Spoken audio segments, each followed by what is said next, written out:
Recorded Books and One Click Digital present Beyond Sunrise by Mary Balogh, narrated by Rosalind Lander. England, 1799. Chapter 1. The entertainment in progress at Haddington Hall in Sussex, country seat of the Marquis of Canay, could not exactly be dignified by the name of ball, though there was dancing, and the sounds of music and gaiety were wafting from the open windows of the main drawing-room. It was a country entertainment, and the numbers not large, there being only 2 guests staying at the house at that particular time to swell the ranks of the local gentry. It was not a ball, but the boy sitting out of sight of the house on the seat surrounding the great marble fountain below the terrace wished that he was inside and a part of it all. He wished that reality could be suspended, and that he could be there dancing with her, the dark-haired, dark-eyed young daughter of his father's guest, or at least looking at her, and perhaps talking with her, perhaps fetching her a glass of lemonade. He wished for the moon, as he always did. A dreamer, that was what his mother had often called him. But there were 2 insurmountable reasons for his exclusion from the assembly. He was only 17 years old, and he was the Marquis's illegitimate son. That last fact had had particular meaning to him only during the past year and a half, since the sudden death of his mother.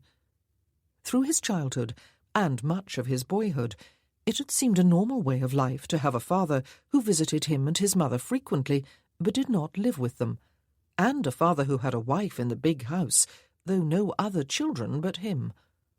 It was only in the year and a half since his mother's death that the reality of his situation had become fully apparent to him. He had been a 15-year-old boy without a home, and with a father who had financed his mother's home, but had never been a permanent part of it. His father had taken him to live in the big house, but he had felt all the awkwardness of his situation since moving there. He was not a member of the family. His father's wife, the Marchioness, hated him and ignored his presence whenever she was forced to be in it. But he was not one of the servants either, of course. It was only in the past year and a half that his father had begun to talk about his future, and that the boy had realized that his illegitimacy made of that future a tricky business. The Marquis would buy him a commission in the army when he was 18, he had decided, but it would have to be with a line regiment, and not with the cavalry, certainly not with the guards. That would never do, when the ranks of the guards were filled with the sons of the nobility and upper gentry, the legitimate sons, that was. He was his father's only son, but illegitimate. "You are not at the ball?" a soft little voice asked him suddenly, and he looked up to see the very reason why he had so wished to be in the drawing-room. Jeanne Morisset, daughter of the Comte de Lévis, a royalist émigré who had fled from France during the Reign of Terror and lived in England ever since. He felt his heart thump. He had never been close to her before, had never exchanged a word with her. He shrugged. "I don't want to be," he said. "It is not a ball anyway." She sat down beside him, slender, in a light-coloured flimsy gown. He could not see the exact colour in the darkness, her hair in myriad ringlets about her head, her eyes large and luminous in the moonlight. "But I wish I could be there even so," she said. "I thought I might be allowed to attend, since it is just a country entertainment, but Papa said no. He said that 15 is too young to be dancing with gentlemen. It is tiresome being young, is it not?" Ah, so she had not been with the company after all. He had tortured himself for nothing. He shrugged again. "I am not so young," he said. "I am 17. She sighed. "When I am 17, she said, "I shall dance every night and go to the theatre and on picnics. I shall do just whatever I please when I am grown up." Her face was bright and eager, and she was prettier than any other girl he had seen. He had taken every opportunity during the past week to catch glimpses of her.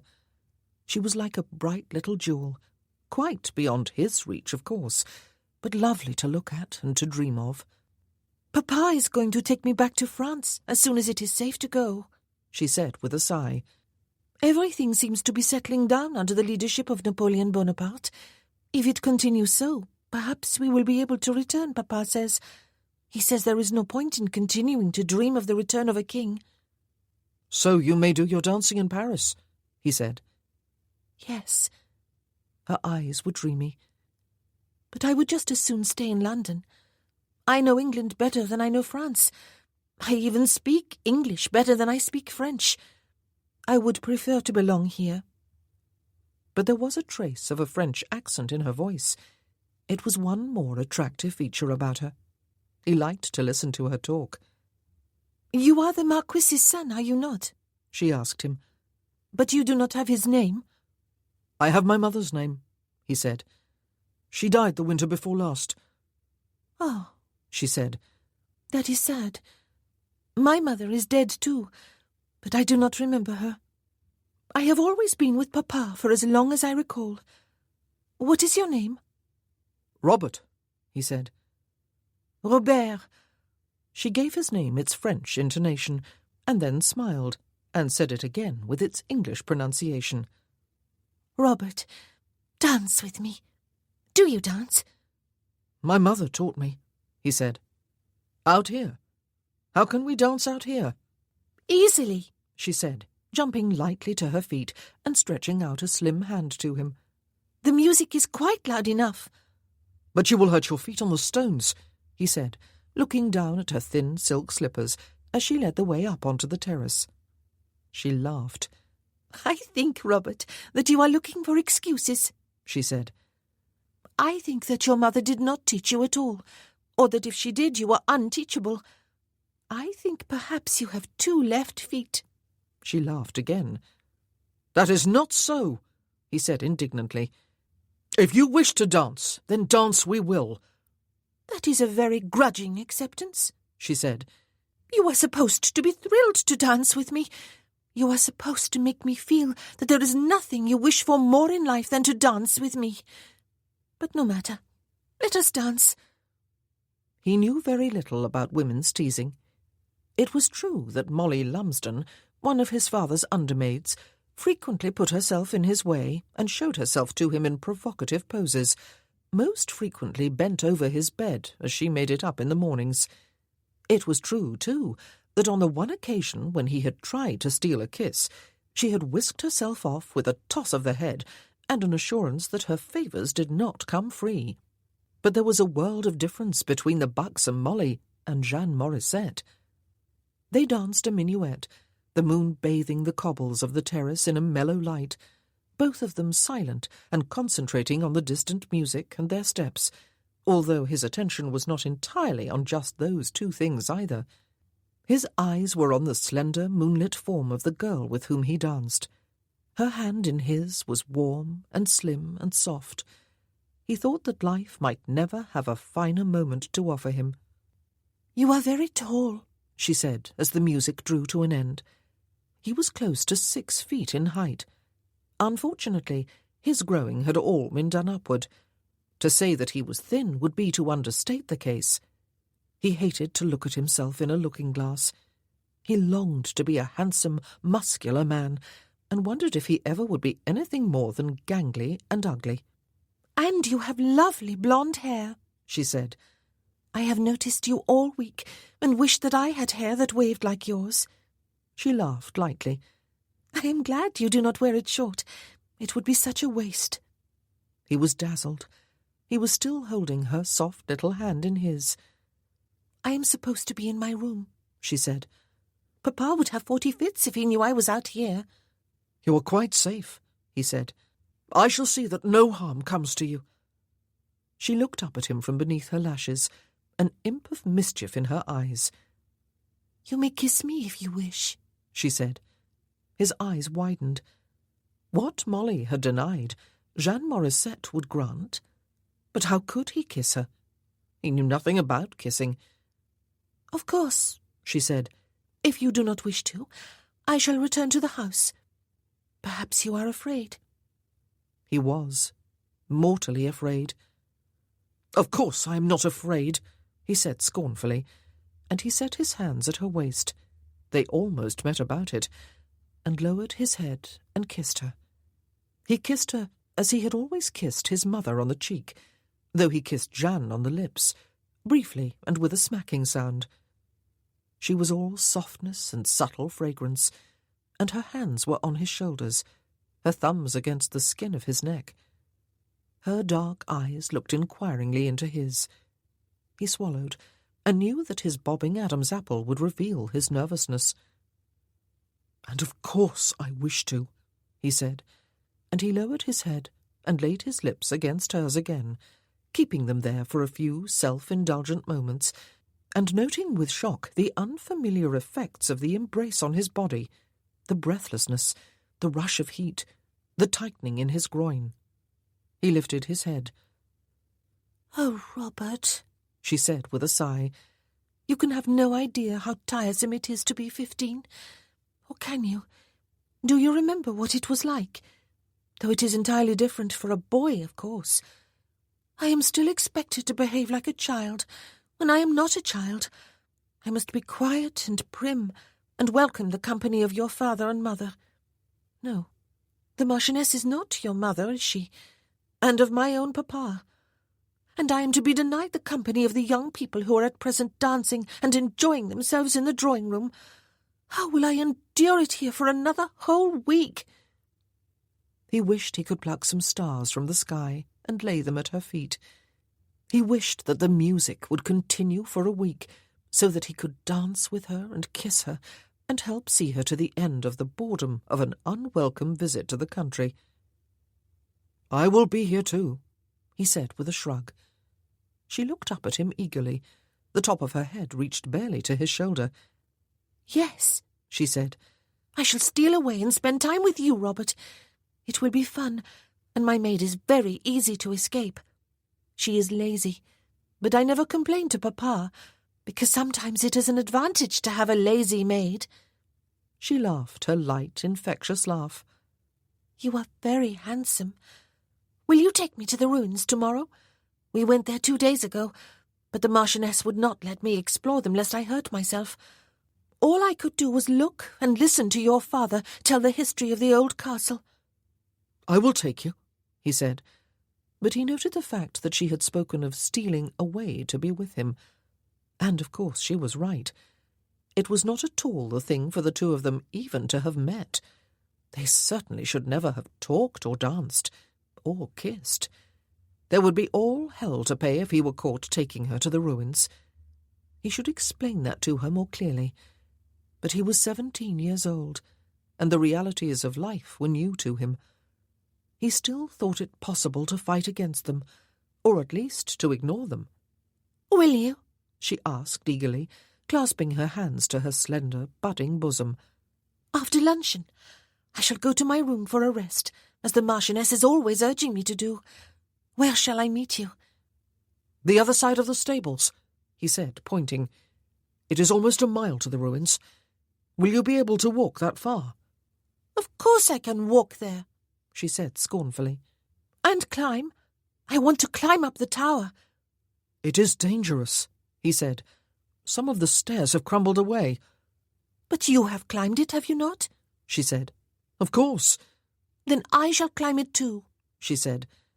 "Is there a good view from the top?" "You can see to the village and beyond," he said. The music was playing a quadrille in the drawing-room. "Tomorrow," she said, "after luncheon.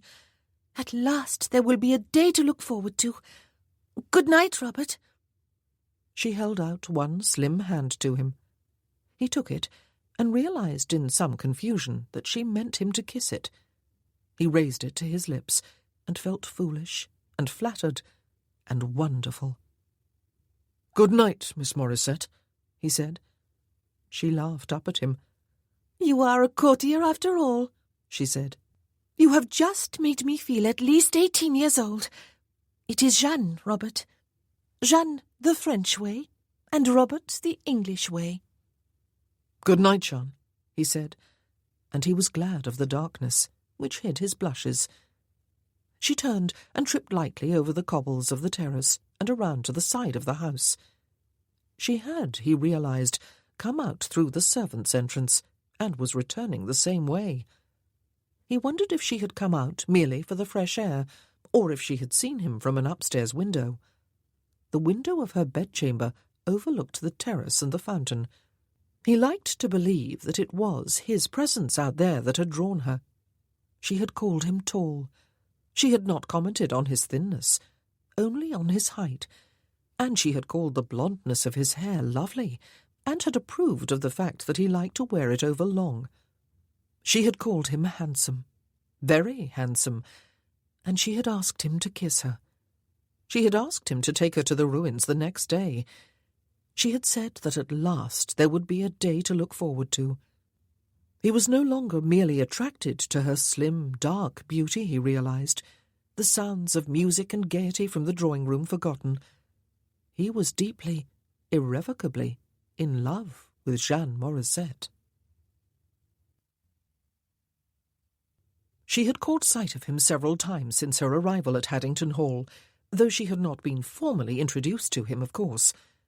Her father had explained to her that he was the bastard son of the Marquis, and that really it was not at all respectable for him to be living at the house. It must be very distressing for the Marchioness, her papa had said, especially since the poor woman was apparently barren and had been unable to present the Marquis with any legitimate heirs or even any daughters. Jeanne did not care about the fact that he should not be there at the house. She was glad that he was, and only sorry that it was not possible to be openly friendly with him. She had not met many boys or young men during her life, having had a sheltered upbringing with her father, and having been sent to a school where she and her fellow pupils were kept strictly from the wicked male world beyond their walls. In her boredom and loneliness at Haddington Hall, she had watched him covertly whenever she had had a chance, most notably from the window of her bedchamber, and she had quite fallen in love with his lean and boyish figure and his longish blonde hair. On the night of the ball, though both her father and the Marchioness had tried to console her by assuring her that it was not really a ball, she had stood moodily at the window of her room and seen him, at first on the terrace, and then disappearing to the far side of the fountain and not reappearing. He must be sitting on the seat there. She had already dismissed her maid for the night. Her breath had come fast, and excitement had bubbled in her as she felt the temptation to slip downstairs and outdoors unseen to talk with him. She had given in to temptation.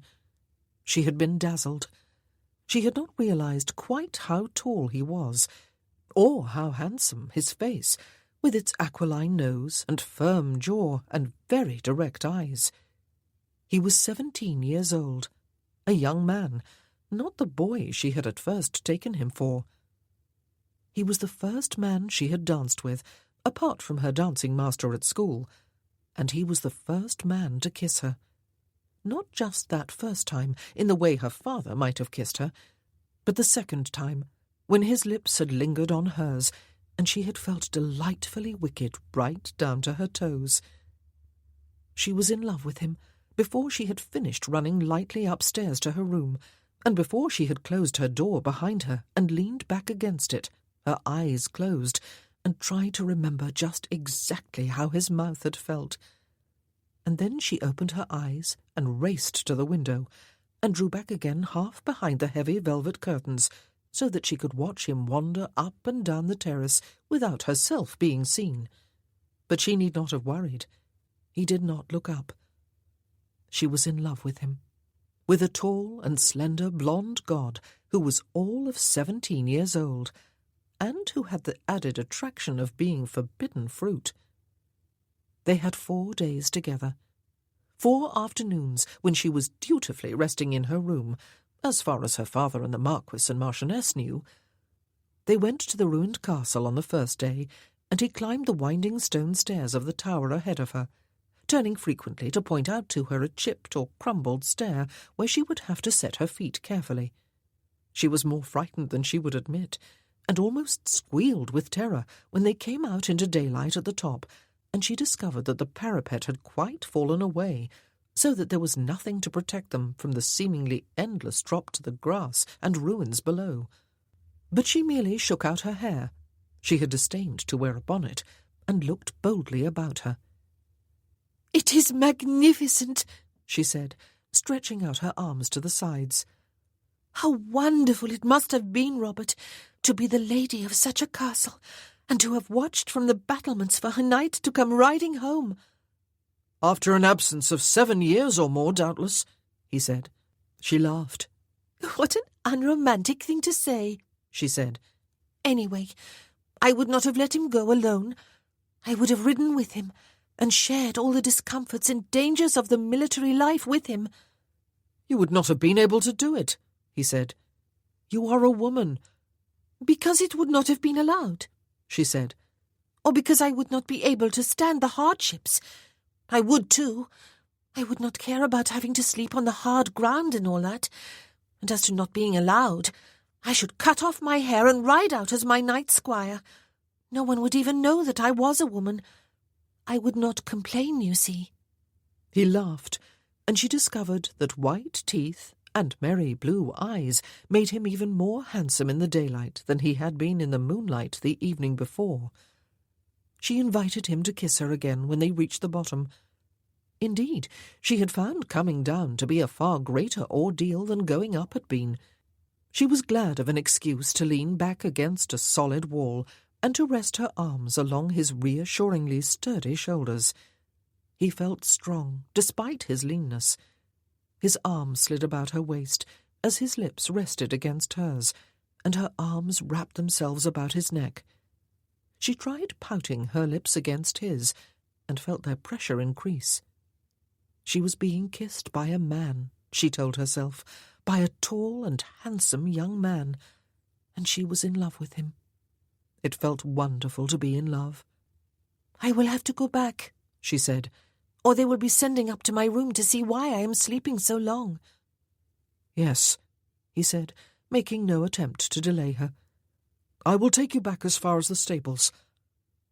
For the 3 afternoons following, they walked, across fields, among the woods, beside the lake, a mile distant from the house, in the opposite direction from the old castle. The weather was their friend. The sun shone each day from a blue sky, and if there were any clouds, they were small and white and fluffy, and merely brought brief moments of welcome shade. They walked with fingers entwined, and they talked to each other, sharing thoughts and dreams they had confided to no one before. His father wanted to buy him a commission in the army when he was 18, he told her, but it was not a life he looked forward to. For as long as he had lived with his mother, he had assumed that he would always live quietly in the country. It was the kind of life he loved. But he must do something. He realized that. He could not continue to live at Haddington Hall indefinitely, and he was not, of course, his father's heir. "But I have no wish to be an officer," he told her. "I don't think I could stomach killing anyone." She told him that her mother had been English, that her grandparents, the Viscount and Viscountess Kingsley, still lived in Yorkshire. But her papa had allowed her to visit them only twice in all the years they had been in England.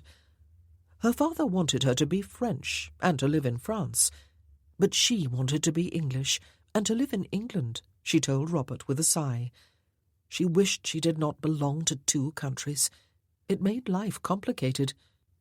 She told him again of her dream of being old enough to attend balls and theatre parties, of meeting and mingling with other young people. Except that the dream did not seem quite so important during those days. She was living a dream more wonderful than any she had ever imagined. They lay side by side on a shaded bank of the lake during the 4th afternoon, their arms about each other, kissing, smiling at each other, gazing into each other's eyes. He touched her small breasts lightly, and she felt her cheeks flaming, though she did not withdraw her eyes from his or make any protest. His hand felt good there, and right, and then he rested his hand against her waist. It felt warm through the cotton of her dress. "Robert," she said, "I love you." And she loved the way he had of smiling with his eyes before the smile touched his lips. "Do you love me?" she asked him. "Tell me that you do." "I love you," he said. "I am going to marry you," she said. "Papa will not like it, I know, but if he will not give his consent, I will elope with you." He smiled slowly again. "It can never be, Jeanne. You know that," he said gently. "Let's not spoil these few days by dreaming of the impossible. Let's enjoy them." "It can be," she said, wrapping her arm about his lean waist and moving closer against him. "Oh, not yet, of course. I am too young. But when I am 17 or 18 and have not changed my mind, Papa will see that I can be happy with no one but you, and he will give his consent. And if he does not, then I shall follow the drum with you. I shall ride to war with my knight." "Jeanne," he said, kissing her mouth and her eyes one by one. "Jeanne." "Say you will marry me," she said. "Say you want to. You do want to marry me, Robert?" "I will love you all my life, and even beyond that," he said. "You will always be my only love." "But that is not what I asked you," she said. "Shh." He kissed her again. "We must go back home.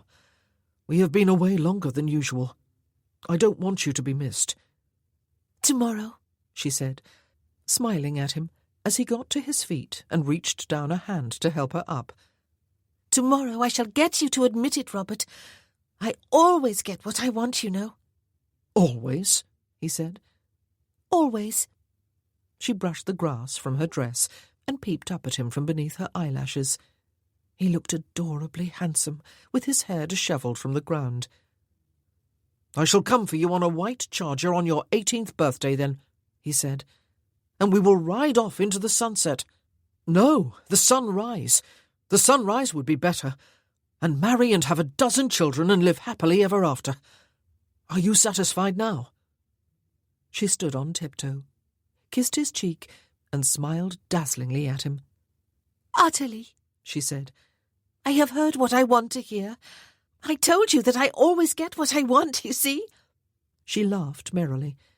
She thought that she had never been so happy in her life, though she knew it was a happiness for the present only. She knew as well as he that they would never marry, that after that particular week was past, they would probably never meet again.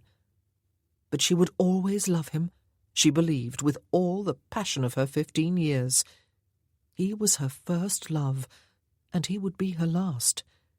She would never love another man as she loved Robert. Chapter 2. Jeanne's happiness lasted for an even shorter time than she had expected. She had hoped for 3 more days, 3 more brief days out of eternity, but she was granted only half an hour longer. Her father was waiting for her in her bedchamber when she returned. "Jeanne, where have you been?" he asked her in the French she always spoke when they were alone. She switched to his language. "Out walking," she said, smiling at him. "It is such a beautiful afternoon." "Alone?" he asked. Her smile broadened. "Madge does not like walking," she said. "I did not insist that she accompany me." 3 would have been a crowd," he said, not returning her smile. She looked at him warily. "He is a bastard, Jeanne," her father said sternly. "He should not even be housed beneath the same roof as decent people.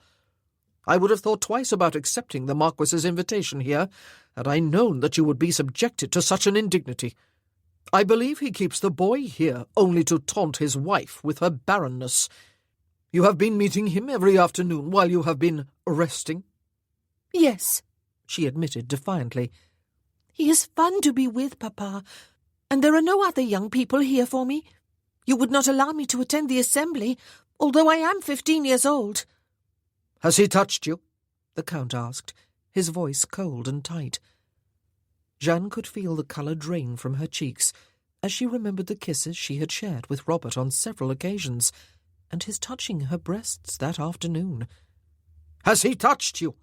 her father repeated harshly. "He has kissed me," she admitted. "Kissed you? Is that all? Tell me!" The Count took her none too gently by one arm. "Yes," she said, feeling guilty about the lie. "that is all." How could she tell her father that Robert had touched her when no one had touched her since she had begun to blossom into a woman? He shook her roughly by the one arm. "Fool," he said. "Madge must go, I see. I must find someone else to look to your virtue, since you cannot seem to look to it yourself. Do you not realize how he must be gloating, girl? Do you not realize how he must be laughing with the servants at his conquest of you?" She shook her head.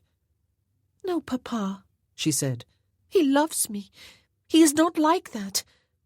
"And I suppose you love him too and have told him so," he said. "Yes." Her chin rose stubbornly. "And I have told him that I will marry him when I am 18. Her father laughed harshly. "Then I will have to be in my grave first," he said. "You will not be marrying anyone's bastard, Jeanne, or anyone English if I can help it.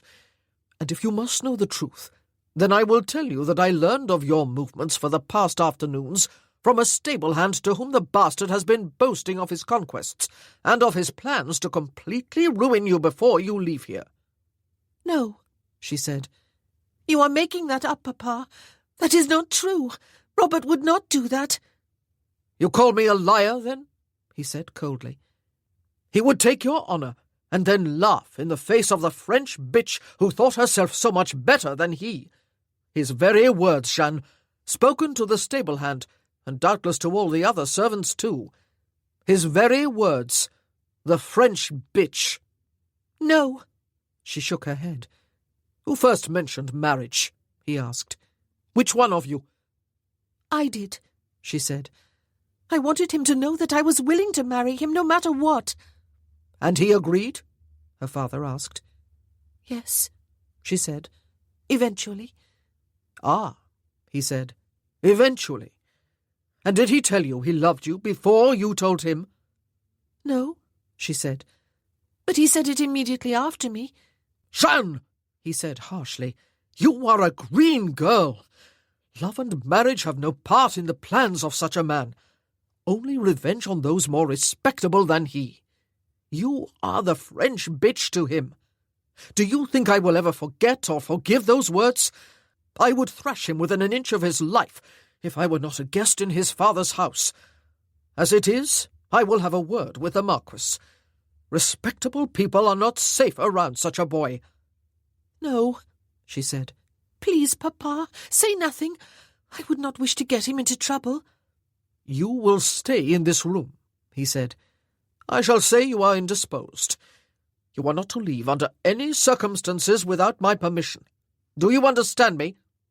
"Yes, Papa," she said.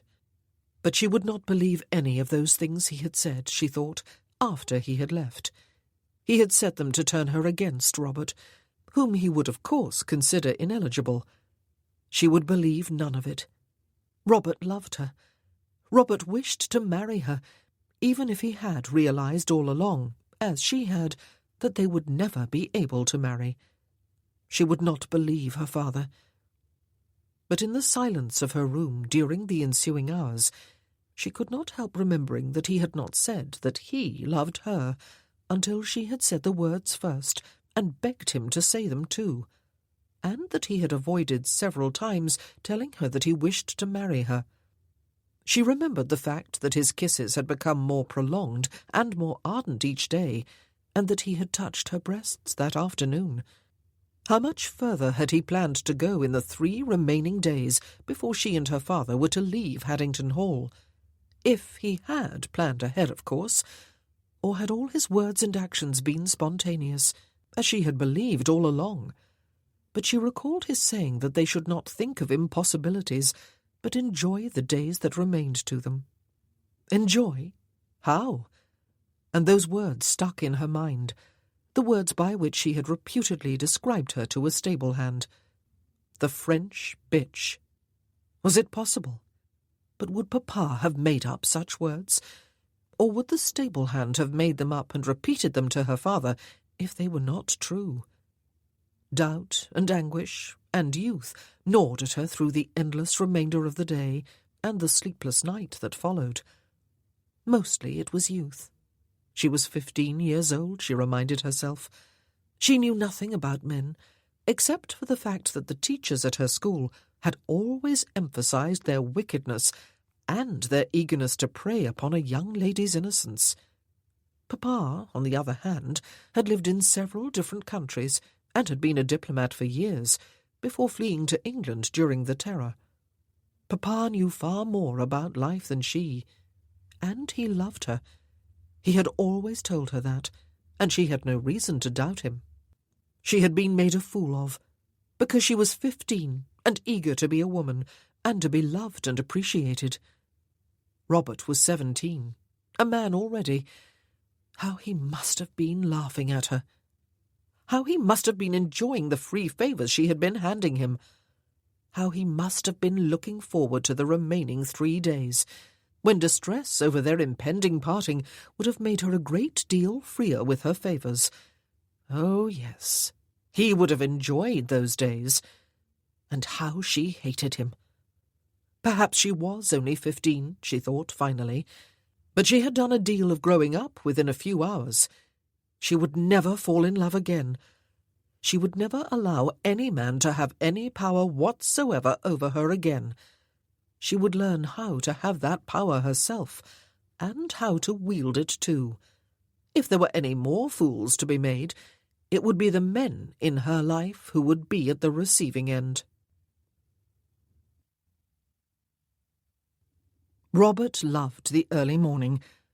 Most days, unless it was raining too hard, he rode for miles, enjoying the sense of freedom and solitude. He did not like being at the house, where there was always the chance that he would come face to face with his father's wife. Even his father's company made him uncomfortable now that they no longer met in the familiar surroundings of his mother's cottage, just beyond the boundaries of Haddington. His father no longer seemed like the same cheerful and indulgent papa who had used to bring him presents and play with him and sit sometimes talking with him while mamma sat on his lap. Robert was returning from his morning ride the day after he had kissed Jeanne at the lake and promised to ride off with her on a white charger on her 18th birthday.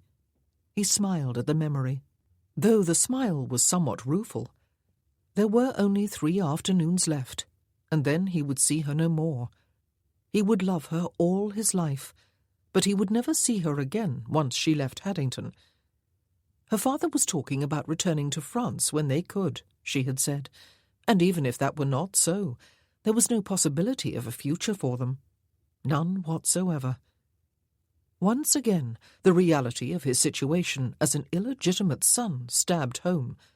And yet he was growing to manhood. Reality had to be faced and accepted. There was no point in raging against it.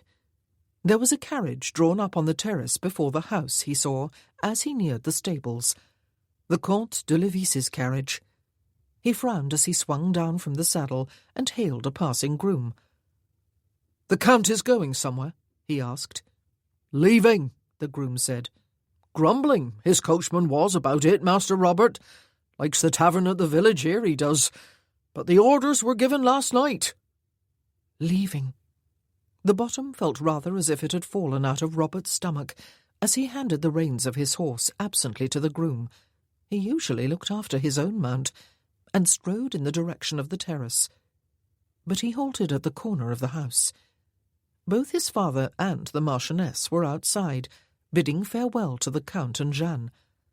The latter was dressed in a dark green travelling dress and bonnet, and looked slender and very young in company with the 3 adults, and very beautiful. He knew now that her dark hair was more brown than black, that her dark eyes were grey, not brown. He knew a great deal more about her than he had known the night of the ball. Jeanne. But though he stood quite still, and was some distance away, she saw him as she turned toward the open door of the carriage. She hesitated for a moment, and then hurried toward him. Her father stretched out a hand toward her, but then dropped it to his side and watched. Robert said nothing. Why ask her if she was leaving? Obviously she was leaving. He looked at her in anguish. Even a private goodbye was to be denied them. "Robert!" She smiled brightly. How glad I am that I have seen you before I leave. I wish to say goodbye. He swallowed. Unlike her, he did not have his back to the 3 watching adults and the servants. He felt very exposed to public view. I want to thank you for 4 lovely afternoons, and for the dance on the terrace, she said, her voice light and teasing. She was looking up at him from beneath her lashes. I need no thanks, he said. He found it difficult to get the words beyond his teeth. Jeanne. He whispered her name. Oh, but you do, she smiled dazzlingly. The days would have been so very dull if I could not have amused myself with you. She was out of earshot of the people on the terrace, and she had her back to them. She did not need to act a part. Jeanne, he said again. Why are you looking so sad? She asked. We are leaving early. Is that it? But I asked Papa to take me back to London, because life is so dull here. Oh, Robert, you are not feeling sad, are you? You did not take those kisses seriously, and all that foolish talk about love and marriage. He looked at her and swallowed again.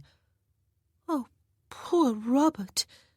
Her eyes fell to his Adam's apple, and he felt over tall and gangly again. She laughed merrily. You did you not? How foolish and rustic of you. You did not think I would seriously fall in love and consider marriage with a bastard, did you? Did you, Robert? He merely looked at her as her eyes swept up to meet his again. Oh, poor Robert, she said again, and her laugh tinkled about him like broken glass. How droll! The bastard and the daughter of a French count. It would make a wonderful farce, don't you think? Papa is waiting. Goodbye. She held out a gloved hand to him. He ignored it. He did not even see it. He did not see her, even though he looked directly into her eyes. He felt only the blinding hurt of a reality that he had thought he was growing accustomed to. She shrugged and turned from him. And 2 minutes later, her father's carriage was bearing her away from Haddington Hall. Robert had not moved. He had not noticed the approach of one of his father's servants. "His lordship would have you wait upon him in the library immediately, Master Robert," the servant said. Robert looked at the man and made no reply, but he began to move along the now deserted terrace. "And so you see why they decided to cut their visit short by 3 days," the Marquis was saying to his son. He was reclining in a deep leather chair behind the oak desk in the library, his elbows on the arms, his fingers steepled beneath his chin. His son was standing before the desk. "It is an embarrassment to me and a disappointment to her ladyship." Robert said nothing. He looked steadily back. "She is a pretty and alluring little thing," the Marquis said with a laugh. "I can hardly blame you for having an eye to her, boy. And she must be a hot little piece to go off secretly with you as she did for several afternoons. French, you know. They are usually hot to handle. But she is not for the likes of you, Robert." No, obviously not. He had not needed to be told that. "You are 17, the Marquis said with a chuckle. "Ready for a woman, are you, boy? It would be strange if you were not. You haven't had one yet? No rolls in the hay with a willing wench? I have been neglecting your education, it seems. Name the wench you want, and I shall buy her for you. But there are limits, Robert." He laughed heartily. "You cannot aspire to a respectable woman, you know. Not above a certain class, anyway. You are my bastard, after all. That must not be forgotten, lad, despite who I am." No, he would not forget it. "Your mother was my mistress, not my wife," the Marquis said. "You understand the difference, boy?" Yes. It was one of the few words he had spoken during the interview. "I loved her," the Marquis said, his joviality deserting him for a moment. "She was a good woman, boy, and don't you forget it, even if she was a fallen woman. She was his mother. He had loved her too, and he had never doubted her goodness, or thought about the fact that she was not respectable. "But I had to marry within my own class," the Marquis said with a shrug. "And so you were born a bastard. My only child. Fate can deal strange tricks, eh? Now, what woman do you fancy?" "I don't," Robert said. "I don't want a woman." His father threw back his head and laughed. "Then you must be no son of mine," he said. "Did your mother play me false after all? Come now, lad. You are not going to be moping over a little bit of French skirt, are you?" "No," Robert said. "Well," his father shrugged, "when you are hot for a wench, boy, come and tell me. Though you are a handsome enough lad, or will be when you have a little meat on your bones, perhaps you can entice your own wenches into the hay. You are a restless boy, aren't you? Out riding or walking at all hours of the day."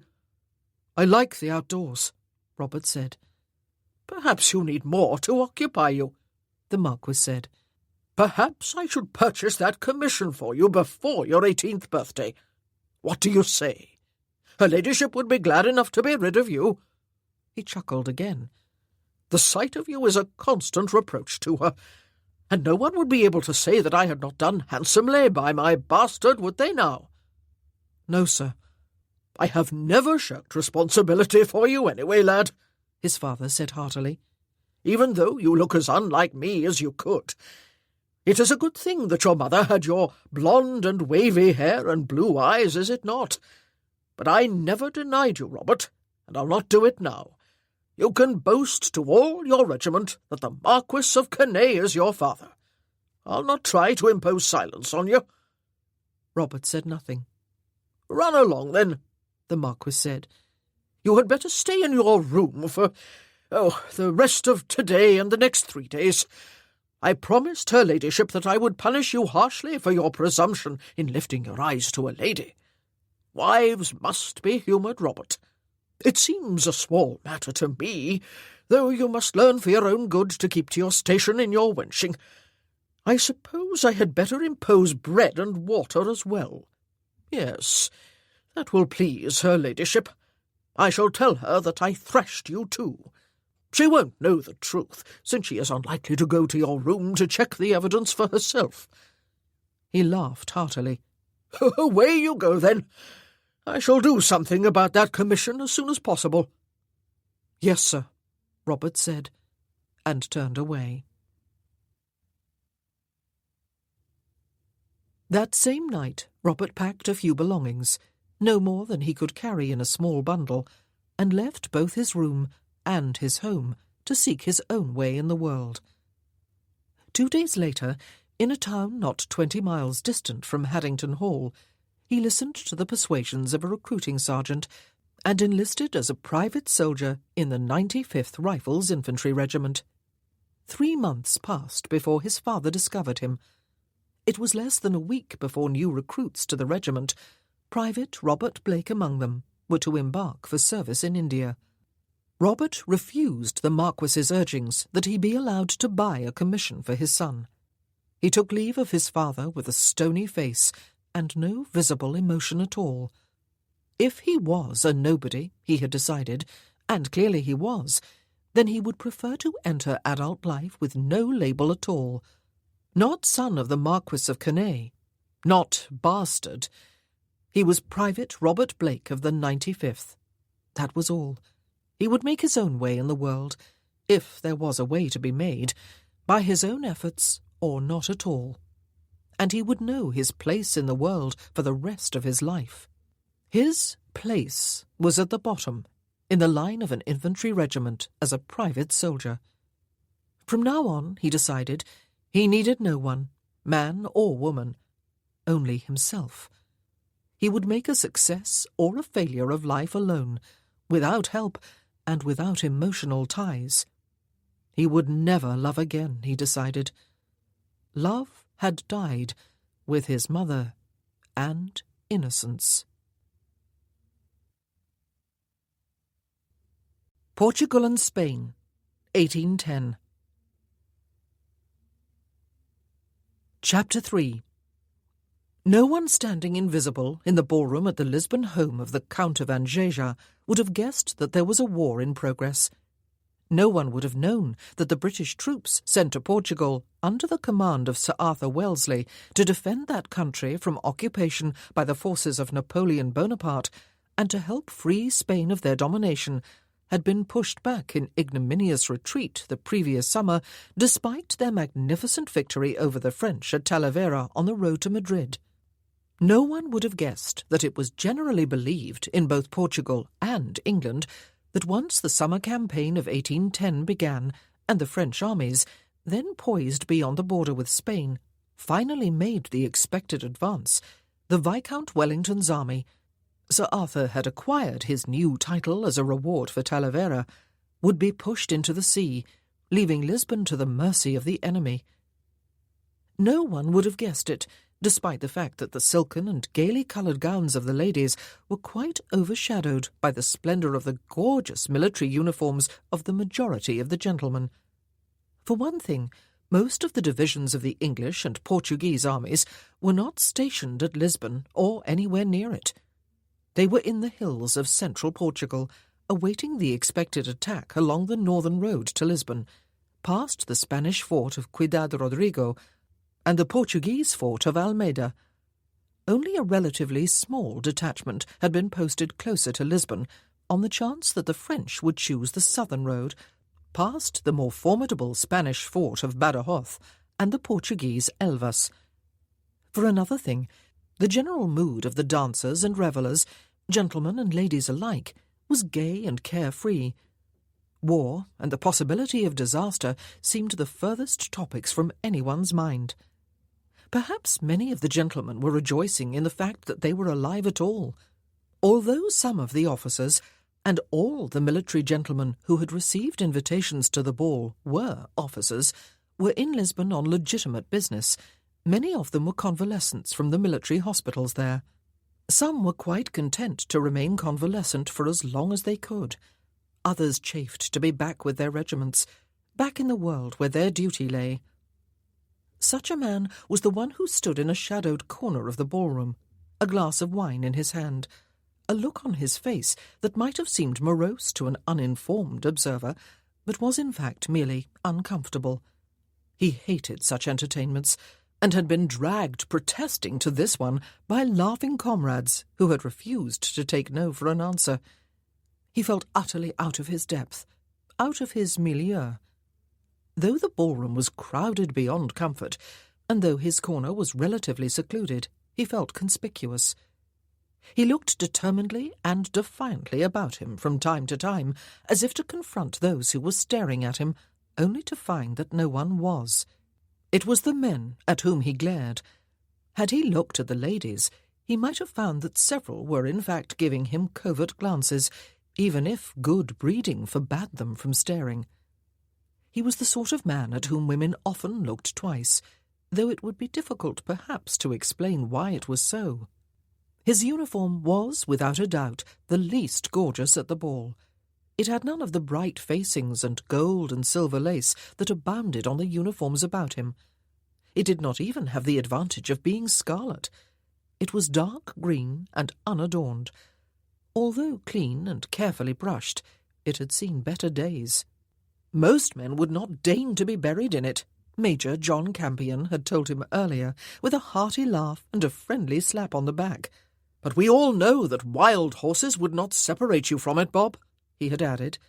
You riflemen are all the same, so bloody proud of your regiment that you would even prefer to look veritable Dowds rather than transfer to another. It was the man inside the green coat, it seemed then, who was the attraction. He was tall, broad-shouldered, muscular, not an ounce of spare fat on his body, and yet he was not an obviously handsome man. His blonde, wavy hair, perhaps his best feature, was close-cropped. His face was hard, and looked as if it rarely smiled, the jawline pronounced and stubborn. His aquiline nose had been broken at some time in his life, and was no longer quite straight. An old battle scar began in the middle of one cheek, climbed over the bridge of the nose, and ended just where the other cheek started. His face was weathered brown, his blue eyes looking startlingly pale in contrast. He was not a handsome man, perhaps. He was something better than that. The woman with whom he was whiling away the tedious months in Lisbon had told him several weeks before, propped on one elbow on the bed beside him, while she traced the line of his jaw with one long nailed finger. He was quite irresistibly attractive. Captain Robert Blake had laughed shortly and reached up with one powerful arm to draw her head down to his. "If it is more of this you want, Beatrice," he had said to her in her own language, "you have only to ask. The flattery is unnecessary." The dancing had ended, and the captain stepped back farther into the shadows. But he was not left to his own thoughts. 3 of the officers from the hospital, who had insisted that he attend this and several other entertainments over the past few weeks, when he was no longer bedridden with his wounds, were bearing down upon him. Lieutenant João Freire of the Portuguese skirmishers, the Caçadores, with a curly-haired young lady on his arm. "Bob," he said, "why are you not dancing? Never tell me that you cannot." Captain Blake shrugged. "Sophia wishes to dance with you," the lieutenant said. "Don't you, my love?" He grinned down at the girl, who looked blankly at him and at Captain Blake. "It would help if you talked Portuguese to the poor girl," Major Campion said. "I suppose she speaks not a word of English, what?" The lieutenant continued to grin at her. "She is hot for me," he said, still in heavily accented English. "Now, if I could just separate her from her chaperone and her mother and father, perhaps—" He raised the girl's hand to his lips. "You want to dance with her, Bob? I dare say I will not be permitted the next." "No," the captain said shortly. "Bob, Bob," Captain Lord Ravenhill said with a sigh, reaching up with a finger and thumb to smooth the outer edges of his moustache. "What are we to do with you? You have none of the social graces." "And have never craved any of them," Captain Blake said, nettled despite the fact that he knew his friend's teasing to be good-natured. "If you could dance as well as you fight," the Major said, "the rest of us might take ourselves back to our beds, while the ladies flocked to you, Bob. From private to captain in how many years?" "A little over 10, the captain said, shifting uncomfortably on his feet. He did not particularly enjoy being reminded that he had taken the almost insurmountable step up from the ranks to a commission without the aid of either influence or purchase. It was easier, he had found, since being promoted from sergeant to ensign in India, to do the deed of exceptional bravery that had made possible the promotion than to live with the fact that his place was now with officers rather than the enlisted men. Socially, he did not belong. "I was fortunate. I happened to be in the right place at the right time." Lord Ravenhill slapped him on the back and bellowed with laughter. "You have been in more right places at more right times than anyone else in the army, if I have heard the facts correctly," he said. "Come out of the corner, Bob. There are doubtless people here who would be fascinated to converse with a genuine hero. Let me introduce you to some of them." "I am going home," Captain Blake said. "Home being the hospital, or the arms of the delectable Beatrice?" Lord Ravenhill asked. "No, really, Bob, it won't do, old chap. The Marquesa is supposed to be coming tonight. She has been in Lisbon for a few days already. If you think your Beatrice lovely, you must stay and gaze upon true beauty." "The Marquesa?" Captain Blake frowned. "Who in hell is she?" "In heaven, my boy, in heaven," Lord Ravenhill said, kissing 2 fingers. "The Marquesa das Minas, the toast of Lisbon. The streets are strewn with her slain admirers, slain by one glance from her dark eyes, that is. And you ask who in hell is she? Stay, and you will see for yourself." "I am leaving," the captain said firmly. "I agreed to an hour and have been here an hour and 10 minutes. He downed the wine that remained in his glass. "Too late, Bob," the the Major said with a laugh. "That extra buzz and excitement at the door is the signal that she has arrived. One glance will route you to the spot for another hour and 10 minutes at the very least. Take my word on it." "And how," Lieutenant Freary said in English, smiling pleasantly down at the girl on his arm, "am I to divest myself of this encumbrance so that I may fall at the feet of the Marchesa and pay my homage? You return her to her chaperone, and sigh over the fact that propriety does not permit you to dance the next set with her," the Major said. "Ah," the lieutenant said, "of course. Come, my dear," he said to the girl in Portuguese, "I shall return you to your chaperone. It would not do, alas, for me to sully the reputation of so delicate a flower by keeping you with me one moment longer, but the memory of this half-hour will sustain me through a lonely night." Lord Ravenhill snorted. "It would serve him right if the girl were a secret student of languages," he said. "I suppose he was taking his leave with protestations of undying love for the girl. Was he, Bob?" "Something like that," the captain said, but his attention had been distracted. Ravenhill had not exaggerated, not much anyway. It was as if the crowds had parted and the Queen of Portugal, or of England, had entered the room. Not that all the noise or activity had ceased. Conversations continued, and gentlemen were choosing their partners for the next set of dances. But somehow the focus of general attention had suddenly centred on the new arrival. She was dressed rather simply in a white gown, and her hair, dark and glossy, and yet a shade lighter than that of most Portuguese women, was not elaborately dressed. It was combed back smoothly from her face and her ears, and dressed in curls at the back of her head. Her gloves and fan and slippers were all white. It was difficult, at first glance, to understand why her presence commanded such attention, but there were several reasons, he realized, as he continued to gaze at her across almost the entire length of the large ballroom. She was dressed all in white. Amid the rich and glorious colours of the gentlemen's uniforms and the lesser brightness of the ladies' gowns, she was as startlingly noticeable as the first snowdrop of winter, and the contrast of her dark hair and the creaminess of her skin, there was plenty of it visible about her shoulders and bosom, made the whiteness of her clothing all the more dazzling. He could not tell if her face was beautiful. She was too far away, but she had an exquisite figure, slim but curved lavishly in all the right places. It was the sort of figure that could make a man's loins ache without even a glance at the face above it. But it was not just her appearance or her figure that accounted for the disproportionate amount of male attention she was attracting. There were other women in the room who were perhaps almost as beautiful. Almost, if not quite. Captain Blake watched her through narrowed eyes. There was a presence about her, a sense of pride in the lifted chin and the curve of her spine, an expectation of homage. And homage was what she was getting.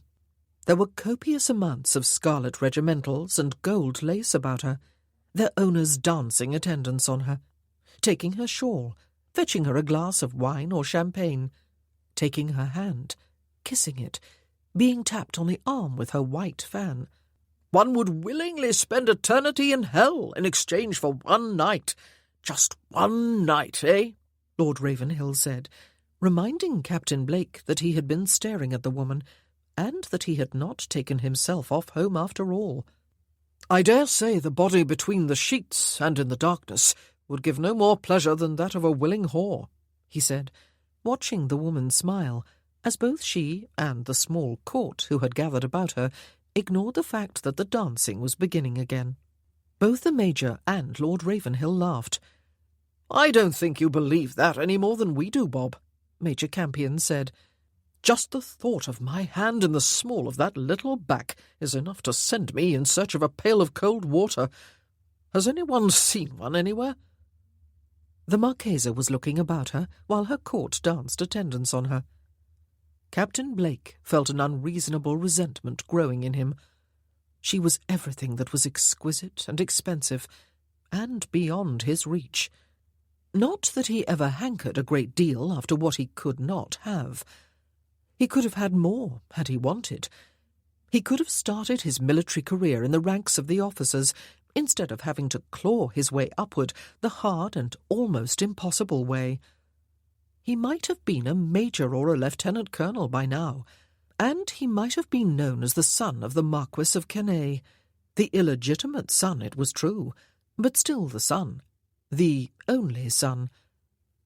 He had never regretted what he had done, and having tasted the life of a soldier, and found that, after all, it suited him admirably, he had no wish for the soft life of an aristocrat.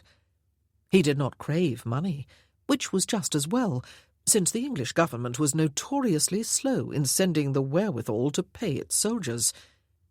It did not bother him that he could not afford the fancy dress uniforms that he saw about him in the ballroom. It did not even bother him that he could not renew the rather shabby plain one that he was wearing. He was satisfied with his station in life and with the incidentals of that life. Except sometimes, just sometimes, when he saw something beyond his grasp, something like the Marchesa das Minas. Then he felt the stirrings of envy and jealousy, and even hatred. He hated the woman as her glance swept over him from across the room and back again, as if she had noticed for the merest moment the strange abnormality of his shabby appearance. He hated her because she was beautiful and privileged and expensive, because she was the Marchesa das Minas, a grand title for such a small lady, and because he wanted her. He turned abruptly to the Major, who, unlike Lord Ravenhill, had not gone wandering off to choose himself another dancing partner. "I am leaving, sir," he said. "I have put in my hour and more." The Major chuckled. "And will be at the surgeon again tomorrow, doubtless," he said, "threatening him with torture and death and worse if he will not send you back to your regiment. When will you ever learn to relax, Bob, and enjoy the moment?" "I will enjoy the moment when I see my sergeant's ugly face and listen to the profane greetings of the men of my company," Captain Blake said. "I miss them. Good night." The Major shook his head and laughed again. "Just be sure to thank him before you leave," he said. "The surgeon, I mean. You were within a whisker of death for a long time." "So I was told," the captain said. "I seem to remember the old sawbones telling me it was a shame a chest and shoulder could not be amputated. If only the ball had lodged in my arm instead of above my heart, he said, he could have had it off in a twinkling, and all the inflammation and the rest of it would have been avoided. I believe I was still too weak at the time to spit in his eye." He turned to skirt the edge of the ballroom with purposeful strides. He did not glance at the Marchesa or the officers surrounding her as he drew closer. But one of the latter, Major Hanbridge, an engineering officer with whom the captain had had some dealings, stepped away from the group as he would have passed behind it, and set a lace-covered hand on his arm. "Not sneaking out, are you, Bob?" he asked. "A foolish question, of course. Certainly you are sneaking out. The only wonder is that you came at all. Were you dragged by the heels?" He grinned. "I was invited, sir," Captain Blake said, "but I have another commitment." Major Hanbridge raised his eyebrows.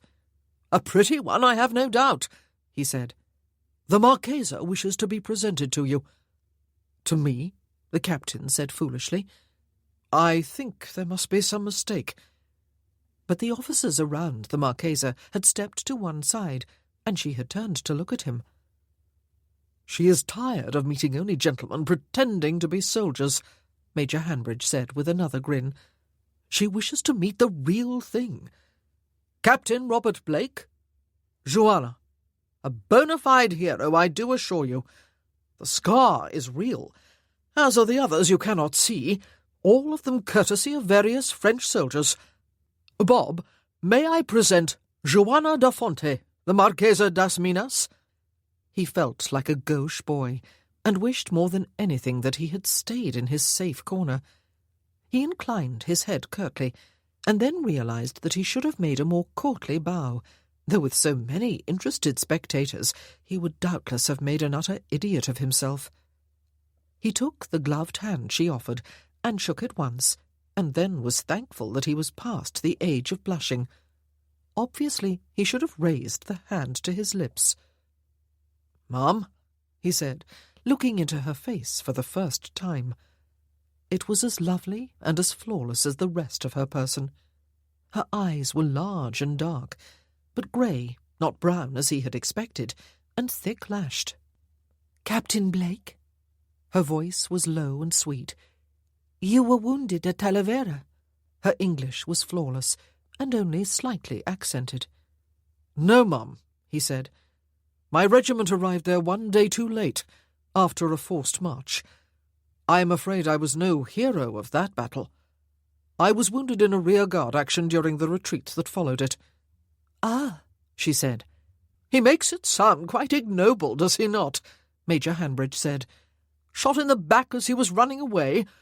He just happened at the time to be holding back a surprise attack across a bridge, almost single-handedly until his bellowings, and mighty profane ones at that from all accounts, brought the whole of his company and others running. Several battalions might have been cut to pieces if he had run in fright as any normal mortal would have done." "Ah," she said, "you are a genuine hero after all then, Captain." How could one reply to such a comment? He shifted his weight from one foot to the other. "You were leaving," she said. "Do not let me detain you. I have invited some friends to a reception at my home 2 evenings from now. You will attend?" "Thank you, ma'am," he said, "but I am hoping to be allowed to return to the front within the week. I am well recovered from my wounds." "I am happy to hear it," she said. "But you will not be leaving within 2 days, surely? I shall expect you." He bowed a little more deeply than he had done initially, and she turned away to make some comment to a colonel of dragoons who had hovered at her elbow since her arrival. He was dismissed, Captain Blake assumed. He left the ballroom and the house without further delay. He had watched her from across the room for surely 15 minutes, he thought. Of course, the distance had been great, and the crowds milling. But even when he had been close to her, he had looked into her face and not immediately recognized her. She was so very changed, a mature and assured woman. He had recognized her only gradually. Something in her gestures and facial expressions, perhaps. She had not recognized him. She had talked to him as to a stranger who she assumed had come to pay homage to her beauty, a stranger whom she had invited to an entertainment he had no intention of attending, under the assumption that he would be only too eager to join her court of devoted admirers. Joanna da Fonte, Major Hanbridge had called her. Jeanne Morissette, when he had known her. Jesus, he thought, as he strode uphill to a less aristocratic part of Lisbon, where Beatrice awaited him. Sweet Jesus. She was French.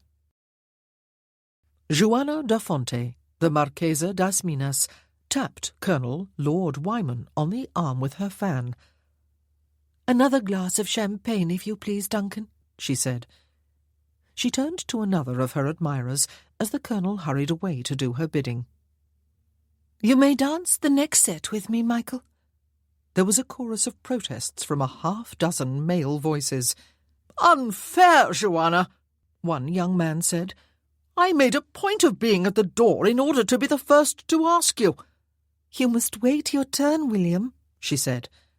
"Michael had the forethought to call upon me this afternoon." The protests receded to grumbles and reproachful glances at the wily lieutenant, who had given himself an unfair advantage in a manner they all wished they had thought of. He would come, Joanna thought. He had appeared unexpectedly reluctant, it was true, and she would wager on it that at that particular moment he was convinced that he would not come. But he would. She knew enough about men to have recognized that particular look in his eyes. He was not at all as she had expected, although she had been warned that he was a soldier rather than an officer. Sometimes there was quite a distinction between the two terms, she knew. But even so, she had expected a gentleman soldier, Not a tough-looking man with a hard, war- and weather-beaten face and very direct blue, startlingly blue, eyes. He had seemed totally unconcerned by the near shabbiness of his green jacket. And yet, she thought, tapping one foot in time to the music and allowing her mind to wander, as it frequently did, away from the shallow and somewhat foolish conversation flowing about her, gentlemen and soldiers aside, Captain Robert Blake had looked all man. She had not met many men in her life, she thought, although she was surrounded now, as she usually was when she was out in society, by males. Of course, there were Duarte and his band, but they were a different matter. She had had the feeling, on her first close look at Captain Robert Blake, that she had met him before. It would not have been surprising. She had met a large number of British officers before, but she would not have forgotten such a man, she thought. She would not have forgotten either the shabbiness of his appearance or the toughness of his face and figure, or the battered attractiveness of his face. No, she had not met him before. She wafted a careless hand toward the Colonel as he returned with her champagne. "You may hold it for me, if you please, Duncan," she said, "while I dance with Michael." "What?" he said. "Young Bristow has solicited your hand when I was not here to argue, Joanna. I shall call him out at dawn tomorrow." "Duellists are forever banished from my presence," she said carelessly, laying one gloved hand lightly along the lieutenant's scarlet sleeve. "Have a care, do, Duncan." "It will be my pleasure and my privilege to hold your glass until you return," Colonel Lord Wyman said, bowing elegantly without spilling a drop of the liquid. He had moved up from the ranks, she had learned, since arriving in Lisbon. She had not been told that before. He must indeed be a brave man. Not many enlisted men ever became officers. It was fortunate that she had met him so easily, without having to make any overt move to do so. She had been looking for green jackets for 3 days. There were not many in Lisbon, most of the riflemen being stationed with the rest of the light division on the Coa River, close to the border between Spain and central Portugal, protecting the army from sudden attack and preventing the French from obtaining any information about what was happening in Portugal. It was fortunate that he had been at the ball. Her attention had been drawn first to the green jacket, and then to the man inside it. He had looked an unlikely candidate at first, but perhaps not. A man with a facility with languages was not necessarily a thin, ascetic-looking scholar. Certainly not if he was a captain with the famed 95th Rifles. And this man, she knew, had done reconnaissance work before. He must be a man of some daring. Yes, she had thought, he could quite possibly be her man, and discreet inquiries had drawn the information she had hoped for from Jack Hanbridge. He would come, she thought again, smiling at Michael Bristow as they began to dance. She remembered the rough awkwardness of his manners, the faint hostility in his voice, the overwhelming masculinity of his person. And she remembered his eyes, his blue eyes, and the look of awareness in them. An unwilling awareness, she was sure. He had not looked at her with open appreciation. He had made no attempt to flirt with her, and never would, she suspected. But the awareness had been there none the less, and she had been more intrigued by it than she had been by all the flattery and adulation of his more elegant peers. Yes, he would come. Chapter 4. Joana da Fonte, the Marquesa das Minas, had no particular business in Lisbon, apart from the opportunity being there gave her to become acquainted with Captain Robert Blake more at her leisure than would have been the case if she had stayed at Viseu until he came. And when she had suggested her plan to Arthur Wellesley, Viscount Wellington, he had thought it a good idea. "You will, of course, meet him here eventually, Joanna," he had said when she had talked with him in Viseu. "I shall see to that, but it will be important that you get to know him fairly well." "But getting to know him here would take time, Arthur," she had said, "and time is a commodity of which there is not an abundance." She had phrased her words as a question, but she might as well have saved her breath, she had thought philosophically. Viscount Wellington was always flatteringly attentive and gallant to ladies, as he was apparently not to the men under his command, but he kept his own counsel more than any other man she had known.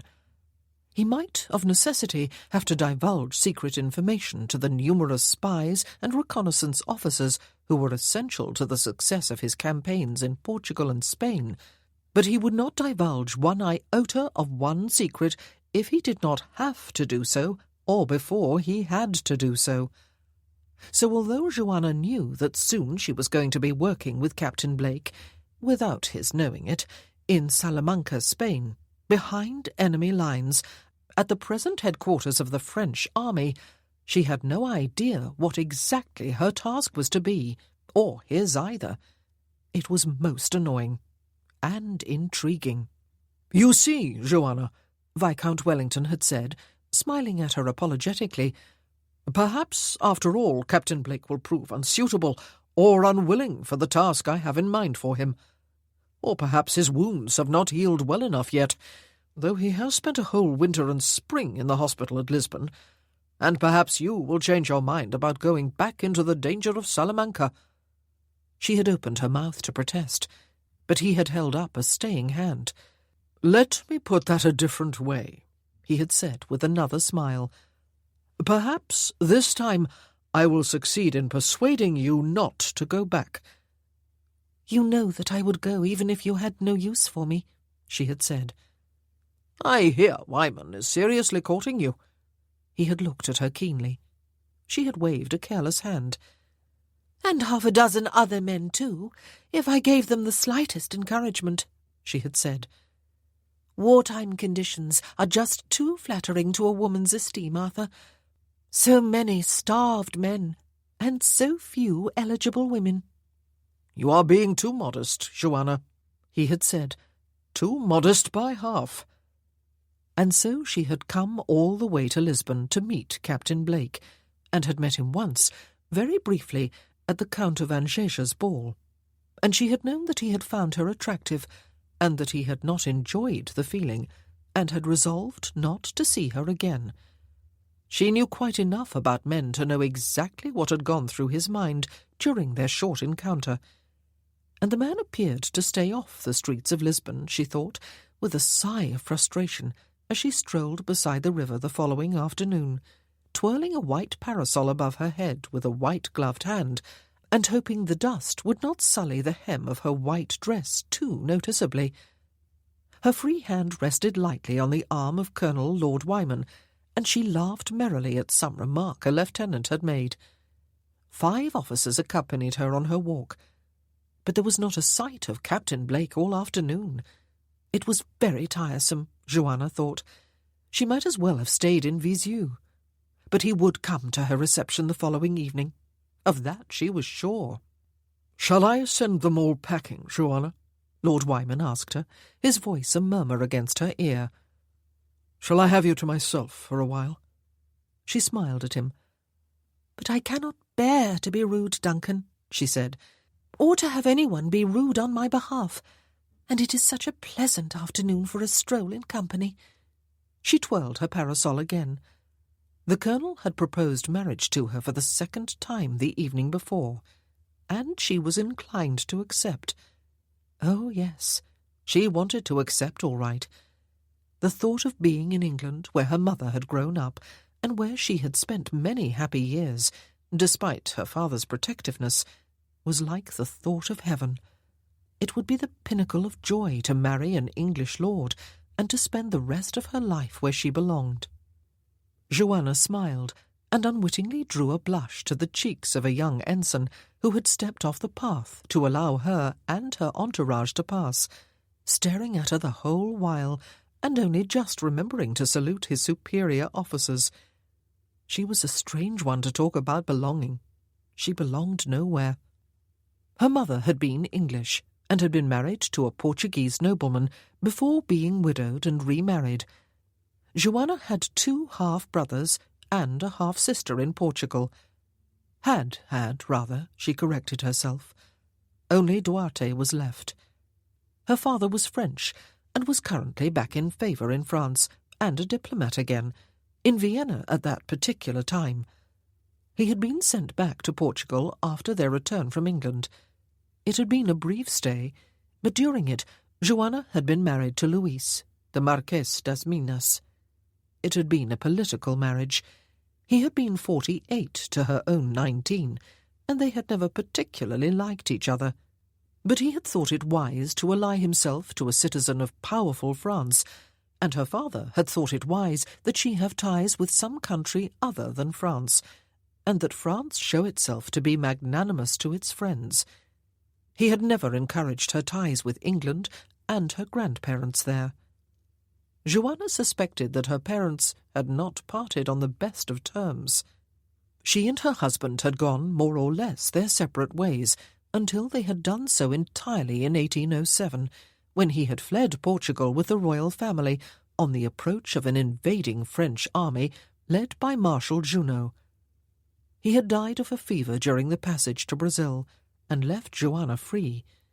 She might have been with him if she had not been away from Lisbon at the time, as she so often was, visiting friends in Coimbra. And so, where did she belong? Joanna asked herself, as she talked and flirted with 4 British officers and 1 Portuguese all at once, and yet gave some preferential glances and smiles to the colonel, to whom she might be married one day, if fate smiled on her, in France. But her father was not there himself, and was not really happy even when he was, it being now a country he hardly recognised, and one of which he secretly disapproved. In England, but both her grandparents were now dead, and she had never met her aunt and uncle, her mother's sister and brother. In Portugal, but her husband was dead, as well as the elder of her half-brothers, and Maria, her half-sister. Only Duarte was left, and she was able to see him only rarely, not nearly as often as she would have wished. Besides, Portugal was a dangerous country in which to be at that particular time. The French had been there, and the British had driven them out. But the French would be back again, and soon too. Despite the great victory at Talavera the summer before, no one had any great hope that the British would be able to put up another fight this year. It was only a matter of time before the French invaded and drove them back and back, until the remnant of their army was driven right into the sea. The fate of the Portuguese was not to be thought of when that happened. Her very wisest move, despite her French identity, Joanna thought, would be to accept Duncan's proposal and to have him sent her to safety in England without delay. Except that she could not go to England yet. She belonged in Portugal until certain matters had been settled. Very few people even knew that she was half English. It was assumed that she was Portuguese, and she fostered the belief. Even her name, the name her mother had given her, and her father had later changed to the French Jeanne, she spelled the Portuguese way. And fortunately, she looked almost Portuguese, though her hair could be darker and her eyes could be a different colour. Yes, she belonged in Portugal, because it was in Portugal during the French invasion, when she had been staying with her brother and sister and her brother's wife and son, that she had been the horrified and terrified witness of the arrival of the French army at the village and the large home of her family. She had been in the attic, looking for a pair of shoes more suited to walks in the country than the ones she had brought with her, and she had looked down through a slit in the ill-fitting trapdoor as soldiers smashed with their bayonets and destroyed everything that was not edible or otherwise worth stuffing in their packs.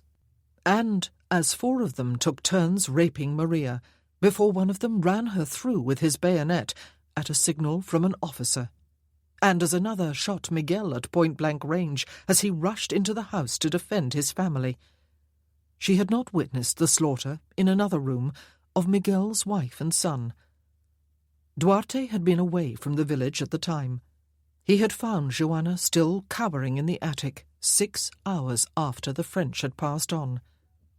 Yes, she belonged in Portugal, for she had seen the French soldiers, and in particular the officer who had taken the first turn with Maria and had stood at the door watching all that happened afterward, a half-smile on his lips.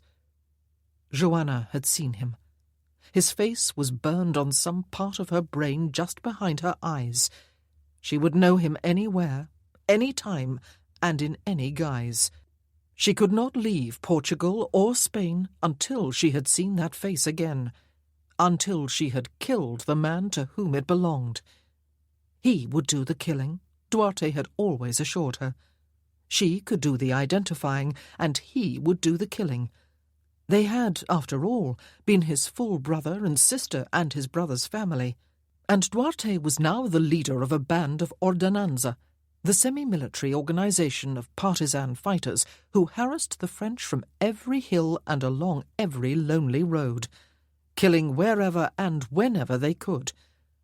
Duarte would kill the French officer, and perhaps it was only fair that she allow him to do so. But she would not, for all that.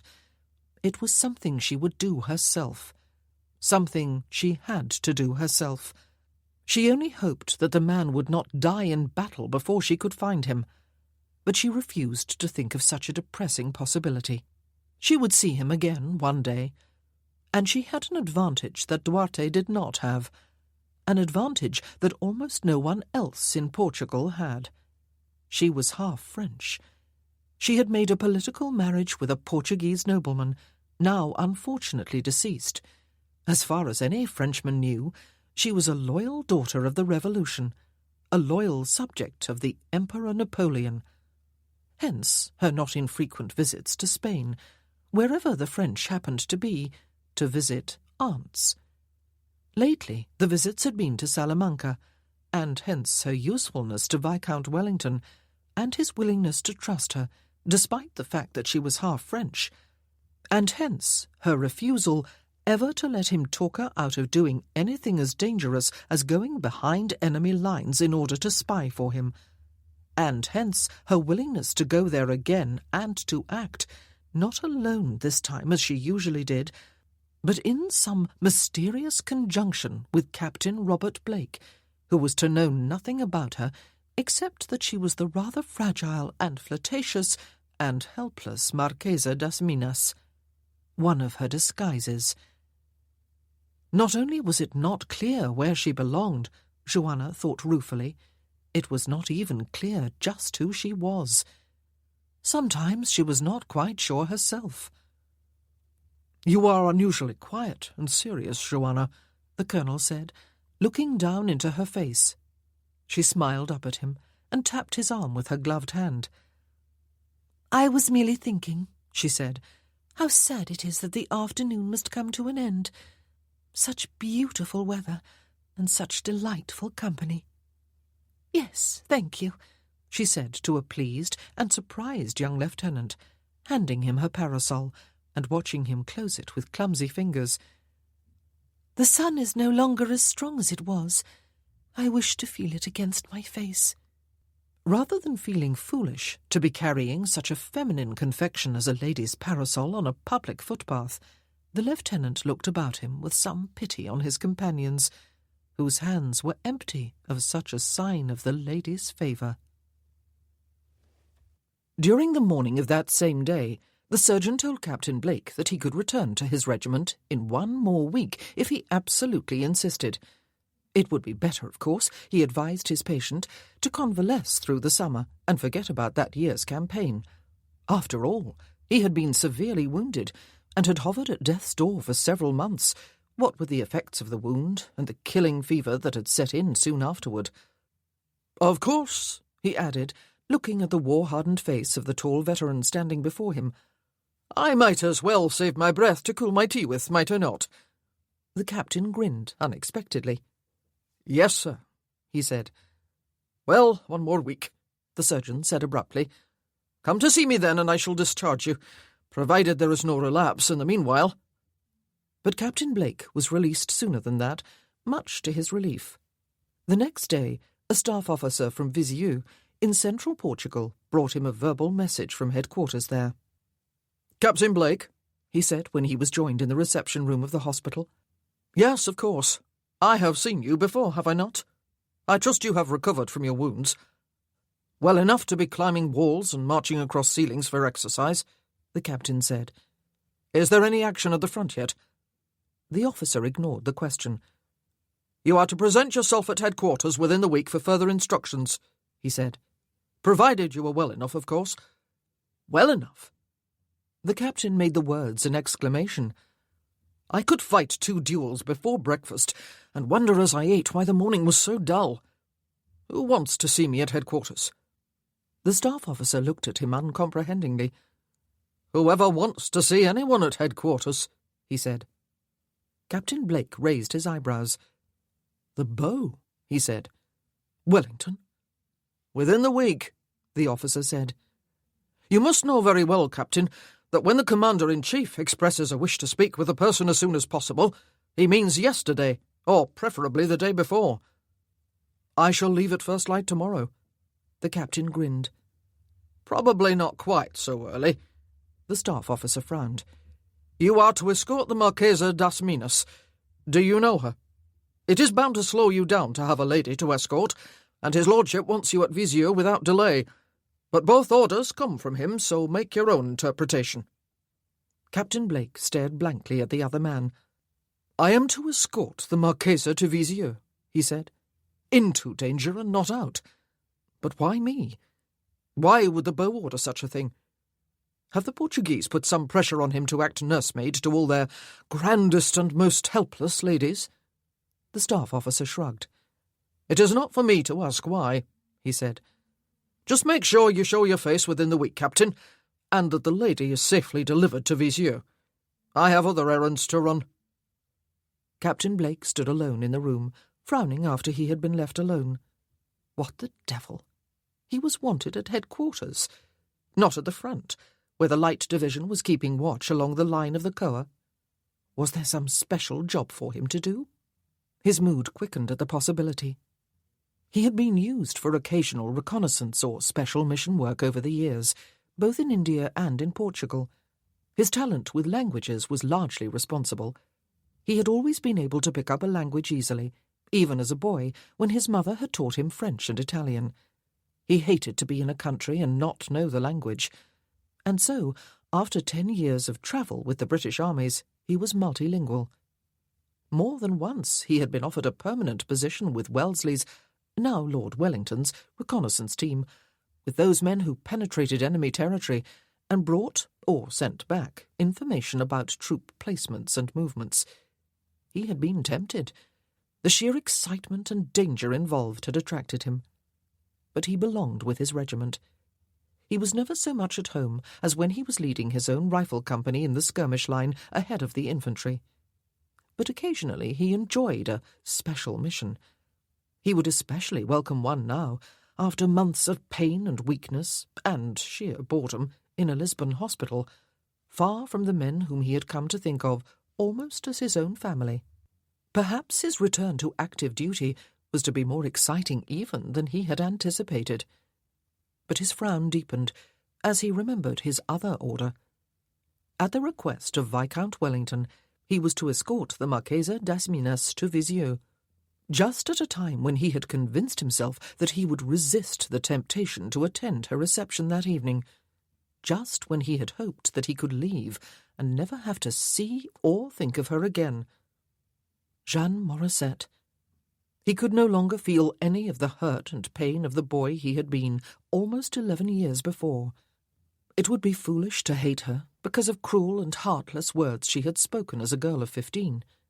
He did not hate her, but he had glimpsed again during his brief encounter with her at the ball the beauty and the charm, and the something else he would not put a name to that drew men to her like bees to flowers. And he had sensed the tease in her that enabled her to keep all those men dangling and panting for just one smile or one mark of favour. And he had known that he could easily become one of those men if he did not watch himself. What more demeaning fate could there be in life than to become the lapdog of a beautiful and heartless tease? He would not do it. He would not see her again, he had decided. And of course there was the fact that she was French. He wondered if anyone knew. Lord Ravenhill had been able to tell him only that she had been married to the Marquess das Minas, a courtier highly favoured by the Portuguese royal family, and one who had fled with them. Was the fact that she was French of any significance, he wondered? Her father had, after all, been a royalist émigré in England. Perhaps he had never returned to France. Captain Blake did not know. Besides, her mother had been English, if he remembered correctly. Her nationality might be of no importance whatsoever, but she had changed her name. She was now Joanna, not Jeanne. In order to disguise a truth she preferred to hide. And yet the beau had decreed that Captain Blake escort the woman to Visieux, a journey of several days, for a woman travelling by carriage anyway. Hell and damnation, Captain Blake thought with sudden anger. He filled the empty room with a few other, more satisfying oaths, but they changed nothing. He was to spend the next few days dancing attendance on a woman he would rather never see again. For several days he was to be subjected to her beauty and her charm, and that something else that he was very much afraid he might not be able to resist if she decided to unleash it on him. He had better put in an appearance at her reception after all, he supposed, in order to make some arrangements for the following day. He wondered if she had yet been informed of the glad tidings, and how she would feel about having to accept his escort. Probably nothing at all. Probably she would treat him, as she treated any man, as her servant, who owed her service and homage as her right. It angered him that his escort would probably mean nothing more than that to her, and it angered him even more that it mattered to him. Bloody hell. Yes, he would certainly come to her reception now, Joanna thought with some satisfaction, though there was a little annoyance, too, after Lord Wellington's messenger had left her. She would have liked to discover if he would have come anyway. She was almost convinced that he would, and she had looked forward to persuading him herself to escort her back to Visieux. It would have been a challenge she could have enjoyed. But Arthur had not left anything to chance, or to a woman's wiles. He had simply sent an order to Captain Blake. Well, at least, Joanna thought, he would come, and she paused in the act of dabbing perfume behind one ear. She had had a purpose in making his acquaintance, a purpose in inviting him to her reception.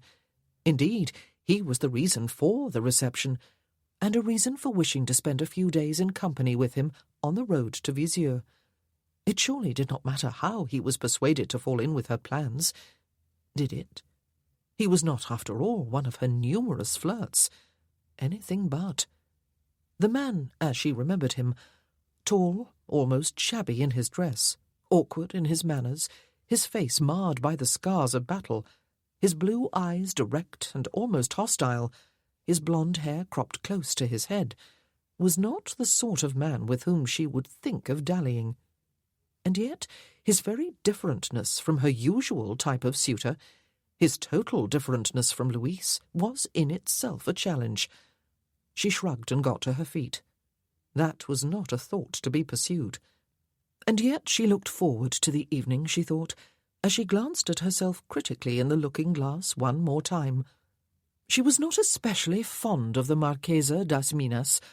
She found her rather insipid, rather a bore, rather like her clothes, all white, always white. She was not sure quite why she had decided to dress the Marchesa in unrelieved white after her year of mourning had come to an end.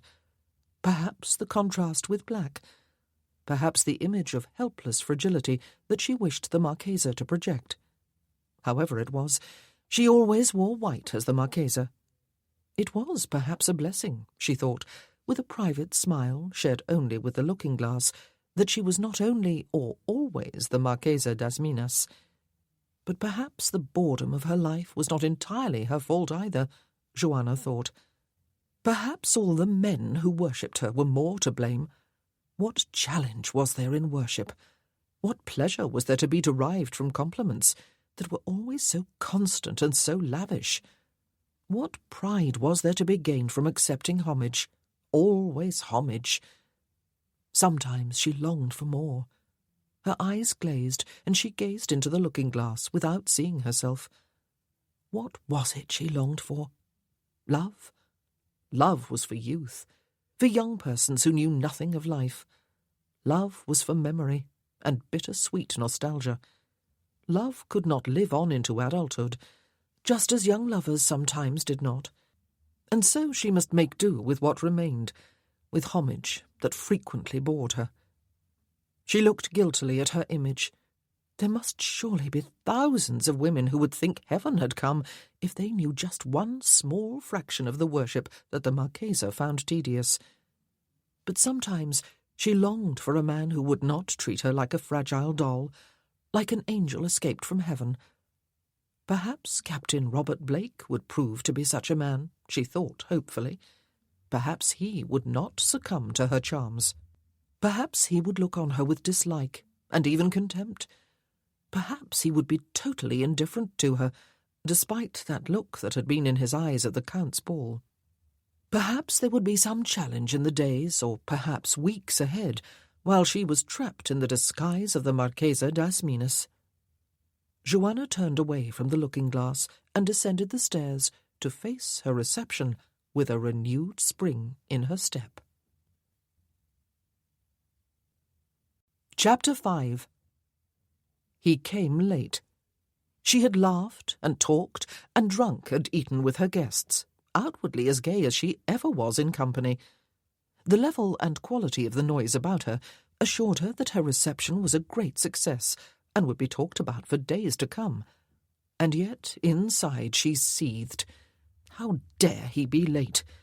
And perhaps, after all, he did not mean to come at all, but would merely arrive at some time the next morning, expecting her to be standing in the gateway of her courtyard, surrounded by her baggage, meekly awaiting his arrival and escort.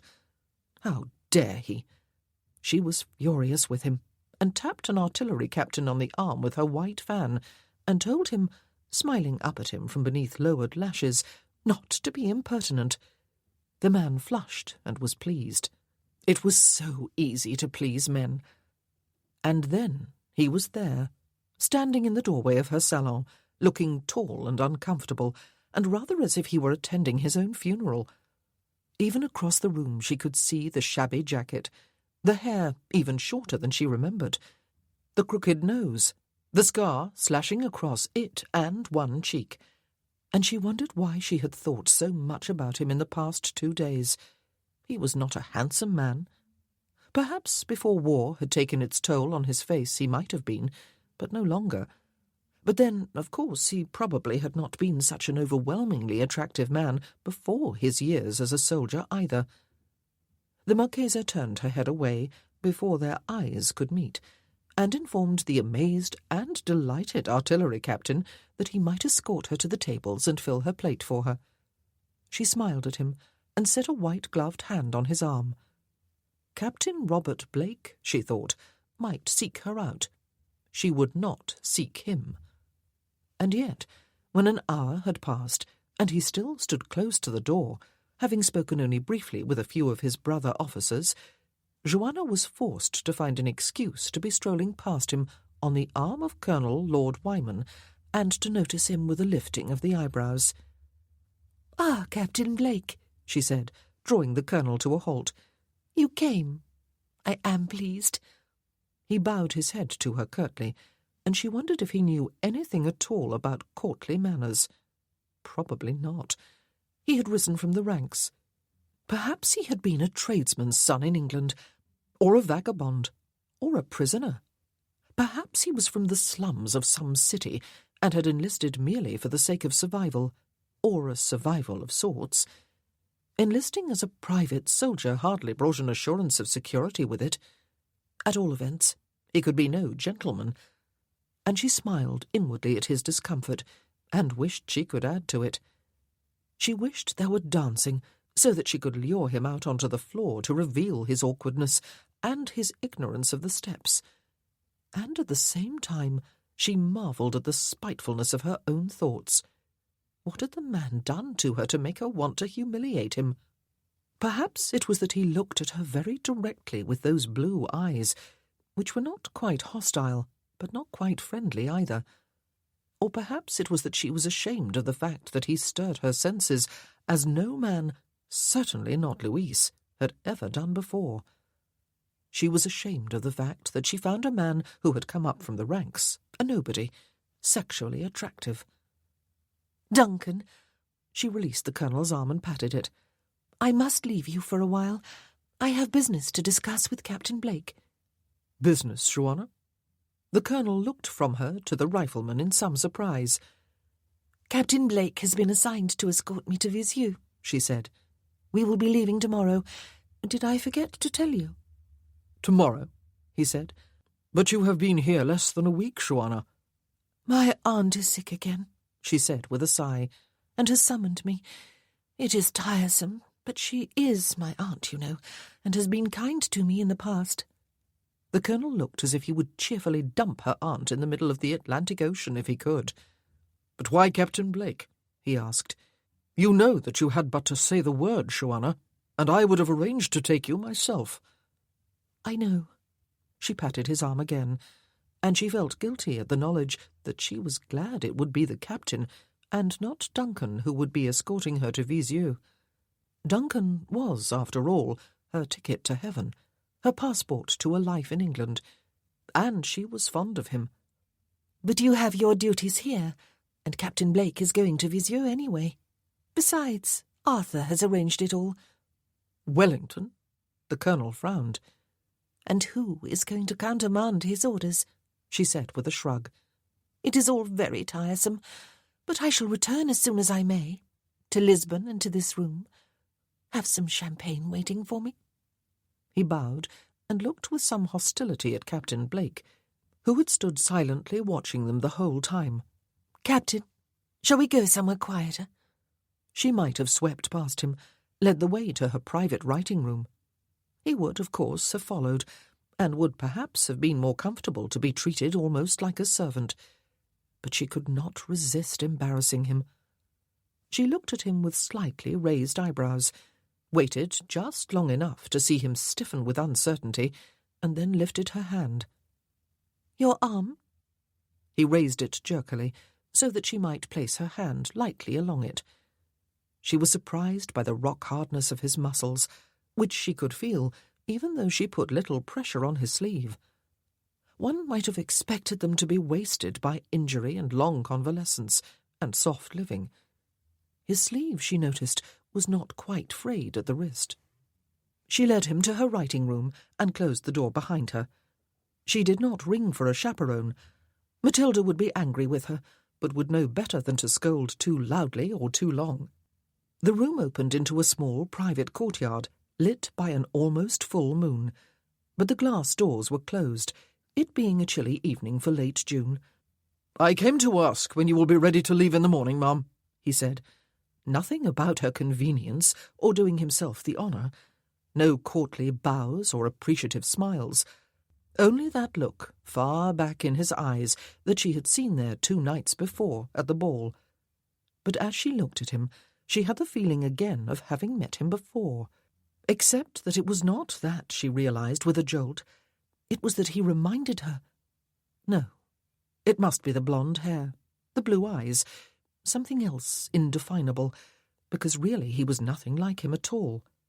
But perhaps there would have been a real resemblance if the other had lived, if he had not died before his 18th birthday. "Only for that reason?" she asked him. "Not because I invited you to come, and because this is the social occasion to be attending this evening? There are many disappointed British and Portuguese officers who did not receive an invitation." He looked back at her silently, his expression unsoftened. "What may I offer you to drink, Captain?" she asked, crossing the room to a sideboard. "Nothing, ma'am," he said. "Thank you," he added almost as an afterthought. "Lemonade?" Her eyes mocked him. "No, thank you, ma'am." She walked away from the sideboard. She poured nothing for herself. "As early as you wish, Captain," she said. Dawn?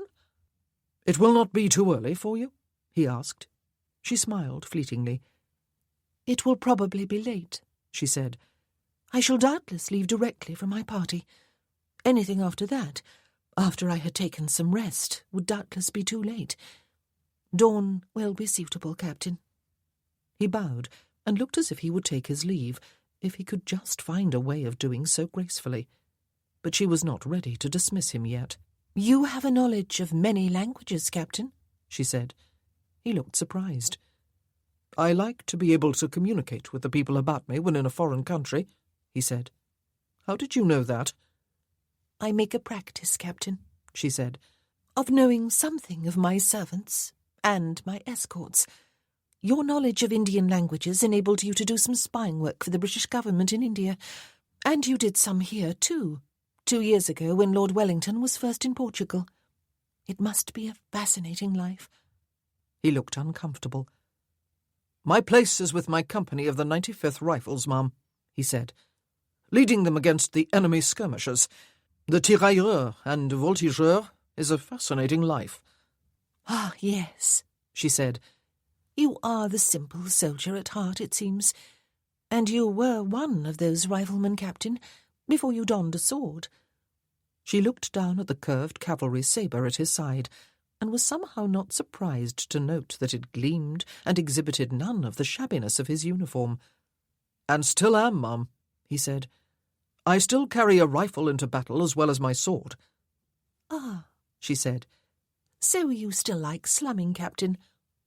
She watched his lips tighten, and his already firm jawline tense. And you feel capable of protecting me during the long journey from here to Vizieux? She asked. There is no danger, ma'am. Was that contempt in his voice, she wondered? The French are still across the border in Spain. All the forces of England and Portugal, the best troops in Europe, will be between you and danger. Not to mention the Ordenanza, she said. The Portuguese militia, he said. Yes, they do a good job, ma'am, of harassing the French and keeping them back, as do the Spanish guerrilleros. You will be quite safe, and I shall protect you from any incidental dangers of the road. I am sure you will, Captain, she said. She smiled inwardly. Clearly the man was less than delighted by an assignment that a dozen or more officers of her acquaintance would have killed for. How could I not feel safe in the care of a man who almost single-handedly held back the French, who would have destroyed the British forces during the retreat to La Coruña under Sir John Moore's generalship over a year ago, and who did something very similar just last year during the retreat from Talavera? He shifted his weight from one foot to the other and looked warily at her. I do what I must to protect the lives of my comrades, ma'am, he said, and to destroy the enemy. It is my job. And one you do exceedingly well, by all accounts, she said. Do you enjoy killing, Captain Blake? No one enjoys killing, ma'am, he said. It is something that, as a soldier, one must do. It is satisfying to kill the enemy during battle. Never enjoyable. Ah, she said. Interesting. So, if I were threatened during our journey to Vizieux, Captain, you would kill for me if necessary, but you would not enjoy rendering me such a service? He did not immediately reply, and her eyes mocked him. How could he answer truthfully without appearing ungallant? I would do it, ma'am, because it would be my duty to protect you, he said. I will do my duty. You need have no fear. Duty, she said with a sigh. It would not be your pleasure to protect me? That look was there in his eyes again for a moment, the one that could quicken her breathing, the one that challenged her to break him, to make of him merely another abject, easily manipulated follower, like many of the men then proceeding to get themselves intoxicated and merry in her salon. The look that left her hoping he could not be broken. But it was gone in a flash. I enjoy my job, ma'am, he said. To me, duty is pleasure. She almost laughed.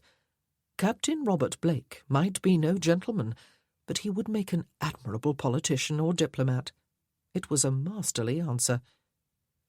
"You are keeping me from my guests, Captain," she said, in order to have a little revenge on the only man to have bested her in the game of flirtation, though of course he had not been flirting. He looked immediately uncomfortable again. "I shall take my leave then, ma'am," he said, "and return for you at dawn tomorrow." "You will not stay longer?" she asked, walking past him to the door and pausing for him to notice that she waited for him to open it. "You need your beauty sleep, Captain?" He noticed what she was waiting for and strode toward her. He reached past her to open the door. She had deliberately stood in his way, almost brushing her breast with one hand. He did not answer her question, and she mentally scored 1 point for herself. "But of course," she said, "if you were to protect me from all the dangers of the road, you must be alert. You are dismissed, Captain." She stood and watched him before re-entering the salon, from which the sounds of boisterous merriment signalled that the more advanced stage of the party had begun since they had left the room. He bowed curtly and strode to the front door into the main courtyard, barely halting long enough for a servant to open it for him. He had said nothing to her beyond a bare good night, and did not look back. Joanna smiled in self-mockery at her disappointment. But then she would see him again at dawn, she reminded herself, and would be as safe with him in the coming days, she suspected, as she would be if a whole squadron of heavy cavalry surrounded her carriage. As if she needed his protection or anyone else's. Dear Arthur. Sometimes he could be quite amusing. But of course, the purpose of her journey in company with Captain Blake was not just for her protection, she reminded herself. The Marchesa das Minas turned toward the door, into the salon, and prepared to be sociable. He arrived at the Marchesa's Palacio when dawn was little more than a suggestion in the eastern sky. He was in a sullen mood, purely because he knew that only one small fact held him from an exultant mood. He had been freed from the hospital and the surgeon's care, and he was feeling fit after months of convalescence and weeks of private exercising and swordplay. He was leaving Lisbon and heading into the wild hills farther north and toward the bulk of the British and Portuguese armies. Soon he would either join his regiment on the Coa, with the certain knowledge that soon the French summer campaign would begin and he would be in the very front lines, or be sent on some challenging mission by Wellington, and know all the exhilaration of being in danger with only his strength and his wits to keep him alive. He could have been in an exultant mood, but there was that one small fact, that one small lady with whom he was to spend the next week. It would surely take them all of a week to reach Viseu, though he could have got there far sooner had he been alone, and Wellington had wanted to talk with him as soon as possible, his staff officer had said the day before. But Wellington had also directed that he escort the Marchesa das Minas. Lord Wellington, of course, had to be careful always to defer to the sentiments of his Portuguese hosts, even though he was there risking his life and the lives of thousands of Englishmen in order to save their hides. She was probably still in bed, Captain Blake thought, hoping that she was, hoping that he would have a definite grievance to excuse his mood. Her reception had not lasted all night. The house was quiet. He would doubtless have to wait while the lady got herself out of bed and dressed and ready to face the world and breakfasted. And by that time it would probably be as well to have luncheon before they set out on their way. They would be fortunate to be well clear of Lisbon before dark. They would be fortunate to reach Viseu within 2 weeks. Captain Blake had succeeded in whipping up a mood of sullenness into one of active resentment against the fate that had made him into a nursemaid. He hammered none too gently on the outer door of the Palacio courtyard. Probably her servants would have to be roused before they in turn could rouse her. But the door opened almost immediately, and all was bustle and activity in the courtyard beyond it. A white-panelled coach, looking more like a coronation coach than a carriage fit for travel along the roads and among the hills of Portugal, stood with its doors open to reveal luxurious golden upholstery.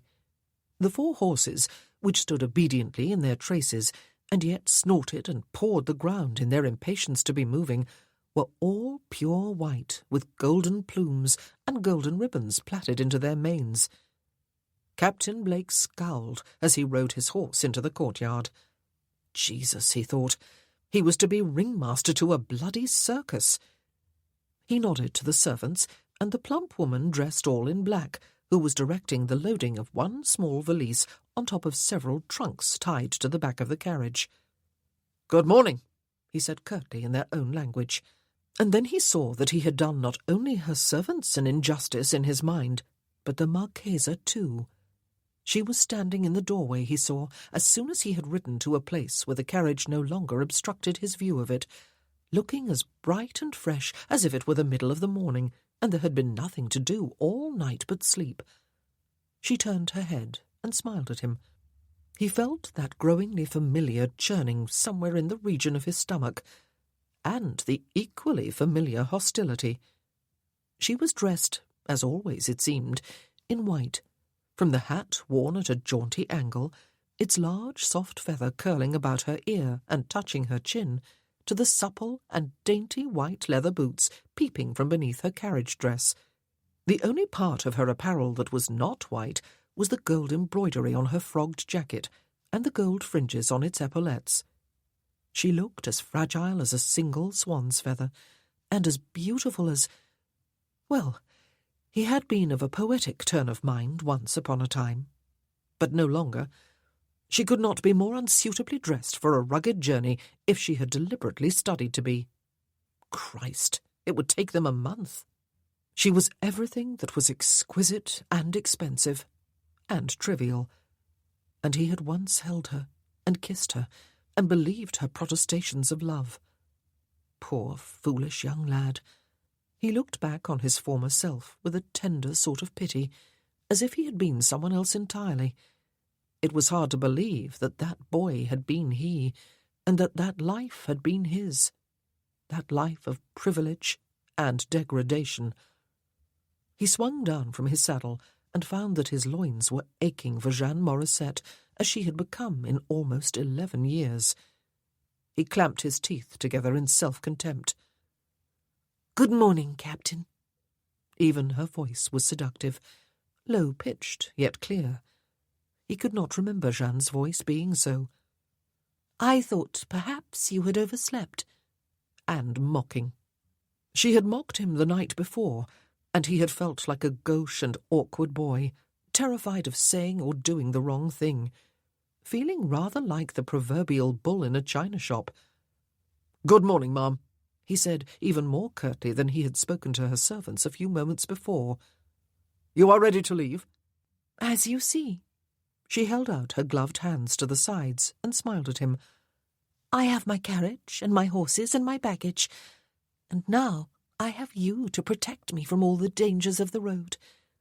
She slanted a smile up at him from beneath lowered lashes.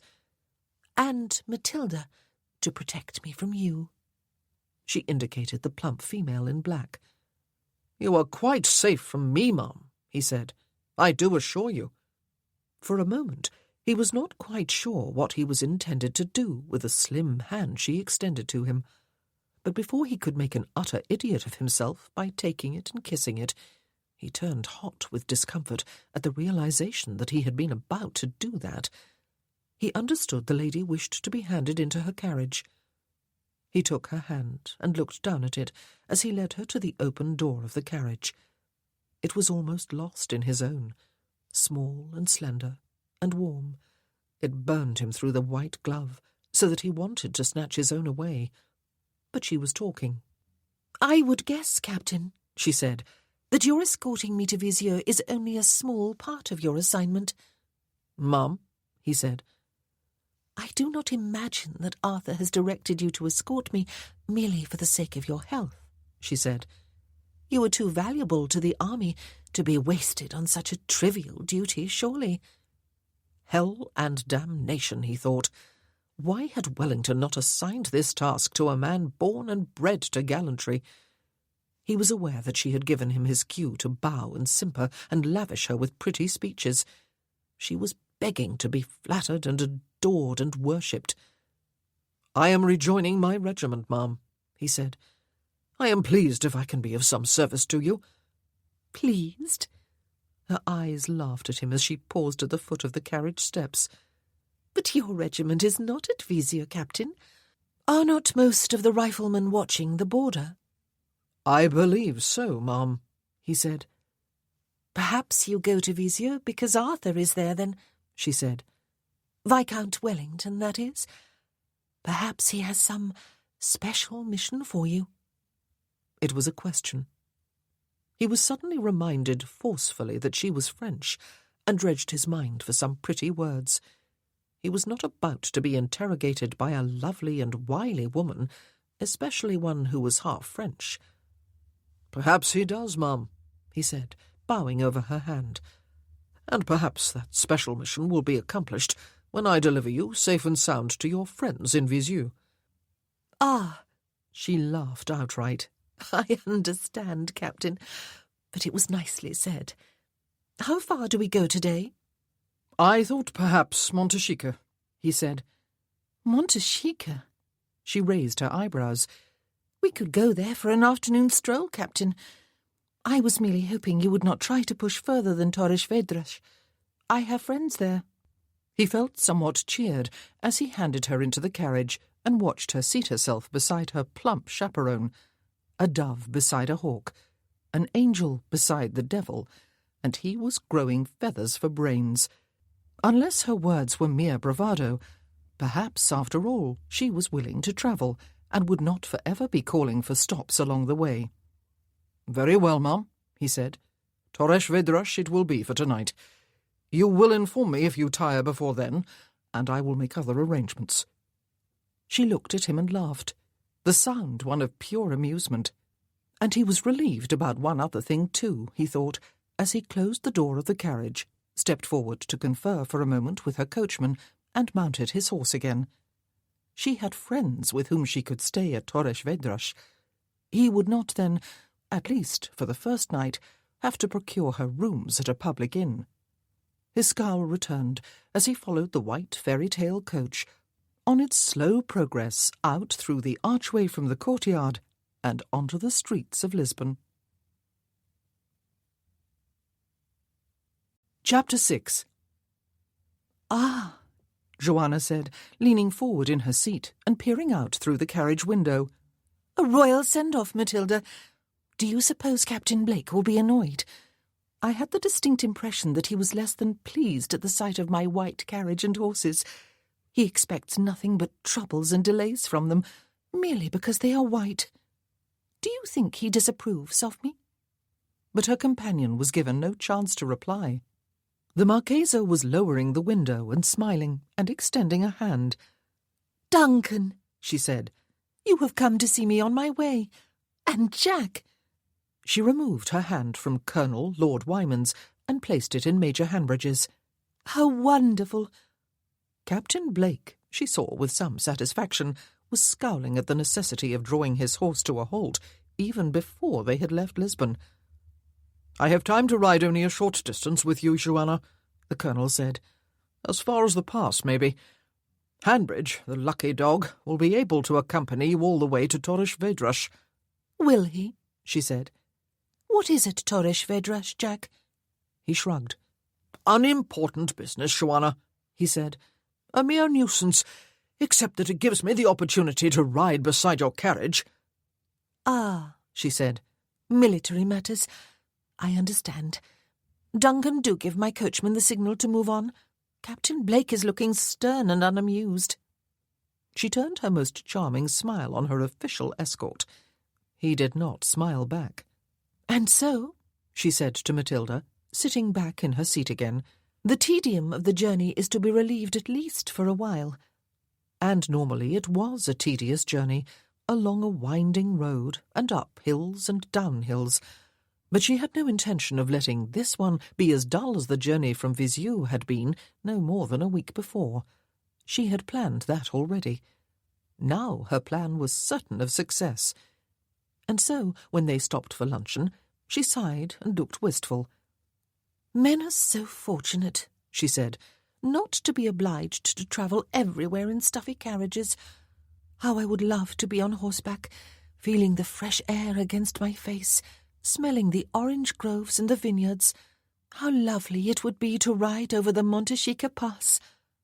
She rested her elbow on the table and set her chin in her hand and stared off into the middle distance.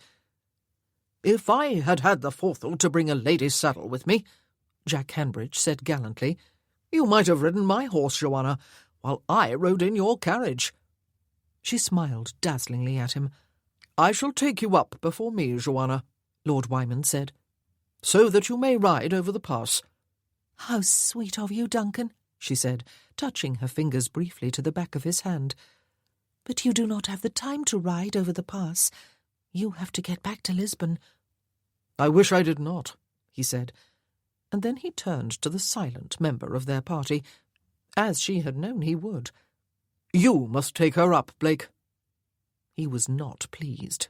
She could see that. He was not going to be easy to flirt with, a thought that she found stimulating. She looked at him, and her eyes laughed at him. The wistfulness was gone. "You would be more comfortable in your carriage, ma'am," he said. "But comfort can be tedious," she said.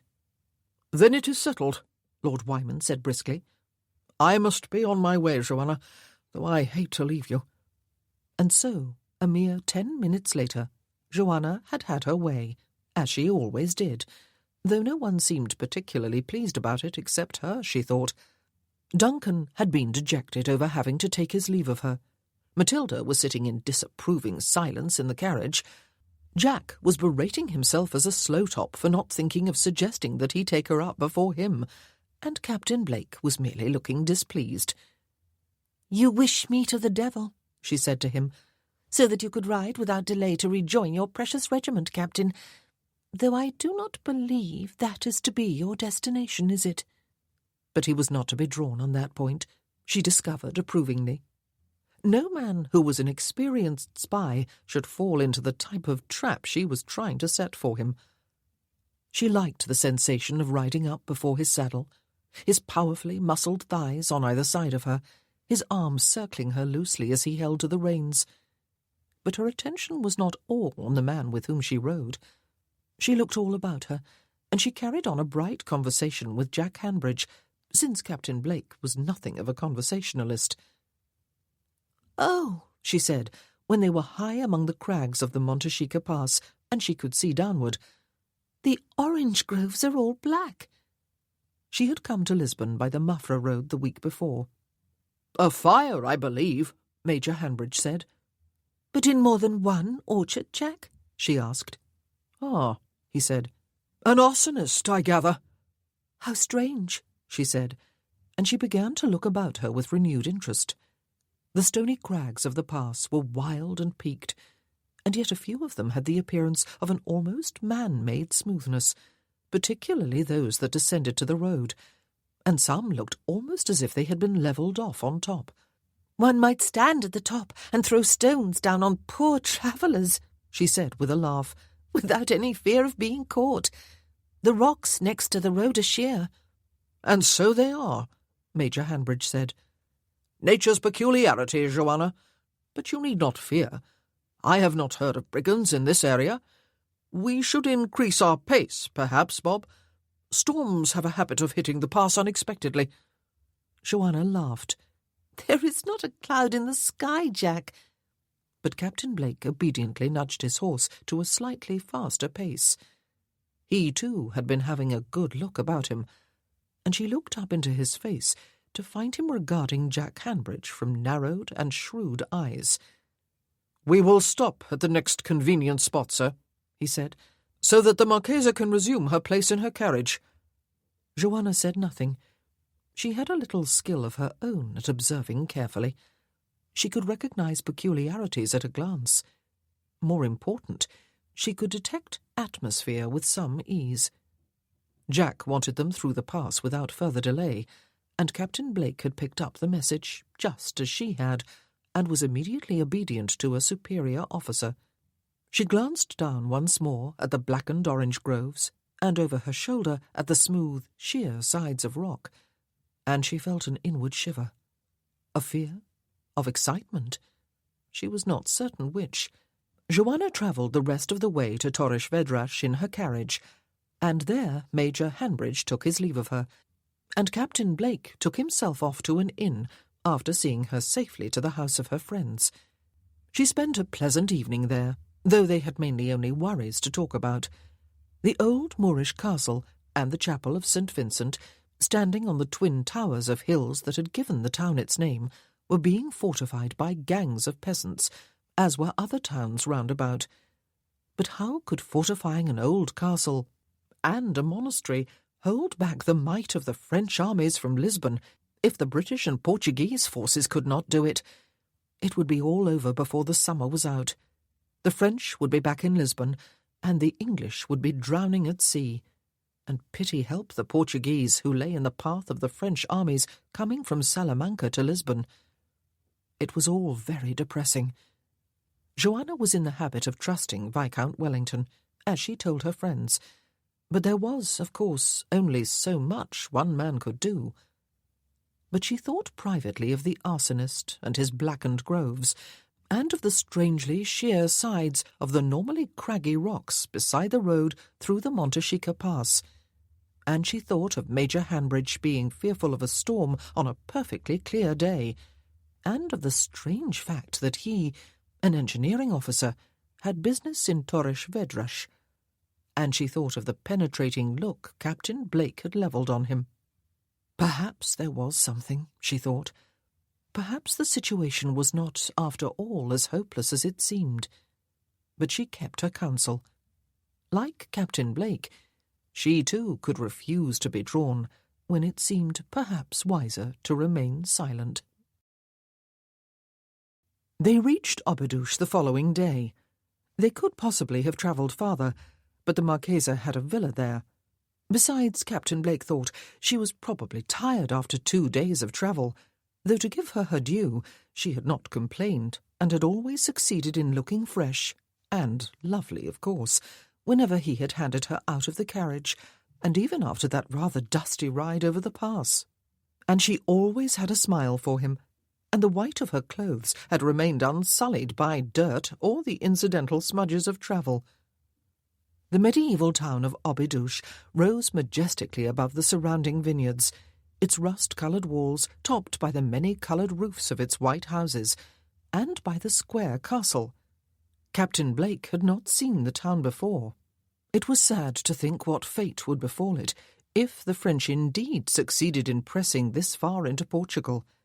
And yet the signs that the people, and perhaps more than just the people too, if he had interpreted correctly the appearance of the Monte Chica Pass and Hanbridge's agitation as they rode through it, were preparing to defend it, which had been so evident between Lisbon and Torres Vedras the day before, were absent here. The town basked sleepily in the late afternoon sun, as if its inhabitants had never heard of war, as if its castle had been built only to look picturesque. The streets of the town were narrow and steep and winding. The Marchesa's carriage moved slowly until it turned sharply to pass through the arched doorway into the courtyard of a cheerful white villa that fronted on the street. Captain Blake followed it through, ducking his head beneath the arch, which was not, after all, as low as it looked. He dismounted and waited to help the lady from her carriage. "Captain," she said, setting a white-gloved hand in his as he helped her to descend. She looked as fresh and cheerful as she had when they had left Torres Vedras that morning. "Welcome to Obidouche. You must stay here tonight." He cringed from the thought. He would never be comfortable in what was obviously an opulently appointed villa, and never comfortable under the same roof as the Marchesa. "Thank you, Mum," he said, moving to one side as the coachman handed her companion from the carriage, and she bustled inside the house. "But it would not be fitting. I shall find an inn." "And spend half the night fighting off fleas and other vermin," she said with a shrug. "But the choice is yours. Come to dinner at least. You really must. I have only Matilda to dine with otherwise, and we said all that was to be said to each other long years ago. You must come and entertain us with your conversation, Captain." Her eyes mocked him, in an expression he was becoming familiar with. And she had him at a disadvantage again, he realized. Almost any gentleman of his acquaintance doubtless had a whole arsenal of excuses that might be dipped into on such an occasion. He had no wish to dine with the Marchesa and her silent, disapproving companion, and of course he had no conversation to share with them. She knew that very well, and he did not doubt that that was the very reason why she had invited him. She seemed to delight in setting him up to look like a big, dumb ox, but he could think of not a single excuse. "Thank you, ma'am." He nodded curtly and turned away to his horse. But a thought struck him, and he turned back again. "May I escort you to the house?" She smiled slowly. She loved to observe his not knowing what was quite good etiquette. "I believe I can walk alone between here and the house without being set upon by brigands, or worse, Captain," she said. "Until later, then. Come early. Come in 1 hour's time. Not a moment later. I hate to be kept waiting." He bowed awkwardly and turned away, and felt her eyes on him as he mounted and guided his horse across the courtyard and through the doorway out onto the steep, narrow street. Joanna watched him go and smiled to herself. Any other man she knew would have taken advantage of every possible opportunity that had presented itself during the past 2 days. He would have ridden in the carriage and tied his horse behind, or at least ridden alongside the carriage and encouraged her to drive with the window down. He would have taken her up before him on his horse more times than the one that had been forced upon him. He would have tried to wangle an invitation from her friends at Torres Vedras. He would have leapt at the chance to stay here at her villa tonight. He would not have looked as if he were drowning in quicksand when she had invited him to dinner. But Captain Blake was not any other man, unfortunately. Oh, and fortunately, too, she thought, her smile growing more amused. She might have saved herself the trouble of coming all the way from Vizieu and of returning with his escort for all she had accomplished so far. Was there a more silent or a more morose man, or a more attractive one, in existence?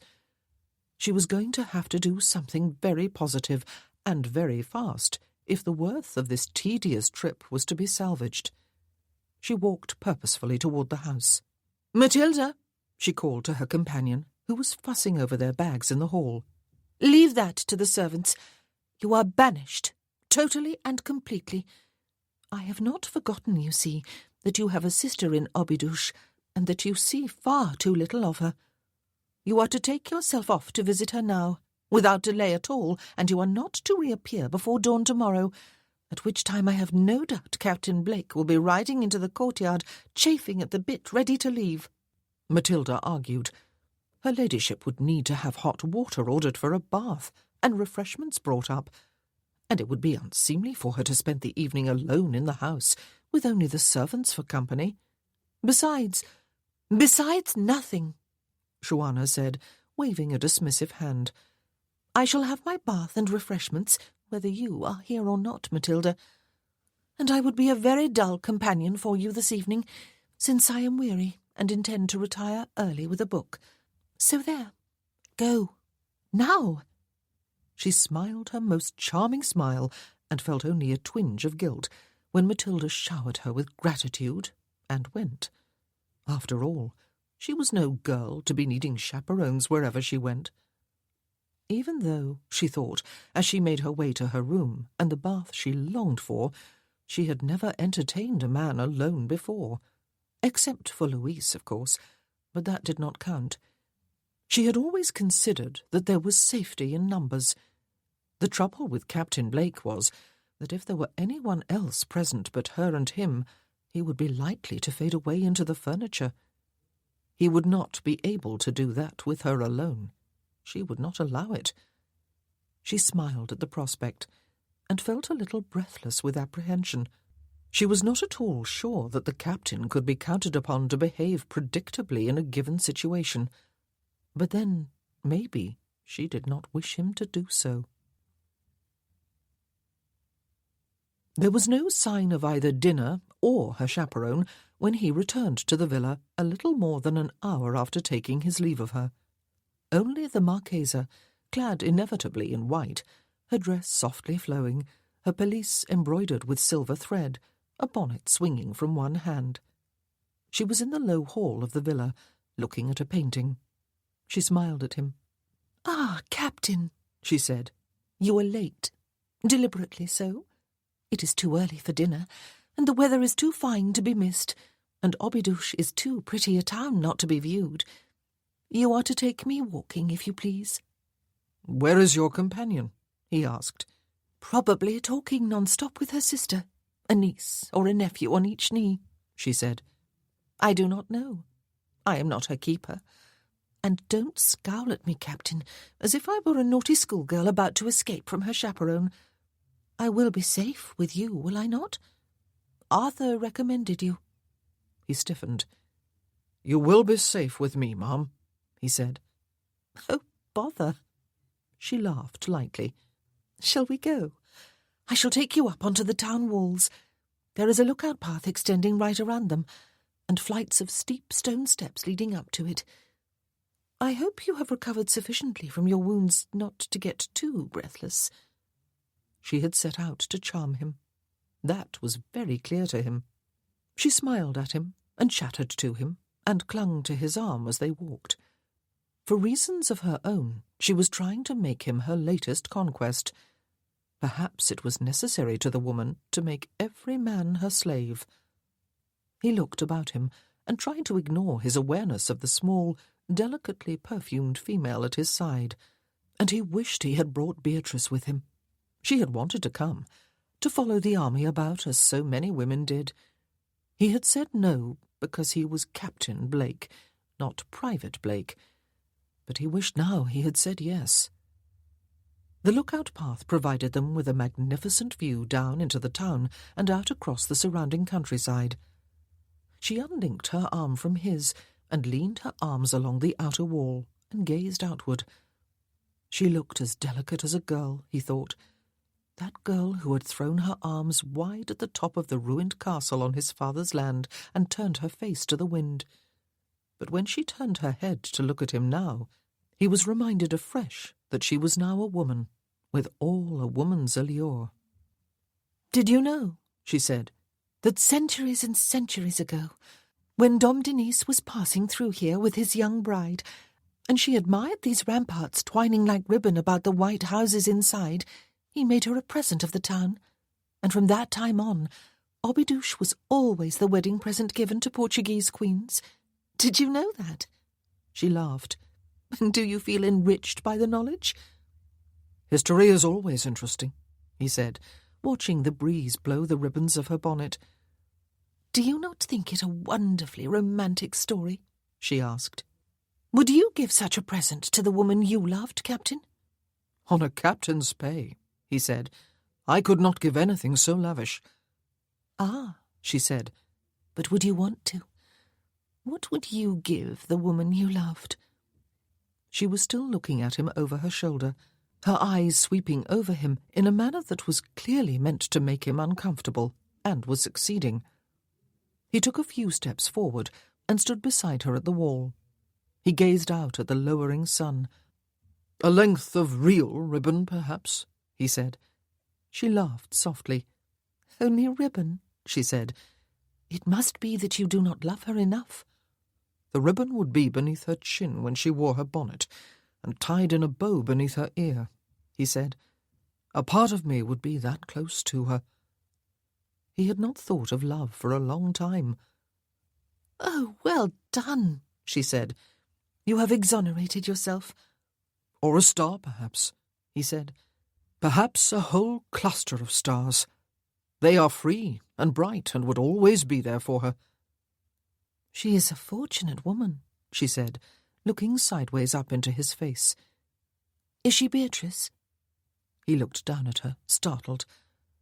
"I told you that I like to know something about the men who are my servants or escorts," she said. "Do you love her?"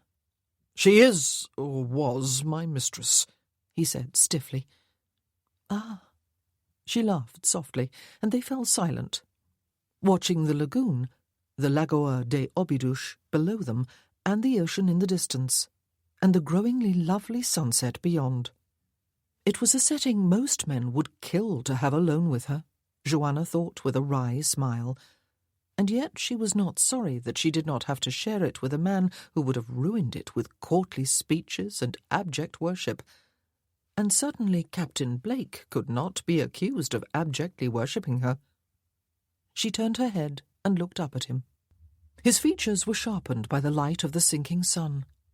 He looked almost relaxed, and she felt a sudden sharp stab of nostalgia and reached about in her mind for its source. A tower, ramparts, wind and sun, a dreamy, gentle, handsome boy whom she had kissed when she came down off the tower. Robert. And yet the walls of Obidos were nothing like that old castle at Haddington Hall, and Captain Blake was nothing like Robert, except that they shared a given name, and except that they had the same hair and eye colouring, and an indefinable something that escaped her conscious mind. Would Robert, her Robert, have resembled him in any other way had he lived? Would Robert have grown as broad and muscular? And would his face have grown as tough and disciplined? Would he have become a military hero? She was sure the answer to all those questions was no. Robert had dreaded being bought a commission. He had thought it would be impossible to kill. Perhaps, she thought, it was as well that he had died. And yet, for a moment, she felt a surging of the old grief, for the first and only man she had loved, for the young girl she had been, with her belief in the happily ever after, for a long-ago dream. She was staring at Captain Blake. She realized the fact only when he turned his head and looked steadily back at her. Their elbows were nearly touching on the wall. She could nearly feel the heat from his. "Do you not love a sunset, Captain?" she asked him. "Perhaps it is another gift you can give your lady." "I think not," he said, not moving his eyes from her. "The beauty of a sunset is deceptive. It is followed by the dark. A sunrise, perhaps. I would give her the sunrise and what is beyond the sunrise. Light and warmth and life and love." "Ah," she said, and her chest still ached with the inexplicable grief she had felt when he reminded her of Robert. "Then we must watch the sunrise together sometime, Captain." She had perfected the art of flirtation long ages before, but she realized the flirtatiousness of her words only when she heard their echo. Strangely, she had not intended them that way, although she had brought him up onto the walls with the sole purpose of flirting with him. "Perhaps," he said, still looking at her so that she felt breathless and almost frightened. She felt not quite in control. "Perhaps," she said, laughing. "You missed your cue, Captain. You were supposed to declare that you would move heaven and earth to bring on that day. Are you hungry? Let us return home for dinner." She took his arm and set herself to talking lightly and ceaselessly to him as they made their way down the darkened steps into the town and back to her villa. Chapter 7. He breathed a sigh of relief when they entered the Marchesa's villa. At least now they would be joined by the companion, and while conversation would not be easy, at least the tension would be gone. He had felt ready to explode with it up on the town walls.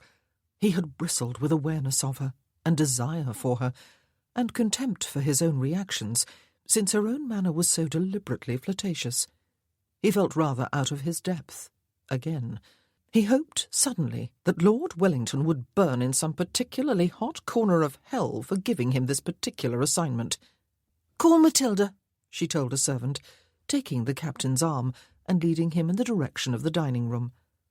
But the servant coughed delicately. Matilda, it seemed, had not returned to the villa. "How provoking!" The Marchesa frowned. "She has forgotten all about the passing of time, I will warrant. It is ever thus when she visits her sister. I dare say I shall not set eyes on her until tomorrow." She sighed. Companions can be very provoking, Captain Blake. They are not quite servants, and one does not like to scold them. We will have to dine tête-à-tête." He might have suspected her of scheming that it be thus, if he had not noted when they entered the dining-room that the table had been set for 3. "I shall return to my inn, ma'am," he said. But she laughed at him and told him not to be tiresome, and before he knew it they were seated at the table, and he was sipping the wine while she sat and watched him, her chin in her hand. And then he had the painful feeling that he had committed a breach of etiquette by lifting his glass before she did. He set it down. "I am hungry," she said, "and refuse to deliver a monologue all through dinner. You must hold up your end of the conversation, Captain Blake." There was nothing more sure to tongue-tie him. He picked up his glass again. She watched him as the servants set out the food on the table. She refused to say another word for a while. She wanted to see how long it would be before he could think of something to say, and she let her eyes roam over his face and wondered what it was about him that made him such an attractive man. His close-cropped blonde hair. She preferred men with over-long hair. The crooked nose and the very noticeable scar, but they only took away any claim he might have had to handsomeness. The bronzed skin, perhaps, the light blue eyes, the knowledge that he had killed, that he was a military hero, the awareness that he was from a world and a background alien to hers. Finally she felt the tension again, as she had up on the town walls, but she was not supposed to feel tension. Only the gentlemen with whom she dealt were meant to feel that. "Tell me about yourself," she said. "Where were you born? Who was your father? What was your childhood like? Why did you enlist? Speak to me, Captain." "I enlisted," he said, "because it seemed the right thing to do at the moment I did it. On the whole, I have never been sorry." He had not answered her first 3 questions, she thought, but it was what she had learned to expect of Captain Blake. Unlike most men of her acquaintance, he did not like to talk about himself, or about anything else, for that matter, it seemed. And so, after all, she did most of the talking as they ate, or as they picked at the food, to be more accurate. Her appetite was not usually affected by the company in which she ate, but this evening it was. She was aware of every mouthful she lifted to her mouth, of every mouthful he lifted to his, and she was aware of every swallow. His fingers were long and slim, an artist's fingers, she thought, but his nails were cut short and kept clean, a soldier's fingernails. She wondered what those hands and those fingers would feel like feathering over her back, her naked back, and quelled the thought.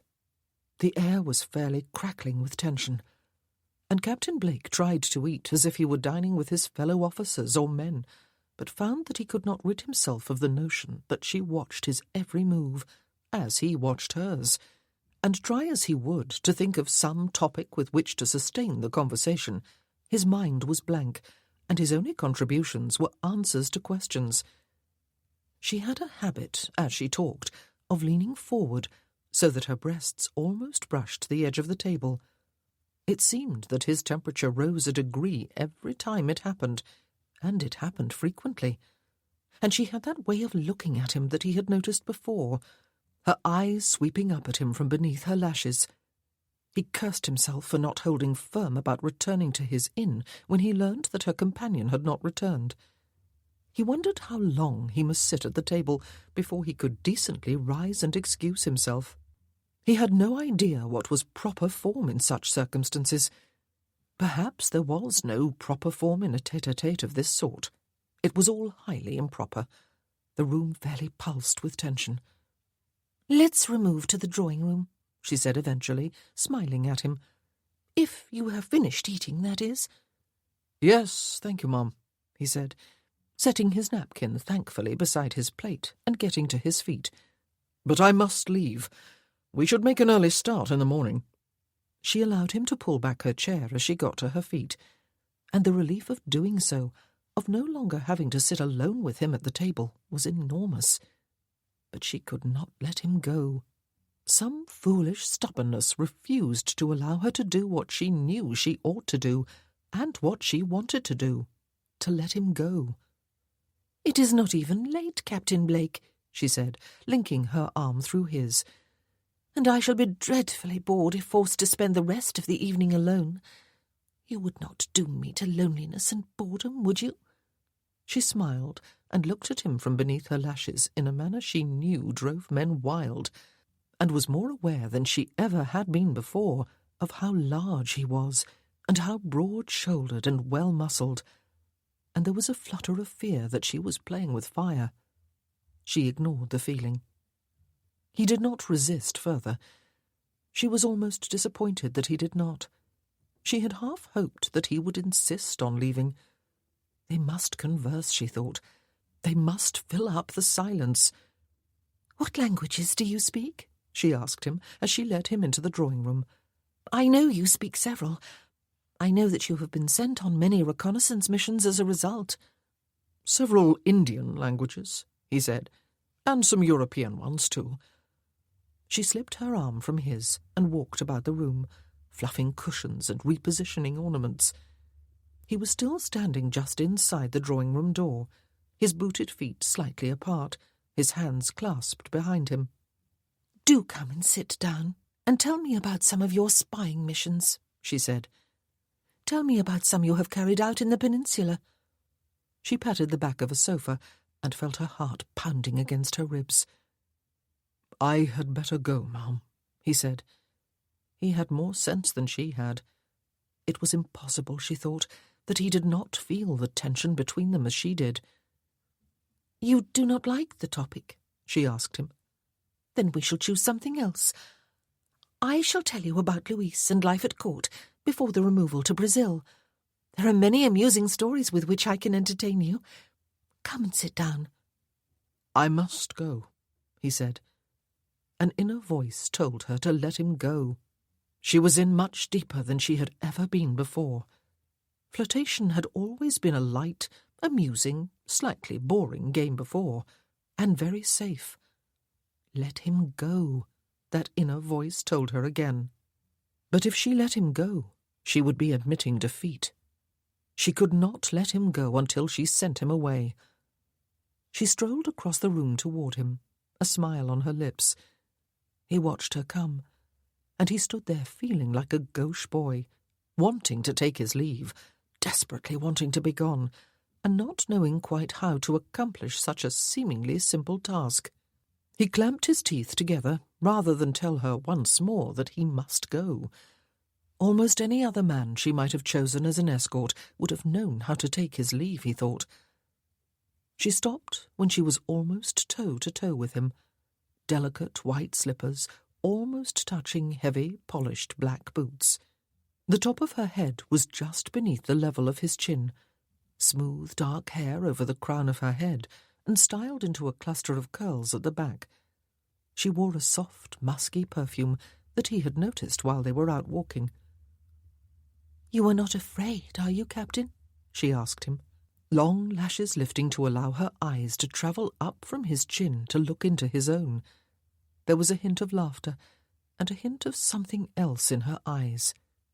He swallowed, and wished he could have controlled the action.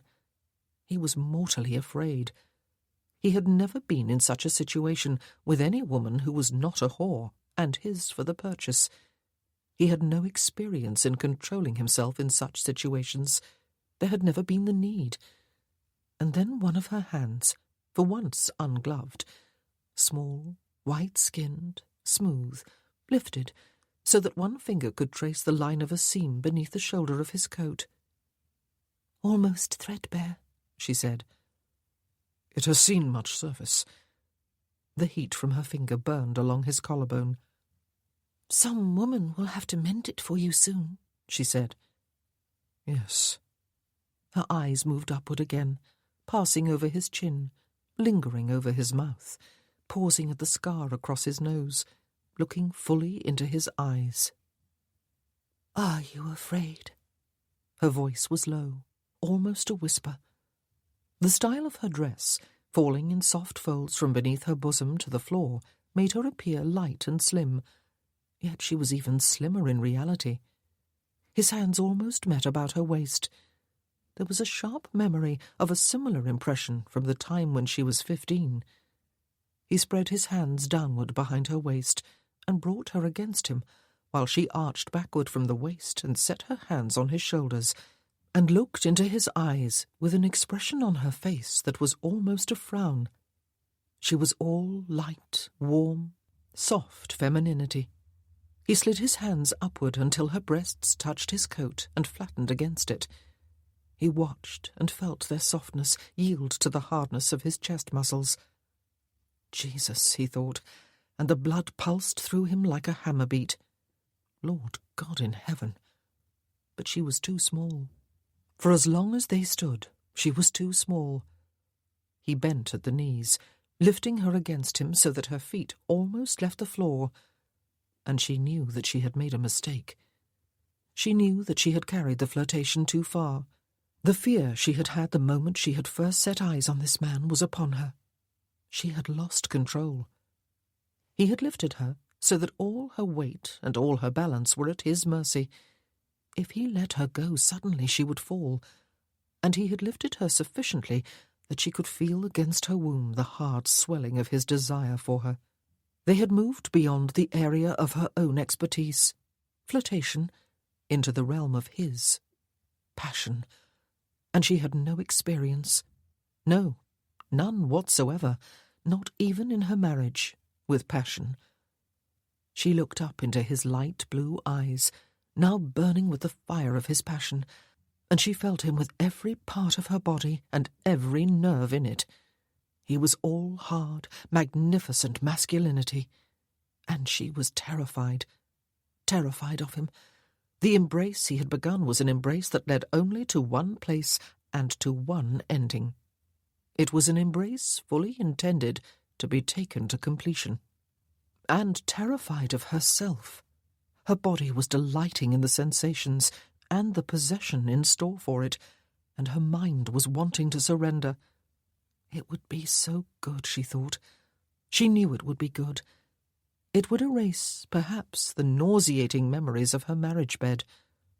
She wanted more than anything to surrender. Her eyes fluttered closed, and her lips parted as his head lowered to hers. She wanted to know what he would do with her. She wanted to know what a virile, passionate man would do to the woman he desired. His mouth came down wide over hers, so that for a moment she opened her eyes in shock. His tongue outlined her lips until she felt a sharp, stabbing ache deep in her womb, and then it plunged warm and hard and deep into her mouth. She gasped and drew it deeper still, and the terror was back, thrusting its way past the curiosity and the temptation. She had no control over the situation at all. She knew that it was a matter of mere minutes, perhaps less, before she was lowered to the floor and her skirts raised and her body penetrated. She would have surrendered control to a man she did not know or understand, an enigma, someone she was merely to work with. She bit down hard on his tongue. When he jerked back his head, she smiled at him and fought down terror and breathlessness and shaking knees. "Why, Captain," she said, "was that not a little extravagant for a good-night kiss?" "Why, you bitch!" he amazed her by saying, taking a step backward and frowning ferociously at her. Terror curled itself into a fist inside her. She raised her eyebrows. "I did not hear that, Captain Blake," she said. "A temporary deafness, I dare say. You had decided not to stay for port." "You bitch," he said again, not taking the cue from her to restore a measure of civility to their dealings. His eyes narrowed on her. "You sent your companion away deliberately, didn't you? You had no intention of there being a threesome for dinner, did you? You do not need a chaperone, ma'am. You need an animal tamer." She smiled at him. "Alas, the deafness was only temporary," she said. "But I will forgive you, Captain. It seems you misinterpreted the situation entirely. I have been grateful for your escort. I intended to show my gratitude. Pardon me, but I meant no more." His heels clicked together, and his face was again all hard lines, his eyes steely. It was a soldier's face, one which must strike apprehension into the heart of any enemy soldier unfortunate enough to look into it on the battlefield. "Good night, ma'am," he said. "I shall return at dawn if that meets with your approval." "I shall be ready, Captain." She smiled at him. "Good night." He turned and left without another word. A gentleman would have apologized, both for the liberties he had taken with her person and for the unpardonably vulgar language he had directed at her. But Captain Blake was not, of course, a gentleman, and she could not say she was sorry he had not apologized. She would have felt even more guilty than she was already feeling if he had. And Captain Blake, striding from the villa and the courtyard and up the hill to his inn, cursed furiously beneath his breath and damned her to hell and back. His tongue was throbbing, and there were cuts at the back of it that would be sore for days. The bitch! He could think of no other words to describe her. She had led him on all evening just so that she could make a fool of him and laugh in his face at the end of it all, when despite all his efforts he had failed to resist her. But it was a dangerous game she played. He would have been the one laughing if he had been unable to stop, despite the bitten tongue. He felt a prize fool. To have had his tongue bitten. He would never again be able to look her in the eye without remembering how she had set up his humiliation. Twice he had been made a fool of by a woman, and by the same woman both times. Jeanne Morissette and Joanna da Fonte, Marchesa das Minas. In any language, she was trouble, and once she had been safely delivered to Visieux, a task he would complete as expeditiously and as impersonally as was possible, he would have nothing more whatsoever to do with her. Not that he would have the opportunity to do so, of course. A captain who had once been a private soldier, and the widow of a Portuguese marquess and daughter of a French count. How had she once phrased it? He paused outside his inn, and frowned down at the ground before his feet. The bastard and the daughter of a French count. Yes, he believed those had been her exact words. Well, he had just relearned his lesson. From now on, he would confine his attentions entirely to the Beatrices of this world.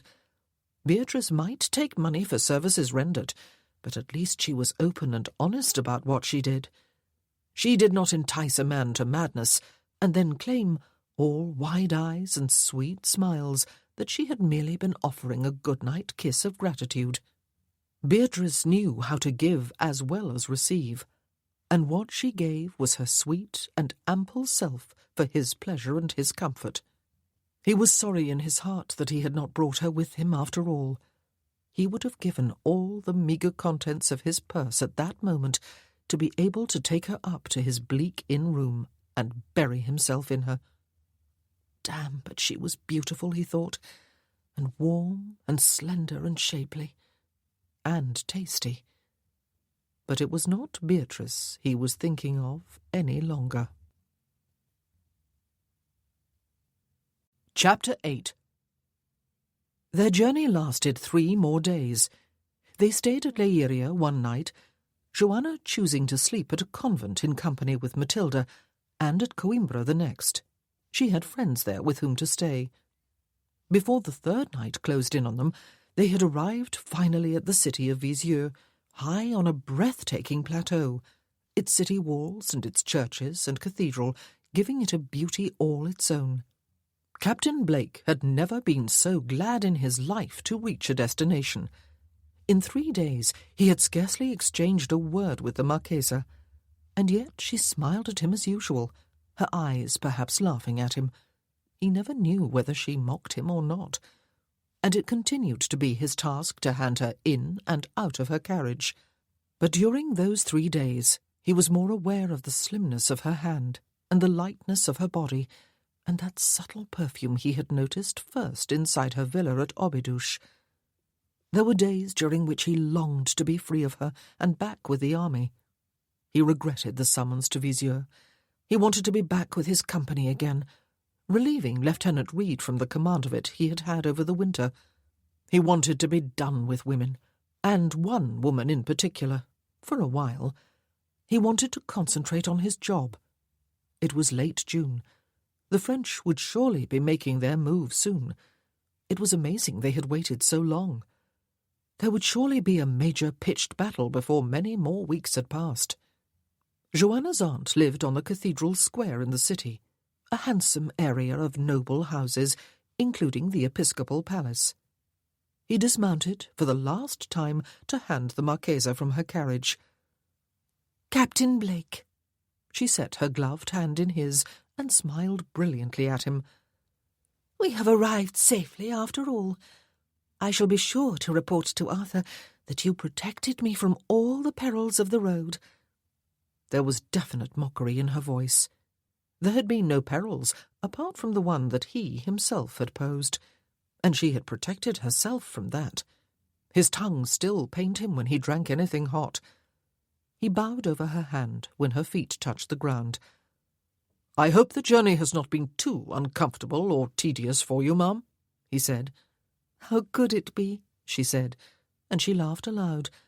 "When I had your conversation to enjoy, Captain Blake?" Was he dismissed, or did she expect him to escort her into the house? For the 1000th time he felt woefully lacking in knowledge of the niceties of polite behaviour. "I will not keep you," she said. "You will be anxious to report to headquarters and find your billet.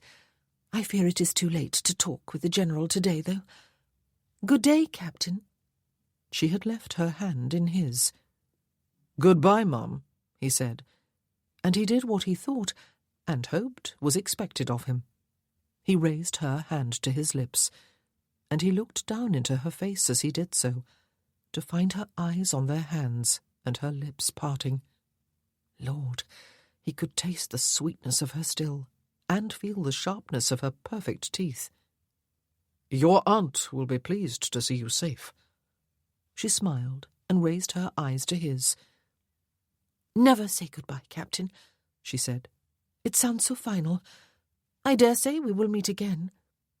And finally she withdrew her hand from his and signalled, in that quite imperceptible way that ladies were expert at, that he was dismissed. He swung himself back into the saddle, turned to salute her, and felt all the relief he might feel when being released from a prison cell and certain execution. He hoped not, he thought fervently, in reaction to her final words. God, he hoped not. The French army intended for the invasion of Portugal, the Army of Portugal, as Napoleon Bonaparte liked to call it, was still stationed in and about Salamanca. Captain Blake had learned from fellow officers at his billet the night before. The 52-year-old Marshal André Massena had just taken over its command.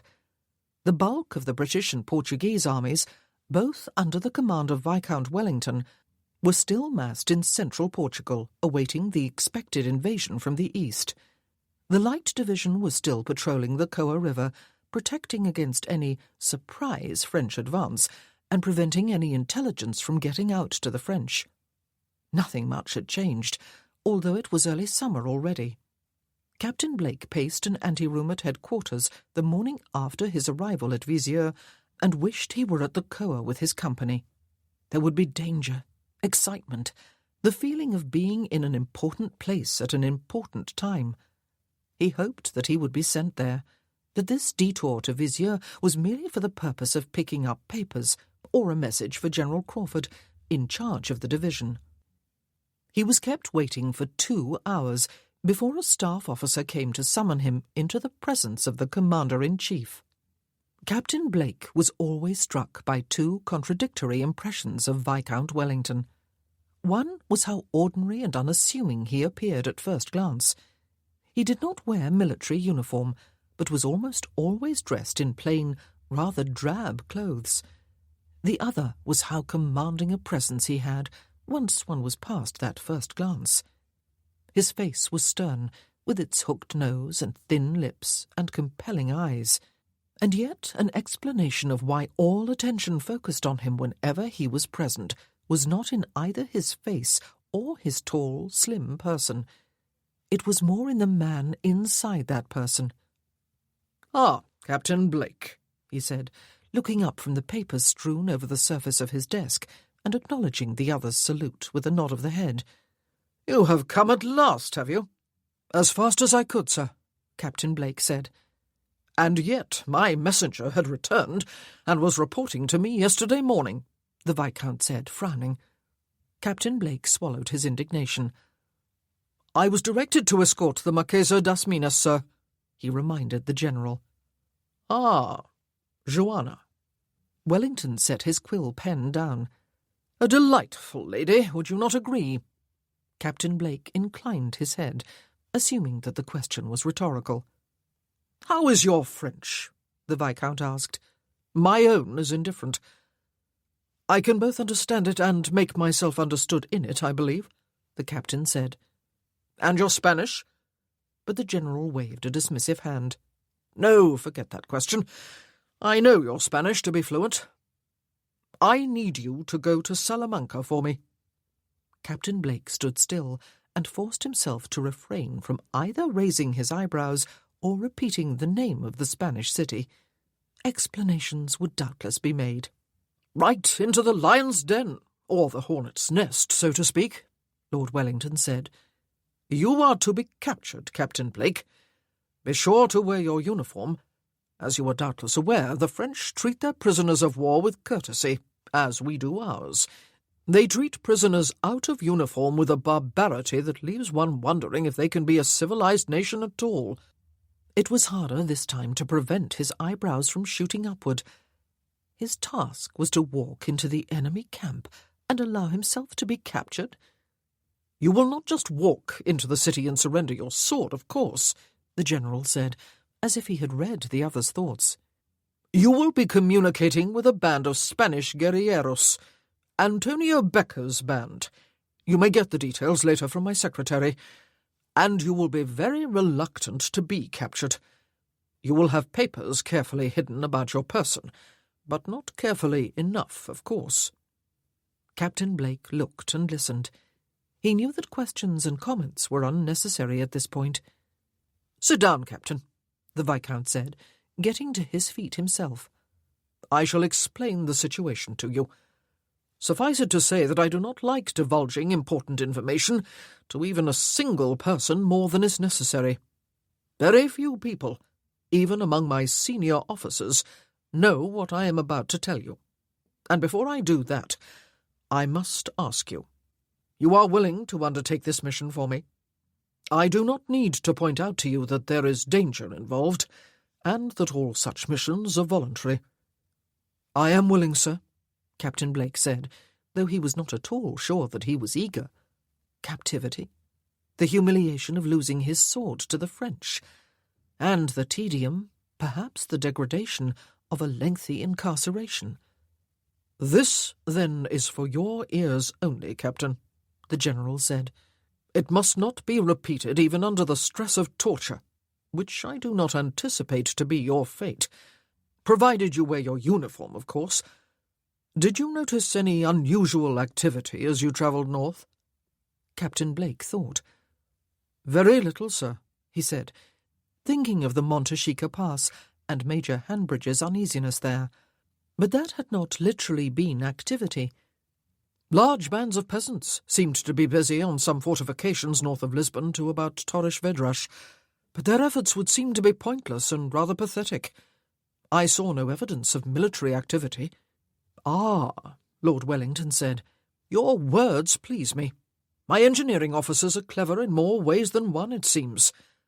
Last autumn, Captain Blake, I gave orders for a chain, 3 concentric chains of numerous and quite impregnable fortifications to be built north of Lisbon. The most northerly to pass through Torres Vedras, from the ocean to the Tagus River. Old castles and churches and towers are to be used. Mountains are to be reshaped. I shall not go into full details. These defences are almost ready, Captain. With my engineering officers, I have been calling them the lines of Torres Vedras. When they are finished, and defended by an army of moderate size, they will be quite unpassable. Any army coming from the north can be held from Lisbon indefinitely. I do not intend, you see, that my army be pushed into the sea. We will retain our only foothold on the continent of Europe, and eventually we will have the strength to nibble away piece by piece at Napoleon Bonaparte's empire. At present, we simply do not have the numerical strength to advance ourselves." Captain Blake listened in fascination, but said nothing. "When Massena brings his army into Portugal," the Viscount said, "as he will surely do soon, once he has subdued Ciudad Rodrigo and Almeida, he will march a long distance through the hills, a long distance from his supply lines, and he will find little comfort in this country. The inhabitants will be encouraged to retreat before him, burning whatever food and supplies they cannot carry with them. He will not be too worried, believing firmly that soon he will be able to supply his troops from the treasure stores of Lisbon. When he reaches the lines of Torres Vedras, Captain, he will have the choice between a difficult retreat late in the year with a half-starved army and a pointless digging in the hope of blasting his way through the lines and getting to Lisbon. The destruction of a large part of his army should be certain." Viscount Wellington, who had been pacing about the room, returned to his desk and sat down, looking at Captain Blake. "Only one thing can spoil my plan," he said, "and that is Massena not doing what I fully expect him to do. He could, of course, march on Lisbon from the south, and we do have lines of defence south of the Tagus too, though they are not as formidable. But I do not expect him to go south. He will, I believe, act predictably, under one condition, an absolutely essential condition. The existence of the lines of Torres Vedras must remain a total secret. Even my men will believe they are headed for annihilation as they retreat on Lisbon. They will curse me roundly, Captain Blake." "Yes, sir," Captain Blake said, and watched his commander-in-chief smile arctically. Thank heaven, he was thinking, that Major Hanbridge had rushed them through that pass before the Marquesa's questions had become more pointed. "My army has done a superb job of sealing off the border to French intelligence," Lord Wellington said. "The very positioning of the French army shows that they do not know what they will be facing. But things do leak out, Captain. 3 details have somewhat disturbed me in the past few weeks. My own intelligence informs me that small groups of Massena's men are scouting the southern route, and some of our Spanish friends have informed me that the French have their hands on some paper whose description sounds suspiciously like an unmarked diagram of the lines of Torres Vedras.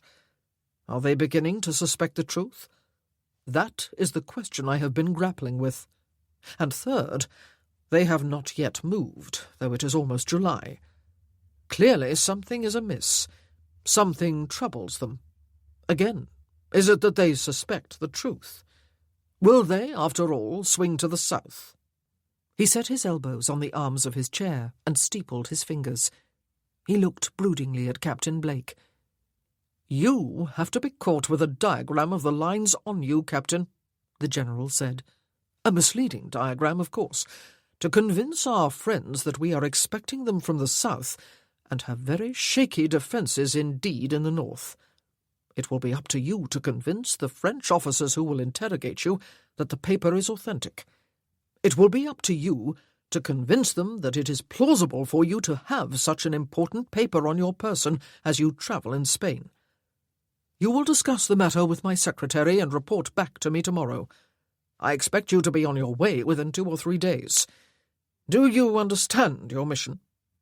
It is to make sure at all costs that the French army comes this way, sir," Captain Blake said. "That they neither stay where they are nor head south," Viscount Wellington said. "Yes, sir," the captain said. "I understand. You will, of course, have questions after you have thought about all that I have said," the General said. "Do you have any now, Captain?" Captain Blake licked his lips. "Am I to be a hostile prisoner, sir?" he asked. "Or am I to give my parole if offered the chance?" "Oh, your parole by all means," Lord Wellington said. "I would not wish your captivity to be an uncomfortable one, Captain. "You would not wish me to try to escape then, sir?" Captain Blake asked. "Certainly not, if your parole has been given, and your captors do their part by treating you with courtesy," the Viscount said with raised eyebrows. "You will be exchanged for a French captive of equal rank in due time, Captain Blake. Are there any more questions?" "None at the moment, sir," Captain Blake said. His heart felt as if it were in his boots. After months of incarceration in a hospital in Lisbon, he was to have a brief glimpse of freedom, only to lose it again quite deliberately for who knew how long. While his company and his regiment and his army prepared for battle, he would be a prisoner of their enemy, and once his parole was given, honour would not even allow him to try to escape. "If an exchange is made soon enough," the general said, "or if you find yourself freed for any other reason, Captain, I will expect you to help our cause by persuading the inhabitants of the country to burn all behind them as they, and you, retreat on our army. That task will take precedence over rejoining your regiment." "Yes, sir," Captain Blake said, but his spirits were not lifted. It was unlikely that there would be any exchange of prisoners before the summer's campaign was over. He rose to his feet and saluted smartly. "Oh, Captain," the Viscount said before he had left the room, "you have received, or will receive, an invitation to a ball being given by the Countess of Soveral tomorrow evening. She is the Marchesa's aunt, you know. I believe the lady wishes to express her gratitude to you for escorting her niece safely from Lisbon. Tiresome affairs, these, but we must maintain friendly relations with our host country. I will expect you to attend." "Yes, sir," Captain Blake said, and left the room, since there seemed to be nothing else to be said. And if there were a lower place than his boots for his heart to be, he thought, then that was where it was. He was going to have to see the bloody woman again, and on her territory, a ball at which it was entirely probable that the Commander-in-Chief himself would be in attendance, and he would wager that she had personally connived at getting him invited, just so that she might witness his embarrassment and total discomfort. It had probably never once crossed the aunt's mind to thank him. Hell, he thought, hell and damnation. He should have taken the surgeon's advice and taken sick leave for the summer. "I do apologize for bringing you into a room that offers so little comfort for a lady," Viscount Wellington said later the same day, "but it seemed safer to talk on such delicate issues here rather than at the Countess's house." Joanna laughed. "But you forget, Arthur, that I am not always a lady," she said, "and occasionally know a great deal less comfort than this room affords. So, I am to make a mortal enemy of Captain Blake, am I? It will not be difficult, I think. He neither likes me very well nor approves of me." The Viscount looked at her and frowned. "He treated you with discourtesy?" he asked. "I shall have him hanged." She laughed again. "Oh, no, no," she said. "He did not behave amiss, but I was La Marchesa at her best, you see. You told me that I must get to know him, and I assumed that meant I must flirt with him. I flirted, but I am afraid that your captain is made of stern stuff. He does not approve of flirts. Not that he ever said so." Joanna smiled rather ruefully as she remembered being called a bitch. "This is a very delicate and dangerous matter, Joanna," Lord Wellington said. "I have agonized over it, but it seems the only idea that might work. Captain Blake must be carrying the actual plan for the lines of Torres Vedras." "But it is to be sealed, and he is not to realize the truth," she said. "He is a good man," the Viscount said. "He has proved it on many occasions, but I do not know if he adds acting skills to his others. It will be best, I have decided, if he is not acting. Of course, he will deny that the papers are real when they are discovered and he sees them, and the French will suspect that he bluffs, but will be afraid that the bluff is itself the bluff. They will not know quite what to believe, and that will be where you come in, Joanna." "I will convince them that Captain Blake is your most highly skilled spy," she said, and that he deliberately had himself captured in order to confuse them, in order to make them believe by his denials that the real defences are in the north. I understand, Arthur. So even as he realises that I am unwittingly helping his cause, he will hate me as he would hate poison. Delightful. You do not have to do this, Joanna, Lord Wellington said with a frown. I can still take a chance on what I almost believe, which is that the French have no idea whatsoever of a possible trap awaiting them. I hate to see you put yourself into danger. Is Wyman still particular in his attentions to you? The very safest place for you at present would be England. The safest place for Maria and Miguel would have been England too, she said, both her expression and her voice changing. No, the job will be done, Arthur. The French will come this way and will believe that they have free passage to Lisbon. Perhaps, at some time in the future, I will have a chance to apologise to your poor captain. And what pieces of useful and useless intelligence may I take with me to Salamanca? Oh, Lord Wellington waved a hand in the air. You may tell them that I am here, Joanna. They doubtless suspect as much, even if they do not know for sure. You may tell them that I am poised for flight, with the forces stationed in the north, to help repel the invasion by the southern route, but that I dare not leave here yet for fear that they might come this way. Is that information carrot enough? Oh, Arthur, may I tell them about the pathetic peasant attempts to fortify Torres Vedras? She asked him, smiling. They did look pathetic, you know, rather like one small person standing in the middle of a river in flood, trying to hold back the waters. The French would be delighted by my description. I should do it so well, and it will make Captain Blake's bluff seem so much more laughable. By all means, he said. Entertain them, Joanna. And perhaps this time there will be new troops, new officers in Salamanca, she said with a sigh. Perhaps he will be there this time. I live for the day. The Commander-in-Chief looked at her broodingly. If he is, Joanna, he said, it will be a job for your brother. You must not try tackling him yourself. She smiled brilliantly at him.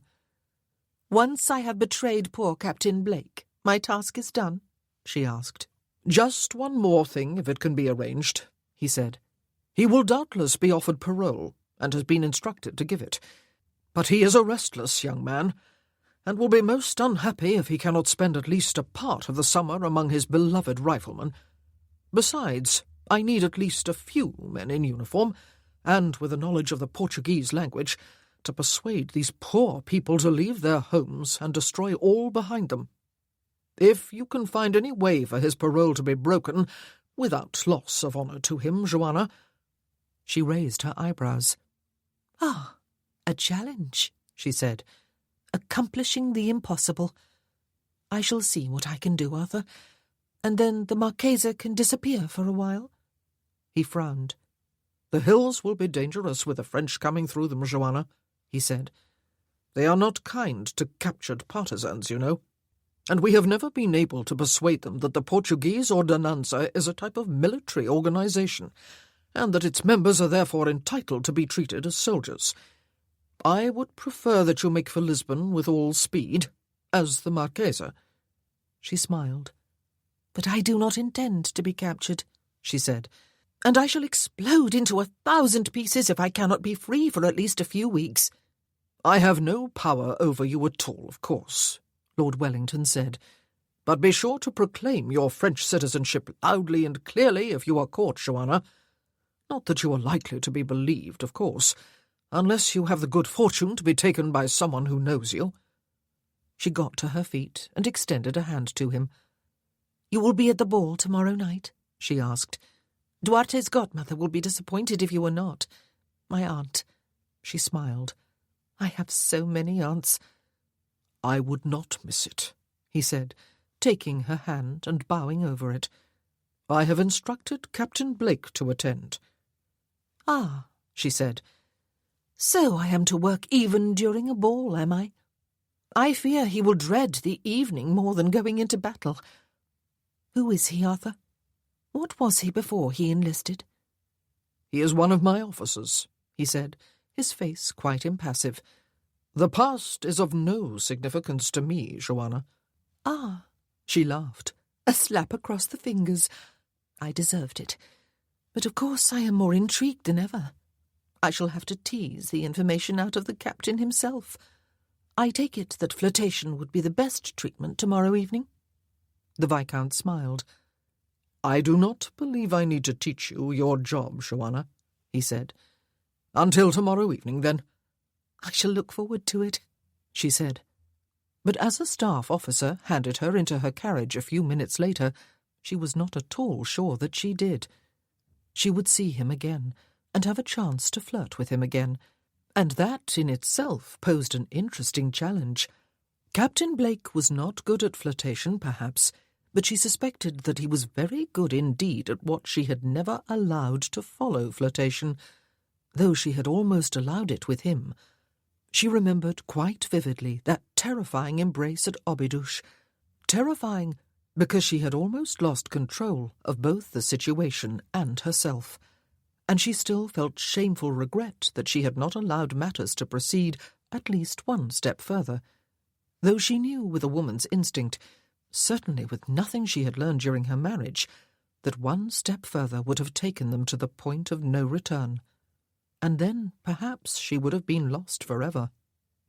She would see him again the following evening, and she would flirt with him, and then, in Salamanca, she would betray him, laugh at him, make him into a fool, the butt of French humour, and she would have to give him an honourable way out of his parole, his promise given not to try to escape.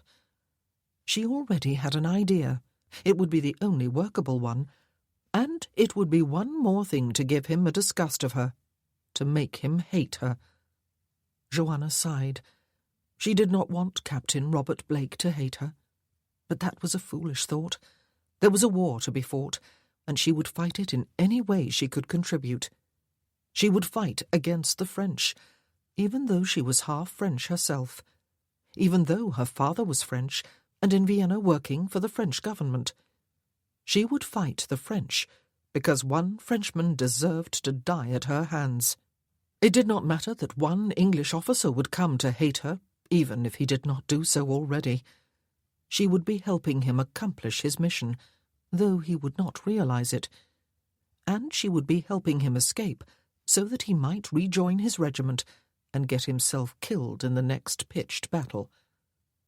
Perhaps at some time in the future she would be able to explain to him. But if she did not, it did not matter. He was just one soldier, and she another.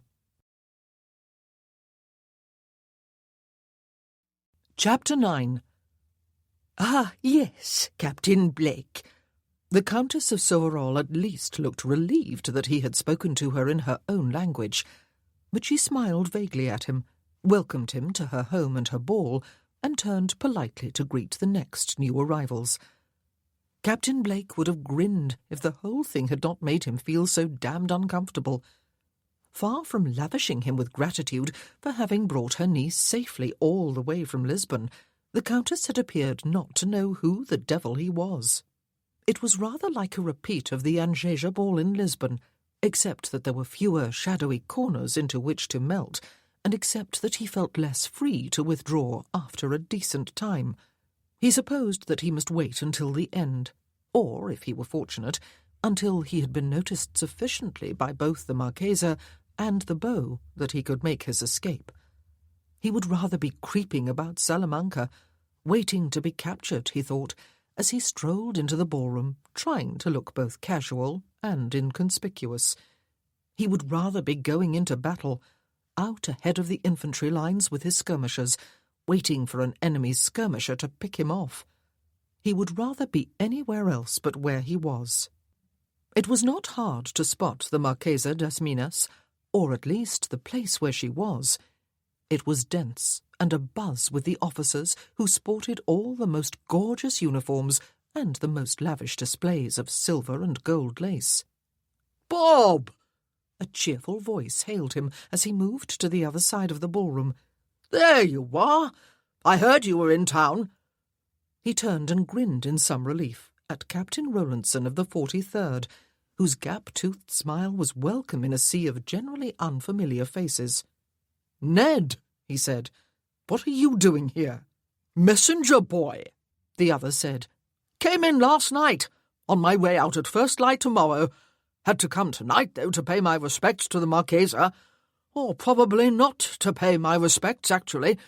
Worship from afar is more like it. You were appointed to escort her here from Lisbon, I hear. Lucky dog. Tell me all about it." "We travelled fast," Captain Blake said with a laugh. "I was only 1 day later arriving here than I would have been on my own. What is happening on the Coa?" "Johnny trying to sneak past and the division holding him back," Captain Rowlandson said. "Crawford in his element. Expect major heroics when the push really comes. He likes to think he is more effective than the whole bloody army put together. Makes for an interesting and probably short life, though. You survived then, Bob? There was a wager on, but no one would wager that you would not.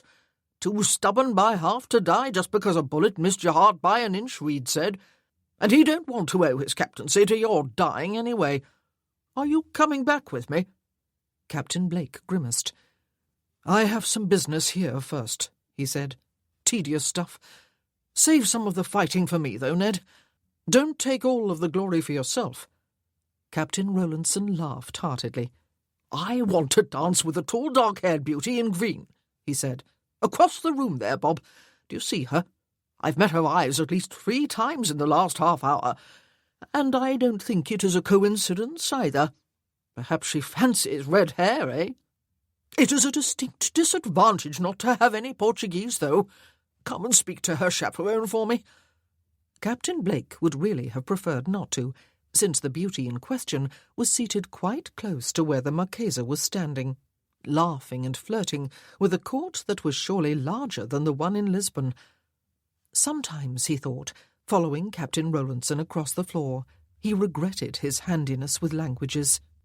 The matter was soon settled, the tall girl and her chaperone seeming only too pleased to accept the offer of partnership of a British officer, despite the fact that they did not have a word of English between them. Captain Blake turned away from the chaperone with a bow as the couple stepped onto the floor for the dance that was about to begin. The Marchesa was in white, he discovered without surprise when he could not resist glancing her way. The gown shimmered with silver thread. Her dark hair was more severely drawn back from her face than usual. The smooth style shone in the light of the candles. The cascade of curls at the back of her head was softer, fuller than usual. And then he regretted the temptation to look, and even to stare. He caught her eye and inclined his head in some confusion. But before he could look away, she raised her white feathered fan to her lips, and her eyes laughed at him over the top of it and held his. It would be boorish to withdraw his eyes and walk away. And yet, without even having to look down, he knew that his carefully brushed green coat and his painstakingly polished boots looked more than shabby in contrast with the gorgeous uniforms surrounding her. He drew a deep breath and walked toward her. "Captain Blake," she said, and lowered her fan to smile fully at him. "You are late, and each of these gentlemen is ready and eager to slap a glove in your face and call you out for having reserved the first dance with me." "No one deserves to dance with you when he does not deign to stroll up until the music is almost beginning, Joanna," a captain of the guard said, looking at Captain Blake with mingled disdain and amusement. "You should send the fellow on his way with a few sharp words." "What, Joanna?" a lieutenant colonel of the King's German Legion said with a good-natured laugh. "We have all been ousted by a mere captain of the damned rifles. Begging pardon for my German. They all think themselves the elite just because they are the best shots in the army. Blake, is it? The hero of last summer's retreat from Talavera? Well, if you must dance with a rifleman, Joanna, it might as well be with a hero, I suppose." She set a hand on the captain's arm, smiling at the disappointed group of her admirers. "You were late coming, Captain," she said, laughing up at him when they were on the dance floor. "Do you dance, by the way?" "I do, ma'am," he said. He did not smile back at her. He had never danced at a grand ball. and he had no wish to dance with her, knowing that half the male eyes in the room would be on them, and he did not like being manoeuvred and made to feel like a puppet on a string again. "You see how I am thanking you for your escort," she said. "I am granting you the first dance of the evening, Captain, before you could even ask for it. Do you have any idea how many men did ask?" "I could probably make an educated guess, ma'am," he said. But the music began at that moment and saved them from further conversation for a while as they moved into a quadrille. "Ah," she said, after a few minutes, "you do dance, and very well too. You must have had a good teacher." "My mother," he said. She smiled. "She enjoyed dancing?" she asked. "She danced a great deal?" "With me, yes," he said, "and occasionally with my father." He must have been very young. He could remember watching in delight as they performed the steps of courtly dances and sprightly ones, while his mother hummed the tune and his father laughed. He could remember plucking at his mother's skirts and his father's breeches until one or other of them had lifted him up and continued the dance. Those were the days when he had considered their family life normal and happy. It had been happy. "Captain Blake," the Marchesa said, "you are neglecting me. You have gone into a dream.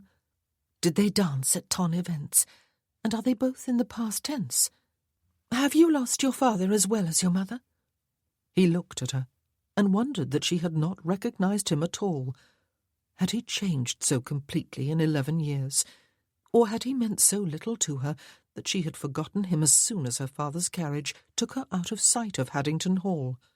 She had not changed so very much, except that the bright girl with her dreams of growing up and enjoying life had matured into the flirtatious woman who perhaps enjoyed life too much for happiness. He wondered if for all the lovers she must have had, she had ever loved. He wondered if she had loved her husband. Not that love mattered a great deal to him either, of course. "Not to my knowledge," he said. She sighed. "I should have learned by now," she said, "that you will answer only one question at a time, Captain, the last that I ask. I should have remembered to ask only one at a time. Did you love your mother?" "She was the anchor of my happiness and security as I grew up," he said. "And your father grieved so deeply after she died that he went all to pieces," she said. "That is why you enlisted in the army?" "I enlisted," he said, "because I wanted the challenge of making my own way in life." She sighed again, and then laughed. "I did it again," she said. "I asked 2 questions, and had the least important answered. I am an inquisitive person, Captain, and usually it is easy to find out everything there is to know about men. Ask them a single question, and they will rush eagerly into a life history. I can understand why you are a spy. Ah, and there is Arthur. I am so glad he came. My aunt would have considered herself forever a social failure if he had neglected to put in an appearance. Have you spoken with him yet since our arrival?" "I have exchanged a few civilities with him, ma'am," he said. She favoured him with her brightest, most charming smile. "Oh, Captain," she said, "I will wager that you have exchanged a little more than that. It is difficult talking and dancing at the same time, is it not?" It was. She was light on her feet, and bright-eyed and beautiful, and she wore the same perfume he had noticed at Obidosh. The evening they had spent there seemed now rather like dream and nightmare all rolled into one. The feel of her, small and warm and shapely in his arms, the smell of her, the taste of her mouth, the desire that had flared in him, the wonder of her response, and the painful ending of the embrace, and her laughter and teasing, and the knowledge that she must look at him and know that he was just as vulnerable to her charm as any of her numerous admirers. "You must reserve another set with me, Captain," she said, her eyes laughing with the familiar, teasing glow. "Immediately after supper?" "Yes, that is not yet spoken for.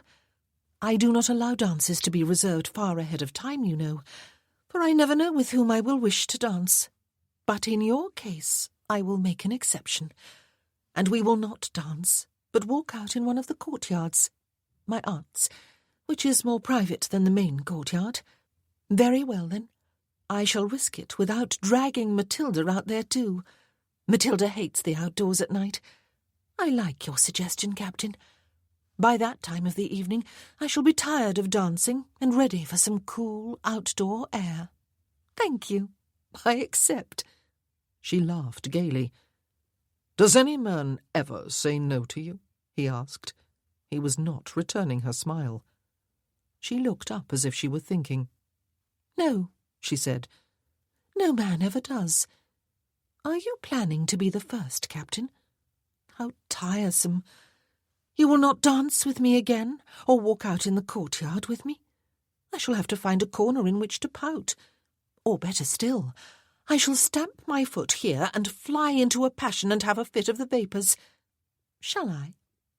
"I have the feeling," he said, "that if I decided to call your bluff, I should find that it was not bluff at all. Am I right?" Her eyes danced with merriment. "Ah, Captain," she said, "where would be the fun of the situation if I were to answer that question? You must either play craven and come back to me after supper, or you must risk the consequences. Which is it to be?" For one unguarded moment he grinned back at her. "If it were a gun you were pointing at my head," he said, "which might or might not be loaded, I think I would call your bluff, ma'am, and risk having my brains blown out. But a lady's screams I do not think I could face. May I reserve the dance after supper? And would you perhaps prefer to stroll outside than to dance?" "Yes, and yes, sir," she said. "How kind you are. Is the music coming to an end? How sad. I wanted to ask more questions about your mother." She sighed. "But alas, the music is coming to an end," he said. "Captain Blake," she said, "when you smile, or grin, I think would be the more appropriate term, you are more handsome than any other man in the room, despite the fact that someone did not set your nose quite straight after it was broken, and despite the fact that someone tried to carve a path across your cheeks and nose with some sharp instrument, and had considerable success in doing so." She laughed merrily at his expression. How did one answer such words?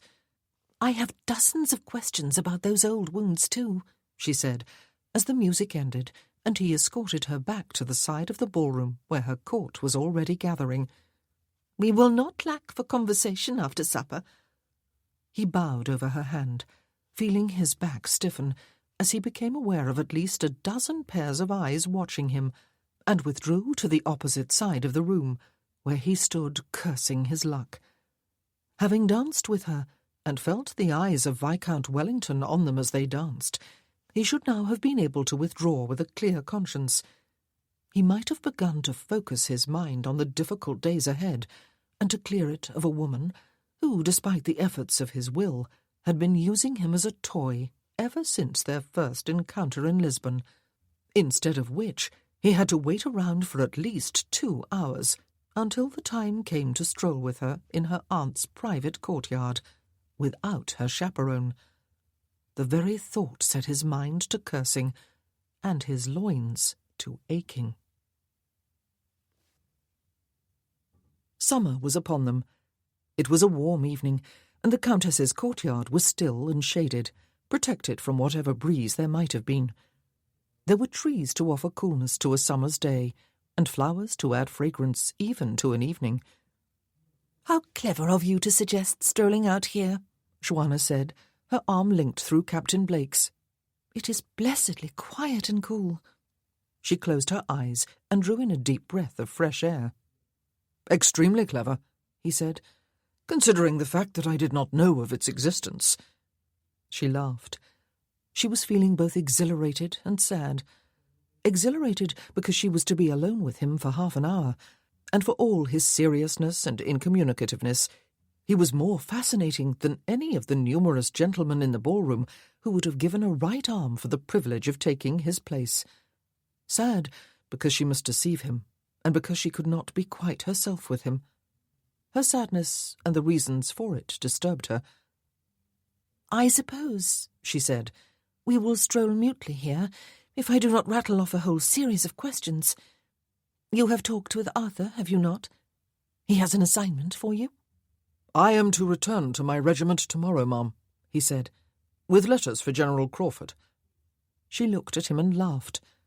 "The hero of the retreat from Talavera, and the occasional reconnaissance officer for the Commander-in-Chief," she said, "brought out of his way to Vizieux merely to deliver a lady safely to the bosom of her aunt, and to carry letters from one general to another, like a little schoolboy running errands. Am I expected to believe that, Captain?" "Frankly, ma'am," he said somewhat stiffly, "I do not care what you believe." "Oh, do you not?" She slipped her arm from his and stopped walking in order to look up into his face. She smiled at him. "Do you really not care? Dozens of men do. Must you be different in that too? Must you be the only one who does not care whether I am alive or dead?" "You have broadened the meaning of my words," he said. "I did not say that." "Then you do care?" She ran one finger down his sleeve from elbow to wrist. "You are playing word games with me," he said. "I have no skill in them. Your questions presuppose answers, but if I give them, I may be led into saying what I do not wish to say or mean." "Ah," she said, and sighed. "You will be leaving tomorrow, Captain? Will you not be sorry never to see me again?" He looked down into her eyes and said nothing, and she knew that he had just given her one reason for her fascination with him. He would not allow himself to be led along in conversation like other men. She could not make him say what she wished him to say. "Never is a long time," she said, laying a light hand on his sleeve. He looked down at her hand. "You should not flirt with me," he said. "We do not inhabit the same world, or play the same games, ma'am. Socially speaking, I am a nobody, as I have told you before, and you are a somebody. I am dangerous to flirt with, as you should have learned on a previous occasion. I know neither the rules nor the boundaries of the game." He was right. One part of her was terrified, but another part was excited beyond measure. She remembered the feeling of helplessness and the temptation to surrender when he had lifted her against him until only her toes had rested on the floor. She remembered the feel and taste of his tongue deep inside her mouth, and she knew there was danger. Danger that the next time he would not stop. Danger that the next time she would not stop him. "Who said anything about flirting?" she said. Her next words surprised her. They were unplanned. "I wish you were not going. I am not ready to say goodbye." Her hand was still resting lightly on his arm. She could feel the muscles tense. "Robert," she said softly. "It is a lovely name. I knew another Robert once." There was a spark of something in his eyes as they looked intently back into hers. "He was a sweet and gentle boy," she said, "quite unlike you, except that he had your blonde hair, which he wore long, and your blue eyes, which dreamed and smiled. He died." His arm beneath her hand was almost trembling with tension. "Oh, Robert," she said, "you do not play fair. You warn me not to flirt, but what choice do I have when you just stand there and will make no move of your own? Are we to return to the ballroom and say a civil goodbye and never see or think of each other again?" "Why would you wish to see or think of me after tonight?" he asked. "Why?" She looked up into his eyes and shrugged. "Perhaps because you are different. Perhaps because you have been the only man for a long time who does not want me. And yet you did want me in Obidosh, did you not?" She watched him swallow in the darkness, and she felt strangely like crying. She would see him again. He did not know that, but she did, and she did not want it to happen, not in that way. Damn Arthur and his devious schemes. Why could not Robert have everything explained to him? Why could not his own acting skills be put to the test? Why did she always have to play the eternal flirt, and with the last man on earth she wanted to flirt with? She sighed. "This has not been a good idea, has it?" she said. "We had better return to the ballroom. There are gentlemen enough there waiting to dance with me, or to fetch me drinks, or to hold my fan while I adjust a curl. I need not be out here trying to make conversation with a silent man, or trying to coax a marble statue to kiss me. It is cold." She shivered. "Is it not cold?" No. His hands were on her bare arms, large and strong and warm, moving up and down them. "No, it is not cold." He drew her against him and wrapped his arms warmly about her. She turned her head and rested a cheek against his heart and closed her eyes, and one hand smoothed gently over the top of her head. "And no, I do not want to leave tomorrow, knowing that I will never see you again. But it is a foolish thought. We are from different worlds, Mum." "Shawana," she whispered. "Shawana." "Robert," she said, and her eyes were brimming with tears, and her throat constricted with them. "Forgive me." But how could she ask forgiveness in advance without telling him all? She was losing control again. She never lost control. That was what made her so good at her self-imposed job, and what gave her command of her own life and destiny. For what? She felt his cheek against the top of her head. "For Obidush." She lifted her head and smiled up at him, hoping that in the nightlight her eyes would appear merely bright. "I behaved abominably." He smiled slowly down at her. "Obidush should not have happened," he said. "This should not be happening." "What?" She gazed up into his eyes, her hands spread across the broad expanse of his chest. "What should not be happening?" "This," he said, and he kissed her forehead, her temples, her eyes, and her cheeks, and he looked deeply into her eyes as his mouth hovered close to hers. "But it is," she said. "But it is." He closed the gap between their mouths, kissing her softly and open-mouthed. She moved her hands up to his shoulders and about his neck. One hand played with his close-cropped hair, and she arched her body into his, wanting to feel his hard, muscled length with every part of her, and she wanted him closer and closer yet. She wanted to feel his tongue, but he would do nothing but lick at her lips with it. Of course, she had hurt him at Obidush. She experimented, touching his lips with her own tongue, pushing it beyond and up behind his upper lip. She pushed beyond his teeth, and felt his arms tighten about her suddenly as he sucked inward, and she moaned with mingled fear and desire. "Robert!" She threw her head back, eyes closed, as his mouth moved down to her throat, and his hand pushed her gown away from one shoulder and down her arm, exposing one breast. And then his palm was against her nipple, circling it, and his fingers curled in to caress the soft flesh. Her mouth opened in a silent cry, and then her fingers twined in his hair as he took the hardened tip of her breast into his mouth and sucked on it, flicking his tongue across it. She realized in that moment that for all the knowledge and experience she had of sensual matters, she might still be a virgin, though she was not. And she knew why she had both feared and been fascinated by this man since she had first set eyes on him.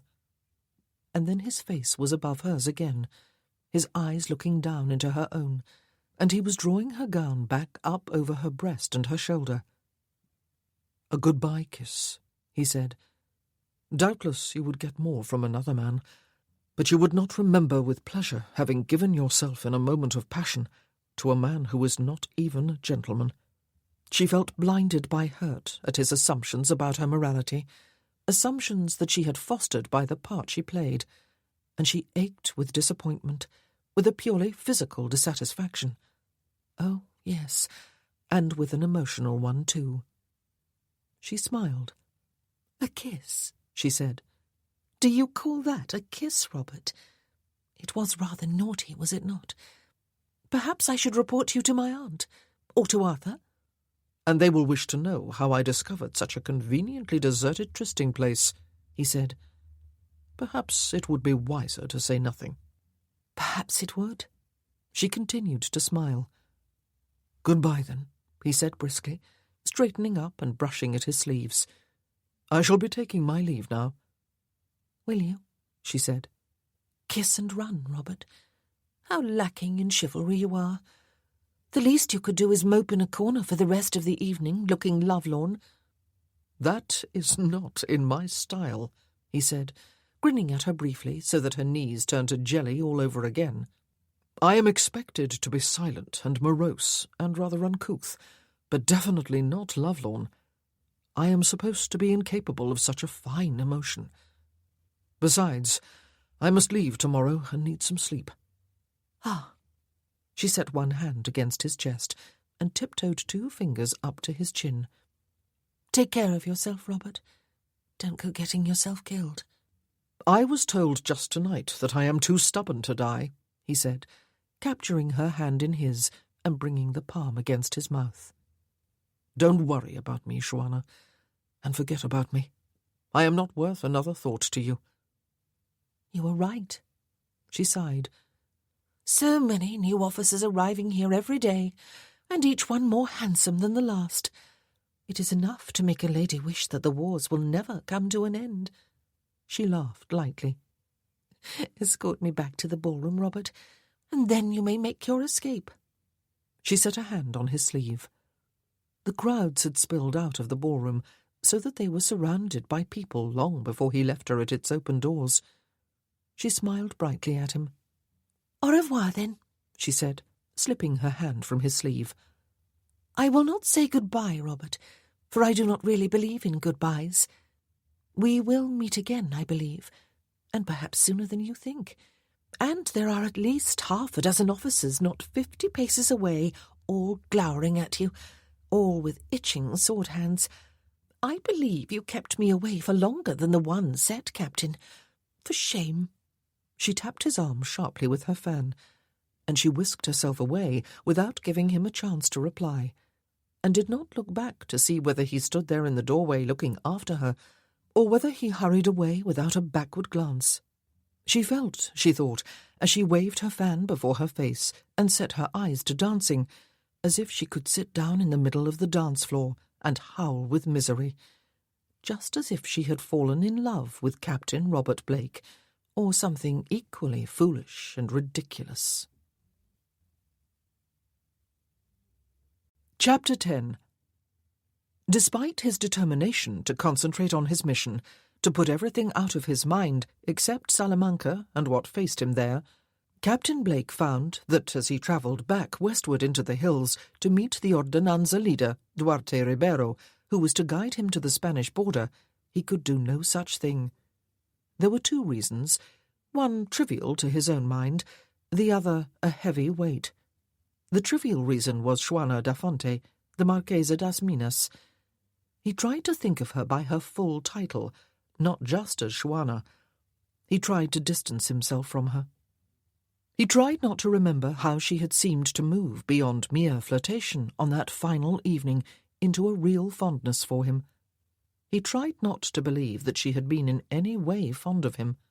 She was an accomplished flirt, and by her own admission, he was one of the few men not to fall to her charms. She had been forced, by her very nature, perhaps, into using tactics other than her usual ones. She had been forced into trying what had seemed very like sincerity. Sometimes he felt guilty about suspecting her of using just another form of flirtation, and sometimes he called himself fool for wondering if she had been sincere. He thought of all the questions she had asked, of the way in which she had tried to find out more about him, and about the reason for his summons to headquarters. And at such times he remembered that she was half French, and wondered if the commander-in-chief knew that fact, and if it were of any significance anyway. After all, she was also half English, and had been married to a Portuguese nobleman. He wanted to rid his mind of her, but whenever he was not consciously thinking of something else, there she was in his thoughts, and in his dreams and emotions, in his blood. There were times when he regretted pulling back from that final embrace, when he had sensed her surrender, when he might perhaps have possessed her. and perhaps have worked her out of his system once and for all. He hated pining for what could not be had. He hated himself for reaching beyond his grasp, for forgetting who and what he was. And then there was the weight and the burden on his mind that made him forget for minutes, and even hours at a stretch, that he was going voluntarily into danger and perhaps death, that he was expecting the humiliation of capture and the difficult task of convincing his captors that the sealed paper in his boot heel was an authentic diagram of the British defences of Lisbon, that perhaps many weary months would pass before he was exchanged for a captive French officer. During his almost 11 years in the army, he had heard from his father 3 times. He had written back only once, with condolences on the death of his father's wife almost 8 years before. Another letter had found him at Visieux mere minutes before he had been planning to leave. An old letter that had come to headquarters and been sent on to the Light Division at the Coa, and sent back for redirection to the hospital at Lisbon. But someone had had the presence of mind to know that he was in Visieux. It was not from his father. It was from his father's solicitor, informing him that according to his father's will he had been left an estate of moderate size in Berkshire and a sizable fortune.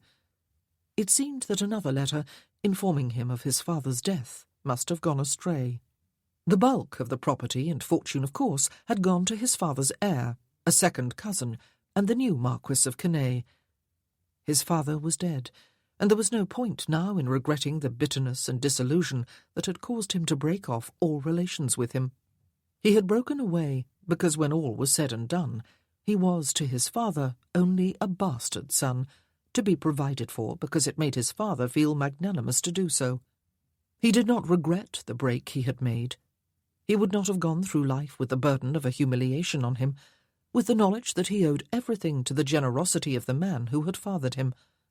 As if one did not have a right to the care of one's father, as if such care were a privilege when one happened to have been begotten on the wrong side of the blanket. And yet, he thought, as he trudged his lone way through the hills, following the route outlined for him at headquarters, there were the memories that crowded his mind now that he was truly alone in the world. Memories of his mother's happiness, and of her loveliness on the days when his father was expected. Memories of the two of them, their hands clasped, or their arms twined about each other's waists, glowing in each other's company and smiling, always smiling at him. Memories of his father, lifting him above his head and tossing him up toward the sky while his mother shrieked and his childhood self laughed helplessly.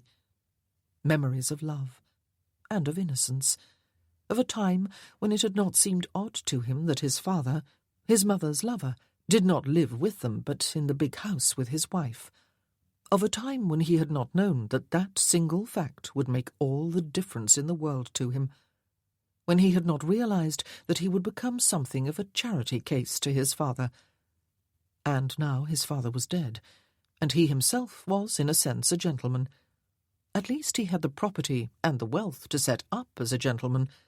He had the wealth to purchase his promotions, if he so chose, instead of having to wait for vacancies caused more often than not by death in battle.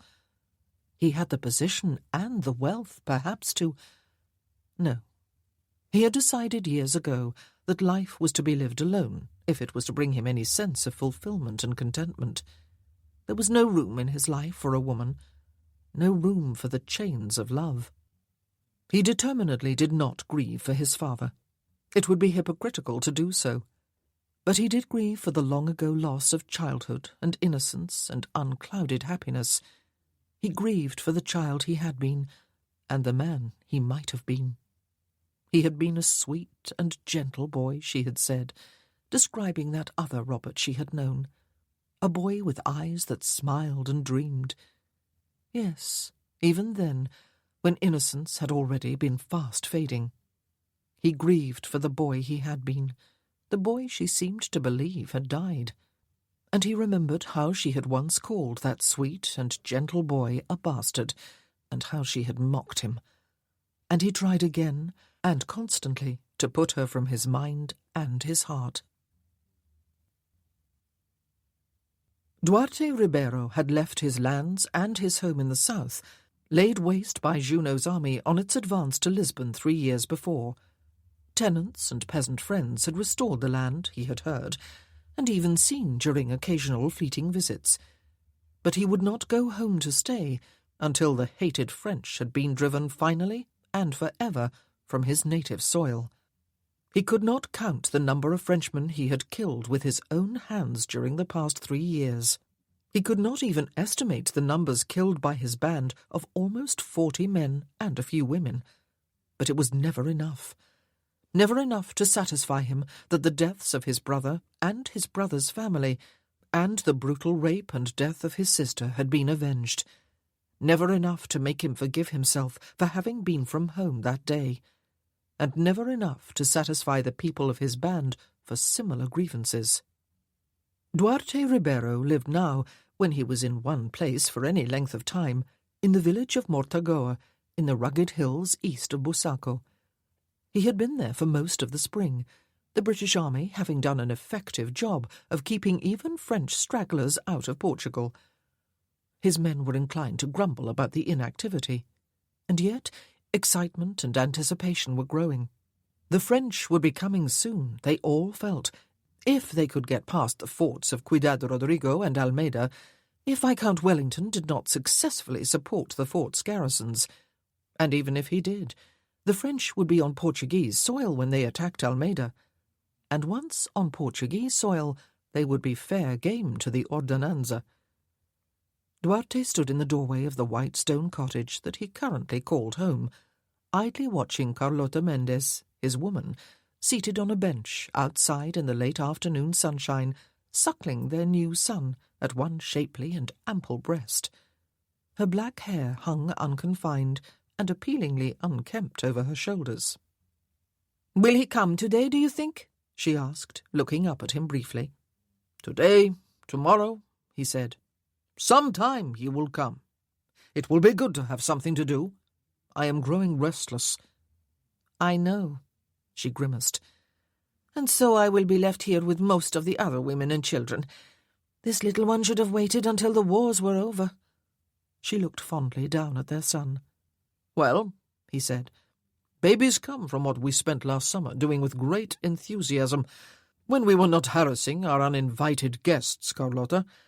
Know that for the future." She flashed him a wide smile before disengaging the baby from her breast and lifting his sleepy form up against her shoulder. She patted his back gently. "We," she said. "We too. But it is I who must now stay at home fighting boredom, instead of my father and mother's killers." Carlotta's father had been a respected doctor, killed with his wife, after a wounded French officer he had been ordered to tend had died anyway. Carlota had been away from home, staying with her brother and sister-in-law at the time. "I'll not be gone long," he said. "I merely have to guide this British soldier to the border and put him into the safekeeping of Becker and his men. It seems that the Englishman has some secret mission in Spain, lucky dog." "You see," Carlotta said, guiding the nipple of her other breast to her son's seeking mouth. "You would be gone from me for the rest of the summer if you had your way." He reached out a hand to run the back of one finger along her hair. "Not so," he said softly. "I would not be separated from you for a single day if it were not necessary, Carlota. But little Miguel must be given a warm and secure home, and I would not have you in the thick of danger now that you are the mother of my son." "Oh," she said, bristling with indignation, "but it is all right for the father of my son to be there?" "Yes," he said quietly. "Our son must be given a country of his own in which to live and grow peacefully, Carlota." She raised a hand to touch his against her hair, and she looked up and smiled at him. He nodded his head along the narrow street and pushed his shoulder away from the doorframe. "I do believe Francisco and Teofilo have found our man and are bringing him this way," he said. A tall, blonde, green-coated British soldier was striding along the street between his two friends, the curved sword at his side and the red sash proclaiming him an officer, the rifle slung over his shoulder, suggesting that he was also a fighting man. Here he is, Teofilo Costa called, his smile very white in his sun-bronzed face. and did not get lost among the hills even once. Perhaps his crooked nose would account for his success. Most of the English get themselves lost if they cannot walk a straight line. He was talking in loud and cheerful Portuguese. He turned to Captain Blake as they came up to Duarte's cottage and switched to heavily accented English. Duarte Ribeiro, sir, the leader of our group. "Thank you," Captain Blake said in Portuguese. "I believe it had more to do with carefully given directions and a concentration on following them." Francisco Braga, Duarte, and Carlotta burst into loud laughter at the expense of their discomfited friend. But it is a very handsome nose nonetheless, Teofilo said, joining in the laughter. "You have met these two," Duarte said. "This is Carlota Mendez and our son Miguel." He watched the Englishman's eyes flicker to Carlotta's exposed breast and slide away again. The English were prudes, he recalled, and he remembered his mother, always and ever the lady, even with that brute of a second husband of hers. "Come inside, Captain Blake. You will be ready for some refreshments. Tomorrow we will start for the border and you may relax. You will be able to rely on native guides rather than the shape of your nose to get you safely there." Teofilo slapped the side of his head with the palm of his hand. "I will never be allowed to forget that, will I?" he said. "You have a block of wood for a brain, Teofilo," Carlotta said, getting to her feet and tucking her breast away inside her dress again. "Would an Englishman be sent into Spain on a special mission if he did not know both Portuguese and Spanish? I would bet the length of my hair that he also speaks French." "You are right, Mum," Captain Blake said with a laugh, setting down his rifle carefully when he stepped inside the house and reaching into a pocket inside his coat. "Before I forget, Ribeiro, you have been sent your instructions already, I believe, but I do also have a sealed letter for you." Duarte took it and glanced curiously at it. He did not recognize the handwriting. He opened it while Carlotta set down the baby and busied herself cutting cheese and slicing bread and filling cups with wine. He remained standing while the others sat down and read the letter quickly. It was from his half-sister. She must have had someone else write on the outside. He was to give Captain Blake every assistance, he read, but he must not reveal their relationship to the captain. She would be coming to Mortagoa herself within a week of his receipt of this letter. Would he be back from the border by then? He must not worry about sending to meet her. She would come in the usual manner. She needed his assistance in some delicate business. Some delicate business was Juana's usual way of referring to her journeys into Spain, going right in among the French in search of Maria and Miguel's killer. He hated her putting herself in such danger, but there was nothing he could do about it. She was not even his full sister to be taking orders from him, and even if she were, he suspected that Juana would be beyond his control unless he were willing to tie her hand and foot. And now she was going again, it seemed, and coming here first, in the usual manner. That meant that she could be alone and dressed like a peasant, and willing and eager to join in all the activities of his band for however long she felt she could stay. And the damnable thing was that she was good at it. The delicate Marquesa das Minas became virtually unrecognizable in the reckless and fearless Juana Ribeiro. Duarte clamped his teeth together. The devilish woman! She was all he had left in the world. No. He folded the letter back into its original folds. Life was not that uncomplicated any longer. Harassing and killing the French was no longer a simple game of revenge. It was a serious business of survival, a matter of a man doing all that was necessary, even killing, in order to protect his woman and his child, and the homeland in which they lived. There were Carlotta and Miguel now, closer to him even than Juana, and the sooner the three of them could take themselves off to find a priest, the better he would like it. "Duarte, bad news." Carlotta touched his arm, while the other three men looked up at him from the table. "No, not at all," he said, thrusting the letter into a pocket. "So, Captain Blake, when are the English going to let the French pass so that we can have our share of them too?" He sat down at the table and reached for his cup of wine. It was all almost frighteningly easy. Even the most carefully made plans had a habit of going awry. But not this one. This one happened just as it was meant to happen. Duarte Ribeiro, Francisco Braga, and Teófilo Costa were cheerful companions, and took him to the border, and directly to the temporary camp of the Spanish guerrillero leader, with a sureness that suggested a long familiarity with the rugged hills and the deep clefts of ravines that tended to all look alike to Captain Blake. All three of his guides shook hands with him after he had been greeted by the Spaniards and wished him luck in his mission. They did not know what it was, and they had not questioned him. They understood the rules of war better than the Marquesa das Minas had, he reflected, finding it impossible not to think of her frequently. "Good luck," Duarte said to him. "I hope it is our good fortune, and yours, that we meet again. I have been sent no instructions about conducting you back again." It was the closest he had come to showing the curiosity that he must feel. "No," Captain Blake smiled rather ruefully. "I shall find my own way. Perhaps my nose will help. If someone does not break it in the opposite direction," Teófilo said, and they all laughed. Captain Blake watched them go with regret. He felt very alone with strangers on the border of another country, enemy territory. Like the Portuguese, the Spaniards knew only as much of his mission as they needed to know. Theirs was a dangerous task. They were to take him down from the rugged hills of the border into the more rolling hills below and close to Salamanca. There they were to make their presence known so that the French would come in pursuit of them. All but one of them, Captain Blake, were to elude capture. If they failed, theirs would be a terrible fate. They would not be granted the honourable captivity afforded to enemy soldiers, but would be executed after a suitable interval of torture.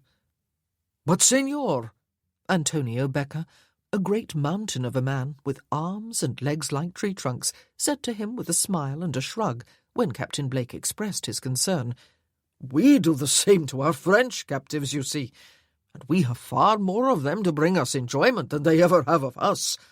War is war in Spain. It is not the game you soldiers play."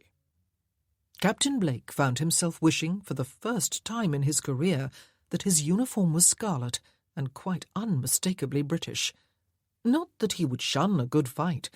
Indeed, he would welcome one to blow away the cobwebs of a winter of inactivity. It was the idea of not fighting that was filling him with the jitters. "We are close to the city instead of being up in the hills, because some of your number need to be called out of the city to hear my news," Captain Blake said, long before they drew close to Salamanca, when they were reviewing their plans. "That will explain why I am mad enough to venture so close to French pickets. Is it plausible? Is it likely that some of your men would be in Salamanca when it is occupied by the French?" "Senor." Antonio looked around at his men, who had all chuckled at the question. "We are Spaniards. This is our country. We are everywhere." "An uncomfortable thought for the French," Captain Blake said. "We intended to be." The Spaniard grinned. "We would consider it a personal shame to allow a single Frenchman a good night's sleep on Spanish soil. Not that we are inhospitable, of course." "So it is plausible," Captain Blake said, "and they will know it. They will all have a friend or a friend of a friend who has had his throat cut mysteriously in the night," Antonio said.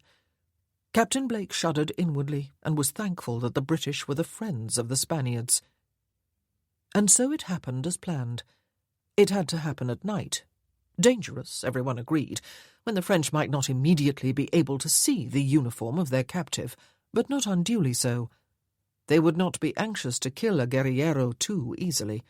"Though what your general means by sending you here simply to be captured, I do not know," Antonio said with an expressive shrug.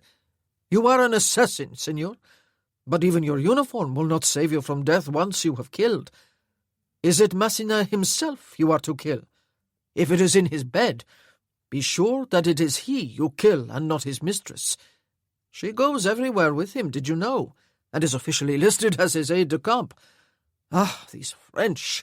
Such aids they need!" His men all laughed heartily. "They say he is still in Salamanca, even though the year is already advanced," one of the men said, "because he is too busy in his bed to think of being busy out of it." Another burst of laughter. They were on foot on the night in question, making clumsy noises close to a picket line that disgusted Antonio with its lack of subtlety. "It will be a blow to my pride, senor," he had said the day before, "to have the French believe that I would betray my presence to them in such a stupid manner." Captain Blake knew how he felt. His ankle turned beneath him as he fled with the rest, and then he tripped over his sword and fell heavily, cursing roundly, in English, lest the pickets pass him by and not even notice him lying among the trees on the south bank of the Douro River, within 100 yards of the old Roman bridge crossing it to the city.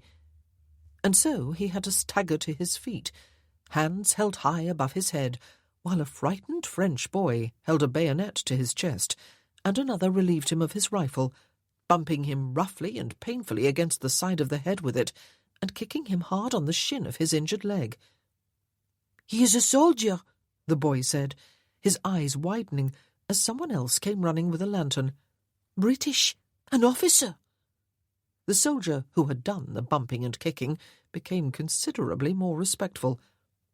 "We should take his sword?" he asked the boy in French. "Be careful that he does not grab your bayonet and turn it on you. Were those others British too? Are they invading?"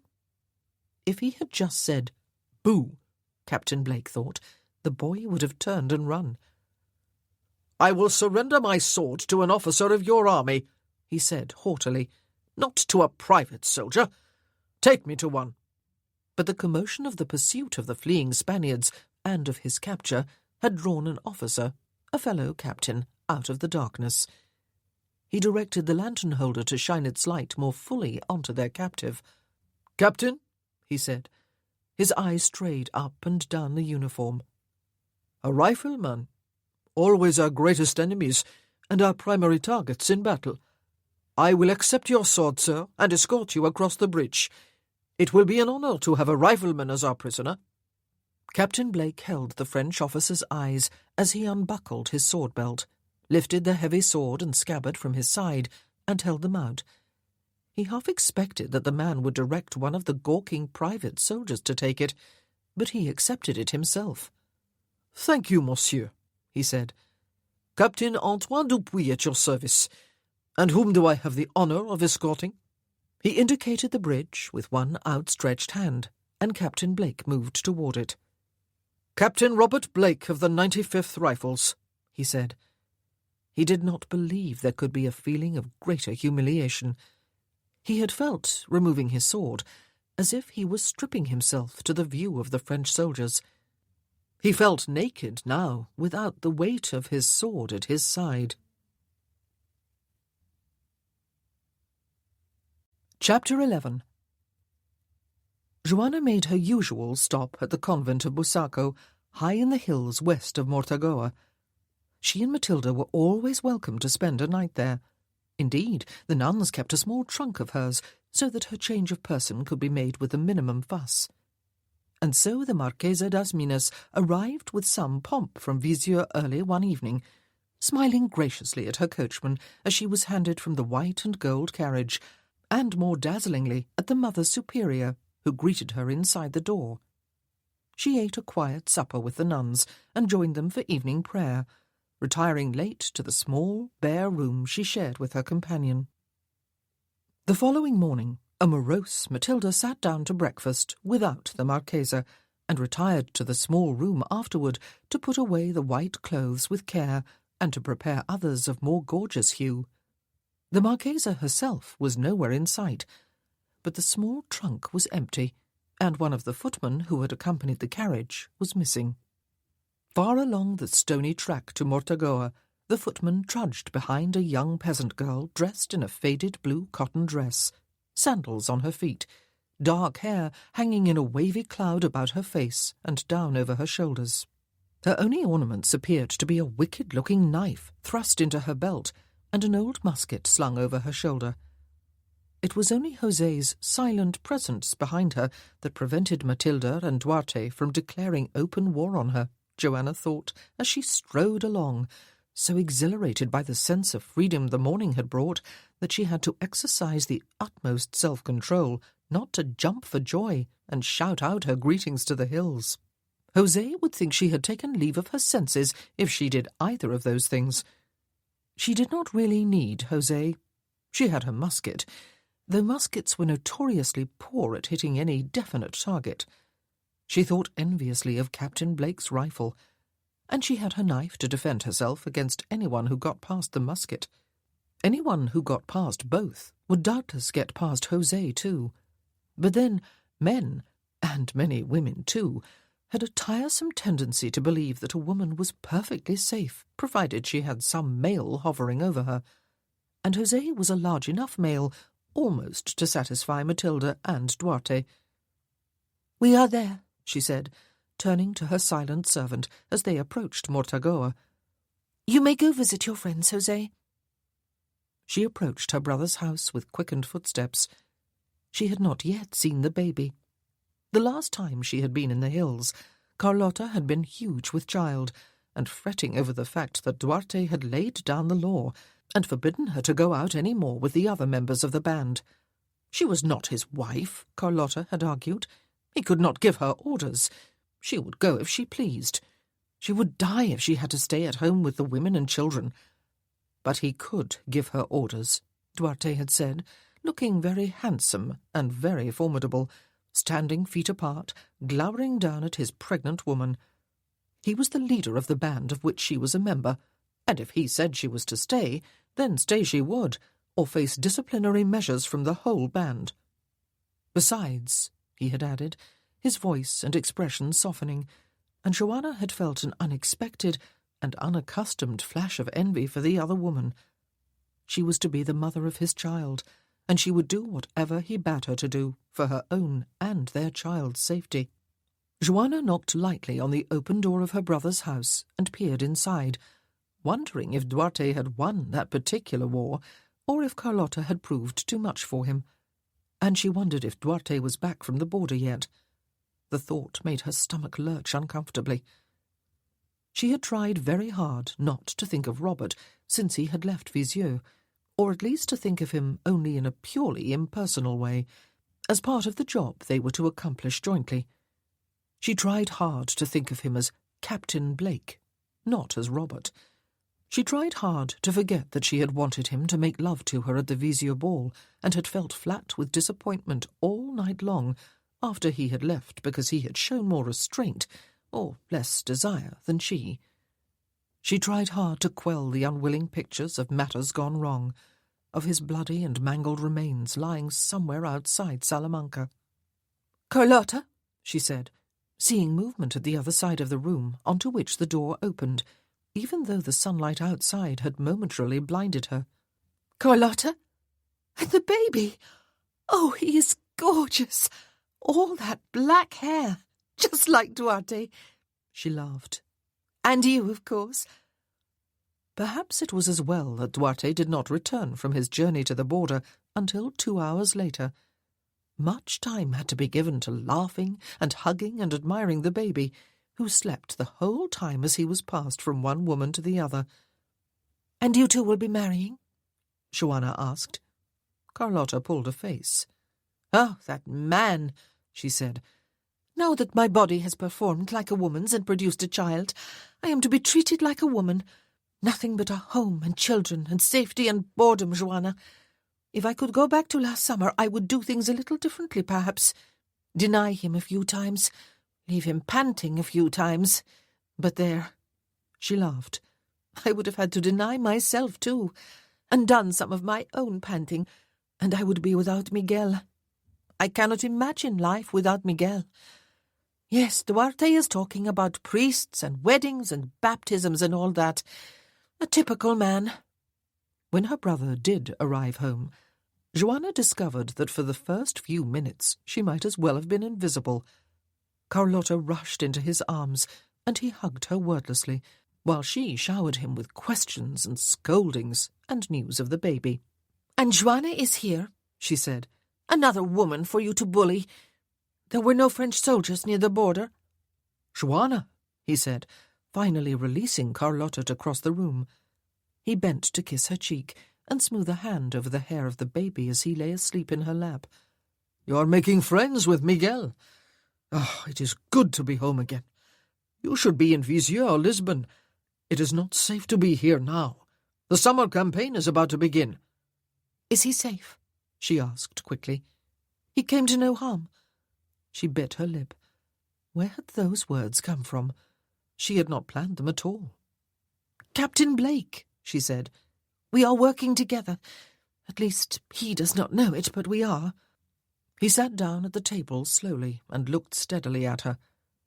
Why do I have a terrible premonition of danger, Joanna? He asked. What do you mean, working together?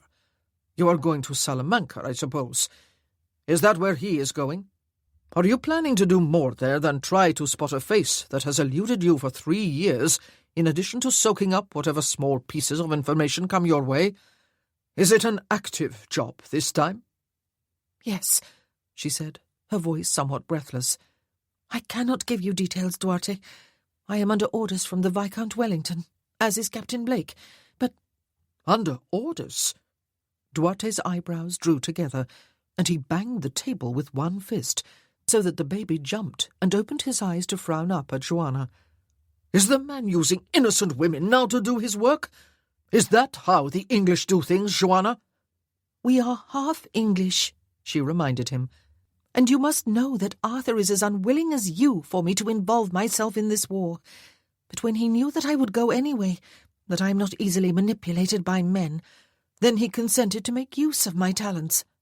She pulled a face. They seem to be mainly talents for flirting. I am a dreadful flirt, Duarte. The officers at Lisbon and Viseu flock about me. I could be married 10 times over each week. There will come one eventually, he said, who will not be manipulated by you, Joanna. Then we will see an end to your flirting and to this nonsense of putting yourself in danger too. It is not nonsense, she said. I shall see that face one day, Duarte. I know it. And the long wait will be worth it. Finally, Miguel and his wife and children and Maria will be able to rest in peace. He sighed. But if you do see him by some miracle, Joanna, he said, you must not go after him yourself. You must send for me. Promise? I shall see, she said vaguely. Did he arrive safely, Duarte? He being Blake this time? He asked. I conducted him to Becker at the border as arranged. I did not know that his destination was Salamanca, right among the French. He frowned. Is everyone mad? I need you, Duarte, she said, but it will be very dangerous for you. He snorted, and Carlotta got quietly to her feet and took the fussing baby from Joanna's arms. The time will come, Joanna said. At least I hope it will, when Captain Blake will need to be rescued from Salamanca. By that time, I do not believe it will be easy for him to escape unassisted. Duarte scratched the back of his neck and looked up at Carlotta. He will have given his parole, you see, Joanna said. Then he will have considerable freedom, but will be on a bound not to escape. I will have to see to it that he is released from his word. How? Carlotta said. Men set such store by honour, Joanna. By seeing to it that he is badly treated, Joanna said, perhaps even imprisoned. Then the French will have broken their part of the bargain, you see. But then also he may not have the freedom or the strength to do it alone. And I think I should be taken hostage at the same time, Duarte. The French will be a little more cautious in their pursuit of you if you have me hostage. I shall make sure that scores of them are expiring with love for me. Besides, I will need to leave, for soon after that they will discover either that I have betrayed them or that I am unbelievably stupid. My pride hopes that it is the former. You would not care to go into explanations, I suppose? Her brother asked. No, she said. No, I would rather not. He was going to Salamanca then, knowing that he would be captured, he said. Yes. She drew a deep breath. If they have not killed him first and asked questions after, that is. I will not know until I arrive there myself. Do you think they would shoot rather than take a captive, Duarte?" "Joanna," he asked, looking at her closely, "does this man mean something to you?" "Only as a colleague," she said. She frowned. "Although he does not know I am that to him. He is going to hate me dreadfully when he believes that I am allied with the French. But I could not warn him or apologize in advance.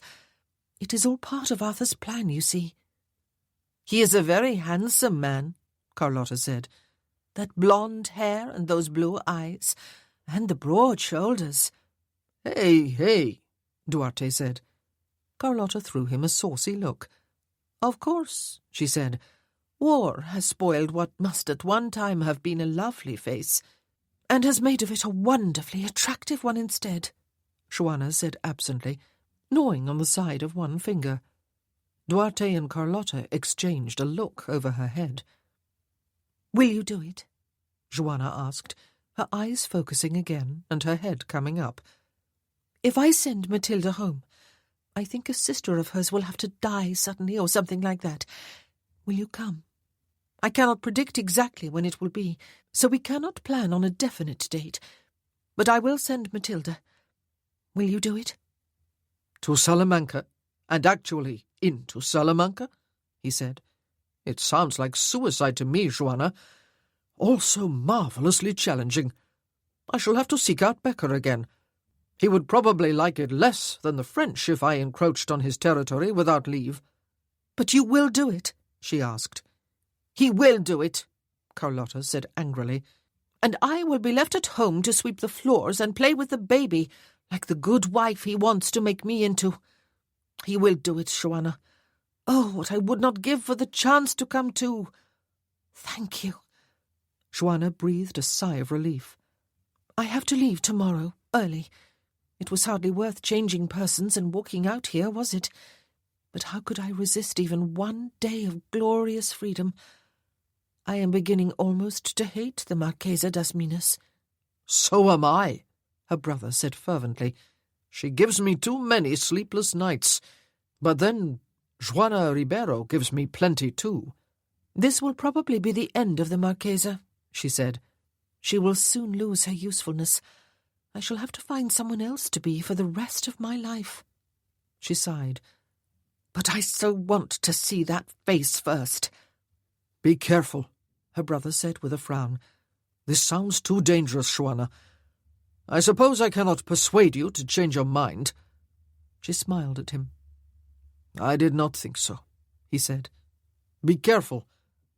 "Have fun, Joanna," Carlotta said. "Have fun while you can." "Oh," Joanna said, and her smile brightened.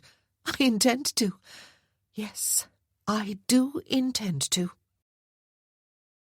"Have a seat, if you please, Captain Blake," Colonel Marcel Leroux said, after introducing himself and the other occupants of the room, except for the two silent sergeants who stood guard at either side of the door. General Charles Valery, a tall, thin, aristocratic-looking gentleman, would look more at home in a ballroom than on a battlefield, Captain Blake thought. He stood in front of a window at the far side of the room, allowing the colonel to conduct the interrogation. Captain Henri Dion was small but solidly built. He looked as if he might be handy with his sword. Captain Antoine Dupuis he had met the night before. Colonel Leroux was a tall and handsome man, with dark hair and eyes and moustache. A ladies' man, Captain Blake thought. He sat. "I trust your night's rest was comfortable," the colonel said. "It was, of course, necessary to put you under guard." "Quite comfortable, thank you," Captain Blake said. "Do you speak French, monsieur?" the colonel asked. "If you do not, I have an interpreter on hand so that General Valery may understand what you say." "I speak French," Captain Blake said, switching to that language, "but I am afraid I have very little to say." "But you will pardon us if we question you anyway," the colonel said. "Why would an officer of the famed rifle regiment, the 95th, is it, be within a stone's throw of Salamanca last night?" Captain Blake shrugged and fingered the bruise on his right temple. His right eye was somewhat bloodshot. "I lost my way," he said. "I could have sworn I was approaching Lisbon." "Oh, Captain," the Colonel said, as the General turned to look out of the window. His clasped hands beat a tattoo against his back. "Such words are unworthy of you. Your companions, who all escaped, I regret to say, were Spanish partisans." "Were they?" Captain Blake said. "That was why I did not understand a word of what they were gabbling then." The Colonel got to his feet. "Why did you come here, Captain?" he asked. "You are one of the British scouting officers? A spy, in plainer language?" "Good Lord," Captain Blake said. "Am I? Because I took a wrong turn somewhere in the mountains. Have you noticed how they all look alike? No, perhaps not. Perhaps you do not know Portugal." "It would seem foolish," the Colonel said, "for the British to send a scouting officer so close to Salamanca, when they must know that the bulk of our forces and our headquarters are here, and very rash for partisans to come so close." "I could not agree more," Captain Blake said. "I would not have come knocking on the door had I known whose door I was knocking on, believe me. And I dare say those partisans would have stayed in their own country if they had known that the might of France was here." "Unless there was someone inside here with whom you wish to communicate," Captain Dion said, speaking for the first time. "Well," Captain Blake said, "I did hear that there are some quite superior brothels in Salamanca, but I do not look too pretty for the whores at present, do I?" He indicated his eye.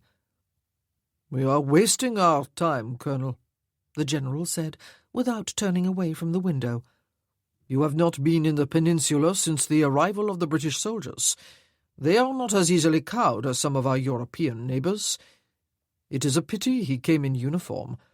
We would have information instead of impudence if he had not." The Colonel shrugged apologetically at Captain Blake. "You are an officer and a gentleman, and must be treated as such," he said. "We wish to accord you every honour and courtesy, Captain, but we must of course ask questions. You have papers on you?" "No," the Captain said. "I left behind all the love letters I have received from England. It would be embarrassing to have them read by anyone else." "You have no papers at all?" the Colonel asked crisply. Captain Blake thought for a moment. "None whatsoever," he said. "I'm so sorry. Did you need something to read?" "We will, of course, offer you parole," Colonel Leroux said. "We would prefer to entertain you as a respected officer of a respected enemy, Captain, than to imprison you like a dog. But first I am afraid we must search you. It is an indignity you may be spared if you will hand over whatever papers you have on your person." "Lord," Captain Blake said, "if I had just anticipated your offer, Colonel, I would have secreted some scrap of paper in a pocket, so that I could now produce it and retain my dignity. Alas, I did not have the forethought." "I shall conduct him to an anteroom with one of the sergeants for the search, if you wish, sir," Captain Dupuy offered.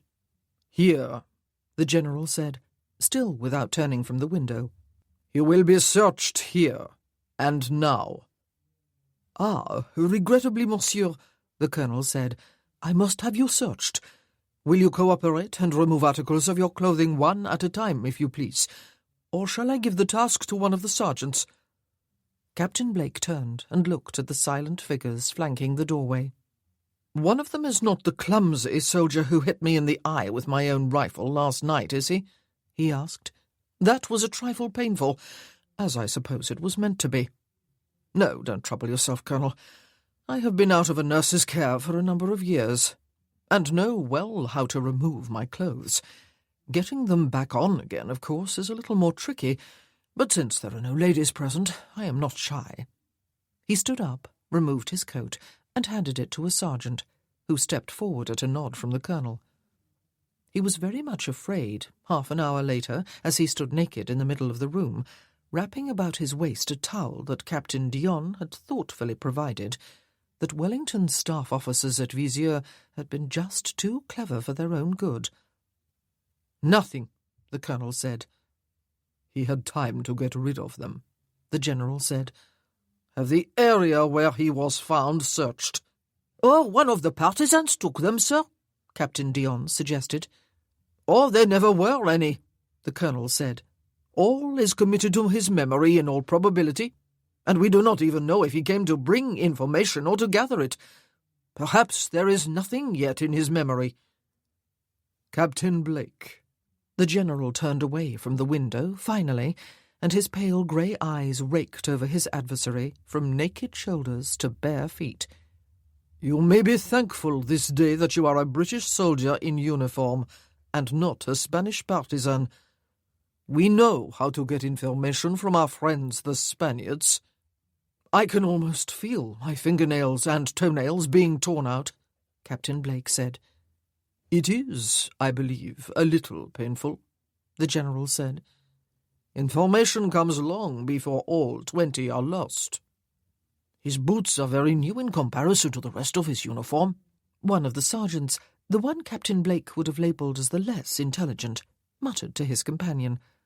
Captain Blake could have hugged the man and wanted to tell him to speak up, but his words had been heard. "Your boots are new, Captain?" the colonel asked, frowning at them. "The others walked off my feet one day when I was not watching," Captain Blake said. "As your coat seems about to do," the general said. "But you have not had a new coat, Captain." Captain Blake shrugged. "New boots this year, perhaps a new coat next," he said. "One does not make a fortune as a captain in the British Army, sir. Perhaps French captains do." He looked politely at Captains Dupuy and Dion. "Nothing behind the leather, sir," the unintelligent sergeant said, running his hands hard all over the surface of the boots. "The toes," the colonel said. "The heels." Captain Blake smiled nervously. "How am I to walk home without my boots?" he asked. "Has this not gone far enough?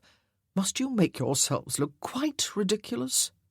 He shrugged and tried to look nonchalant, as both the general and the colonel looked keenly at him. But he allowed one hand to open and close at his side. The colonel nodded to the sergeant. "We will replace your boots, Captain," he said, "as a gift." And so the paper was found at last, and unsealed and spread on the top of the desk as the general finally walked over from his far window. He bent over the paper with the colonel, while the two captains craned their necks from the two sides of the desk for a glimpse of the diagram.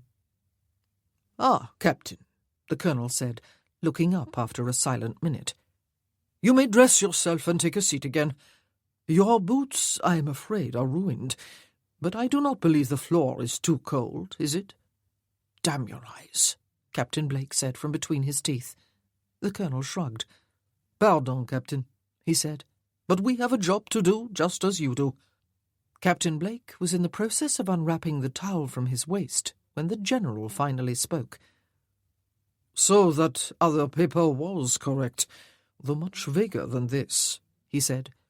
"We are expected from the north, and our way to Lisbon is being effectively barred." He banged a fist on the table. "Now the time of indecision is past. Now the Marshal will know which route to take." He looked up at Captain Blake, whose hand held a corner of the towel, as if frozen to it. "We have that damned Wellesley at last, right where we want him, or Wellington as he is called now." Captain Blake took one step forward and looked down at the diagram. Even upside down, he could see at a glance that it was not the paper he had been shown, the one that he had thought to be in his boot heel. What he was looking at was a perfect diagram of the lines of Torres Vedras. Oh, Christ, he thought. There seemed suddenly to be no air left in the room. Christ. And he stood perfectly still and expressionless, sending up frantic prayers to a God who could hear in silence. Chapter 12. The aunt with whom Joanna stayed when in Salamanca was in reality a former governess her mother had employed for the children of her first marriage. If anyone were to try to make a count of the number of aunts she had in the peninsula, Joanna sometimes thought, he would begin to wonder about her grandparents. She could probably discover an aunt in almost every city in Spain and Portugal if she had to. Senora Sanchez, Aunt Teresa, lived on a quiet street in Salamanca, close to the Plaza Mayor. The white and gold carriage of the Marquesa das Minas arrived there late one afternoon, but the Marquesa who stepped out of it was a different one from the one who had stepped in at Visieux. This Marquesa wore her hair in softer curls about her face, and she wore a dress and pelisse of vivid royal blue. If she must be basically the same, Joanna had decided a few years before, rich, spoiled, flirtatious, then at least she would change incidentals. There had to be some variety to add spice to life. In Portugal, she was the pale Portuguese Marquesa. In Spain, she was the flamboyant French Marquesa. There must be subtle differences. It did not take long for word of her arrival to circulate, though the very lateness of the hour forced several impatient officers to cool their heels overnight before they could decently call upon her the next morning. Colonel Guy Radisson and Major Pierre Etienne were the first to arrive, and they appeared on Senora Sanchez's doorstep almost simultaneously. "Guy, Pierre!" she exclaimed as she entered the salon where they waited. And she hurried across the room, a hand outstretched to each, and smiled as each lifted a hand to his lips. "Jeanne," Colonel Radisson said, "the sun has risen on Salamanca again this morning." "Madame," Major Etienne said, "now our reason for wishing to invade Portugal no longer exists." She withdrew her hand from his and tapped his arm. "Do not let the Emperor hear you say that, Pierre," she said. "But how wonderful it is to be home, home among my people, even if not home in my own land. Portugal grows to be a bore." "Then you must allow me to escort you home to France, Jeanne," the colonel said. "I shall be returning there soon, I believe, though if you are to remain here, perhaps I shall request an extended tour of duty." She laughed and drew her other hand away from his. "But I cannot leave Portugal," she said. "All of the property that Louis left me is there, all my wealth, and how could I live without my wealth? I am afraid luxury is the breath of life to me." She waved the gentlemen to chairs, sent for refreshments, and resigned herself to a morning of visits and conversation. She was not wrong. She had 7 visitors in all gentlemen, in addition to 4 notes and 1 bouquet of flowers. "Such a wonderful welcome home," she murmured to her admirers as they finally began to take their leave. "Ah, no, Jacques, I will not be able to attend Colonel and Madame Savard's soirée this evening. How sad I am. But I have just had a note from General Valery, you see, inviting me to dinner. Wait, Guy, if you please. I have need of your escort." If Colonel Radisson had other duties to rush back to, he did not show any impatience as he waited for the last of the visitors to take their lingering leave of the Marquesa. She turned to him finally with a brilliant smile. "Everyone is so kind," she said, "rushing here to pay their respects almost before I have arrived." "Kindness has little to do with it, Jeanne," he said. "Do you really grow more beautiful every day, or does it merely seem that way?" She thought for a moment. "I think not," she said. "Every second day, Guy." And she laughed gleefully, her eyes shining at him. "Ah, Jeanne," he said, "have you ever regretted your rejection of my marriage proposal? I would renew it in a moment if you were just to say the word." "I regret it every moment, Guy," she said, reaching out both hands for him to clasp. "But it would not do. I am too restless for you, and too, changeable. Yes, and too expensive, too. I am dreadfully expensive, you know, and selfish. I am enjoying my freedom. Can we not merely be friends?" "Better friends than nothing at all," he said with a sigh.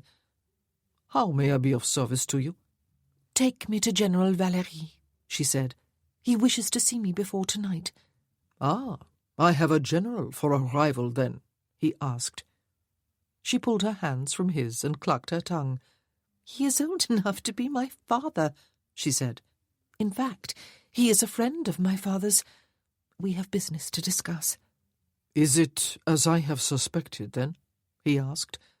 "Do you bring information out of Portugal, Jeanne? It is dangerous. I hate to think of such a delicate lady putting herself into danger." "Bring information out?" She laughed. "How absurd you are, Guy. Who would entrust me with any information that might be of use to an enemy? I should blurt it out without thinking to the very next person to whom I spoke. Papa used to call me a featherbrain. I am afraid, alas, that there was some truth in the insult. Will you escort me?" "Of course," he said with a bow. "Any place, any time, Jeanne. You have only to ask." "I shall fetch my bonnet," she said, "and order the carriage." Less than an hour later, she was seated in an elegant room which had been assigned to General Valery at the French headquarters. He had handed her a glass of wine, and they had politely reminisced about her father. "So," he said, "you have returned, Jeanne. Did you have any trouble leaving Portugal? The English have been guarding the border so diligently that we have been able to gain little idea of what is going on in Portugal itself." "Oh," she said with a wave of one hand, "I am allowed to come and go as I please. What threat can a mere woman be, after all?" She smiled sweetly at him and fluttered her eyelashes. "You do it so well, Jeanne," he said. "Anyone who did not know you would think you quite harmless and entirely, pardon me, giddy." "Sometimes," she said, "one grows tired of constantly playing a part. It is good to be home." "And what is going on in Portugal?" he asked, seating himself opposite her and looking intently at her so that Joanna knew that at last the meeting had really begun. "Oh," she said, "the Viscount Wellington. He allows me to call him Arthur, General. Is that not droll? The Viscount Wellington is in Vizieux in the north, as is the bulk of the army. A small part of it is still in the south. They are waiting for you to attack. I am sure you must know all this. I am afraid I always feel inadequate when I come to report to you. I always wish I could bring more information. But I am just a woman, you see. All I can do is observe and keep my ear to the ground. No interesting documents ever fall into my hands, and no one ever confides top-secret information. It is sad." "But you do very well, Jeanne," he said. "You are a keen observer. Sometimes your observations are more important than you realize. Where have you travelled recently?" "Before coming here," she said. "To Lisbon and back to Vizieux again. I had to make an excuse to go to Lisbon. I was bored at Vizieux, you know, and had to go to seek more entertainment. I wanted to go, knowing that I was coming here soon and hoping to pick up some information for you. But, alas, there was nothing." "Nothing at all?" he asked. "Only balls and flirtation and endless travel," she said. "It was very tedious and very pointless." He sat forward in his chair. "We have an English captive," he said, "recently arrived. A captain. An impudent fellow. A spy, of course." "Not a very skilled one, if he allowed himself to be caught," she said. "What was he doing?" "Trying to communicate with some partisans within the city, he said. Others who were with him escaped. More is the shame, or we would have wrung more information about the whole scheme before they died. We cannot torture or execute a British soldier, and we have been forced to give him parole and return his sword and rifle to him." "Rifle?" She raised her eyebrows. "I would have liked to smash it into 1,000 pieces," he said. "Damned weapons! Why our own light infantrymen cannot have been supplied with them by now, I will never know. They are twice as accurate as muskets." "An officer of the Rifles?" she said. "Blake," he said. "A captain. He had nothing but impudence to throw in our teeth until we found his paper, and then he admitted that he was to show the paper to the partisans in this part of the world, so that they could do all in their power to make us behave like Wellington's puppets during the summer campaign in order to give him the advantage." "Captain Blake," Joanna said, laughing. "I know him. He was assigned to escort me to Visieux. He came here and you caught him. Oh, he will not like that." "I gather he was not too pleased," General Valery said. "I understand that he is one of Lord Wellington's most trusted and successful spies," she said. "Is he, by thunder?" the general said.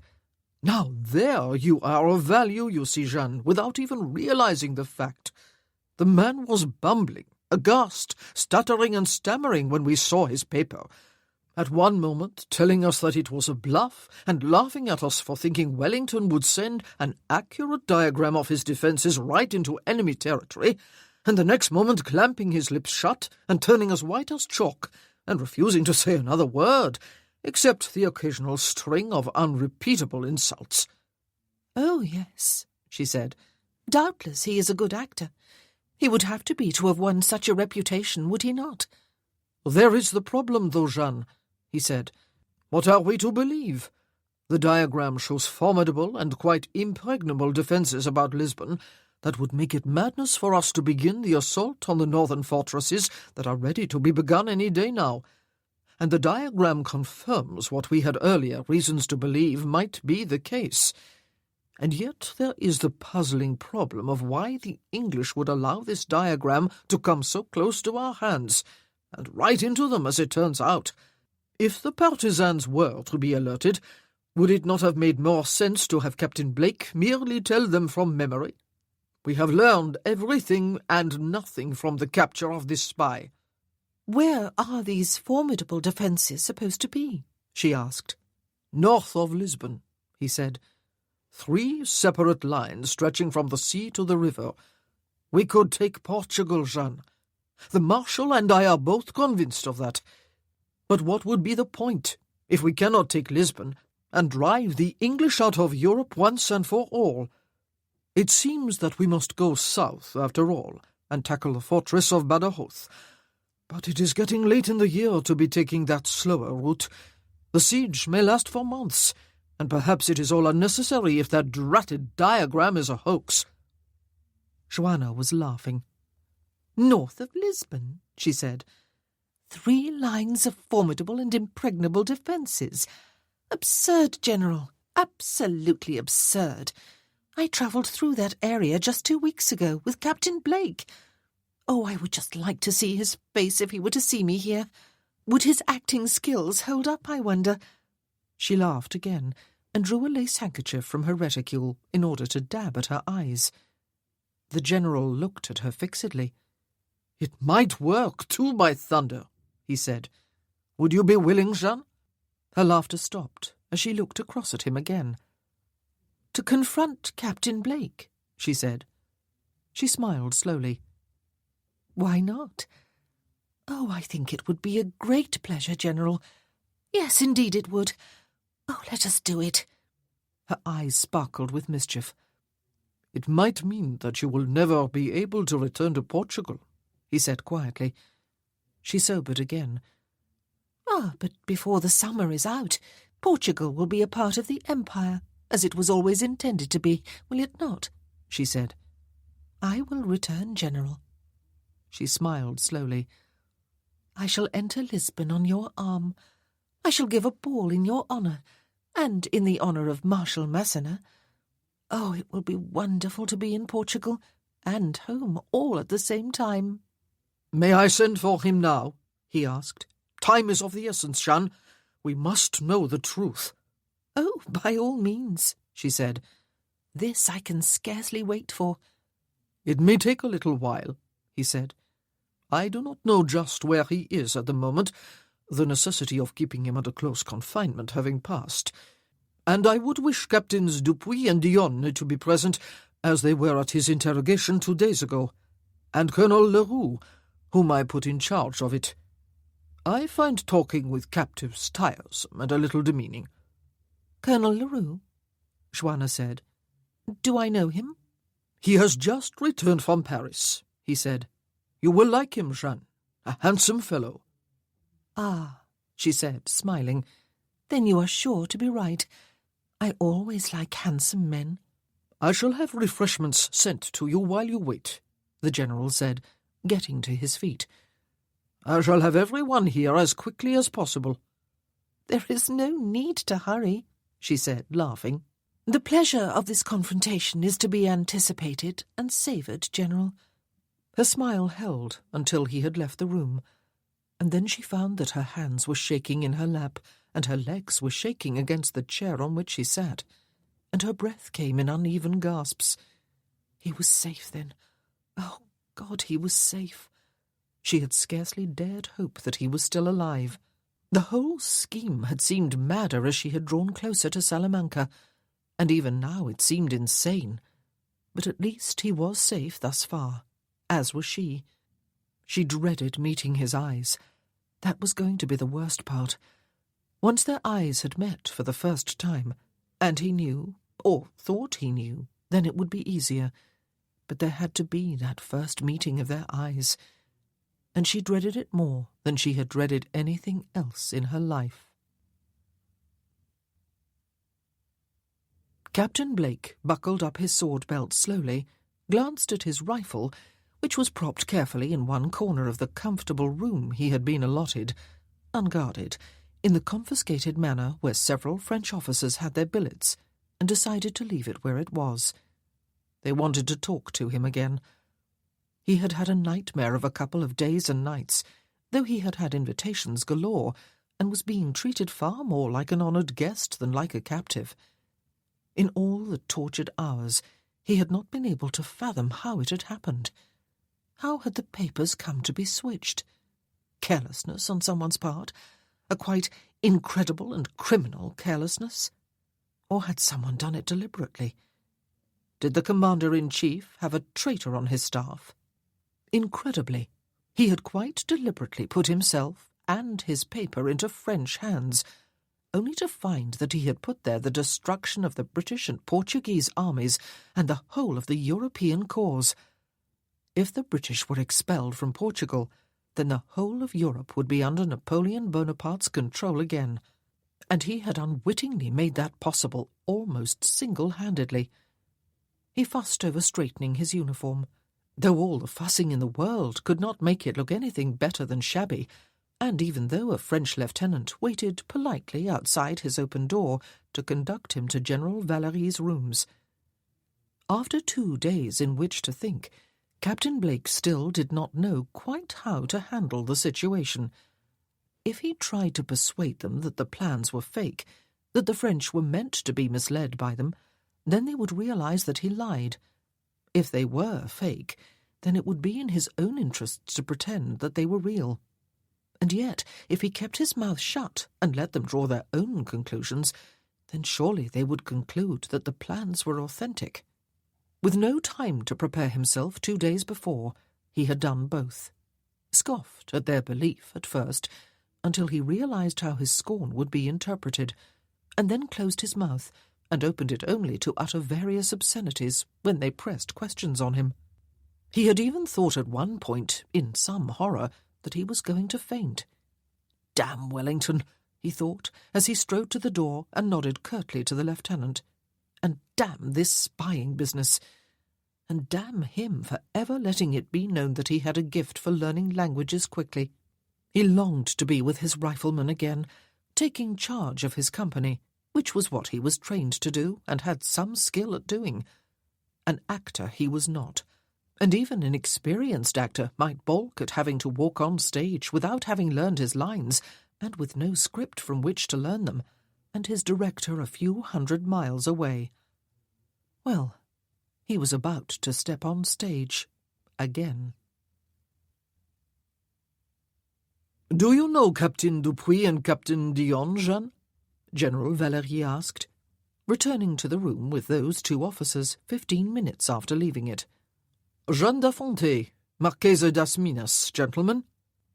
Daughter of the Comte de Lévis with the Emperor's embassy at Vienna." "Henri," Joanna said, smiling warmly at Captain Dion. "How lovely to see you again. Have you recovered from the wound to your elbow?" She extended a hand for him to bow over. "Captain Dupuy, I have not had the pleasure." "It is all mine, my lady," he said, clicking his heels together and bowing smartly. "Blake has been sent for." the general said. "Colonel Leroux is engaged in urgent business, but will be with us in a few minutes' time." "Well, then—" Joanna used her most charming smile on the three officers, while her heart palpitated with the suspense. Part of her willed the door to open to admit him, so that they might get this initial encounter over with. The other part willed someone else to come through the door to announce that he was nowhere to be found. "Henri will have time to tell me how he recovered from his injury. And Captain Dupuis—" She looked at him inquiringly. "Antoine Dupuis, my lady," he said, flushing and bowing again. "And Antoine may tell me all about himself." She watched the captain falling for her charms. "But first, let me say how wonderful it is to be among my own people again and speaking French."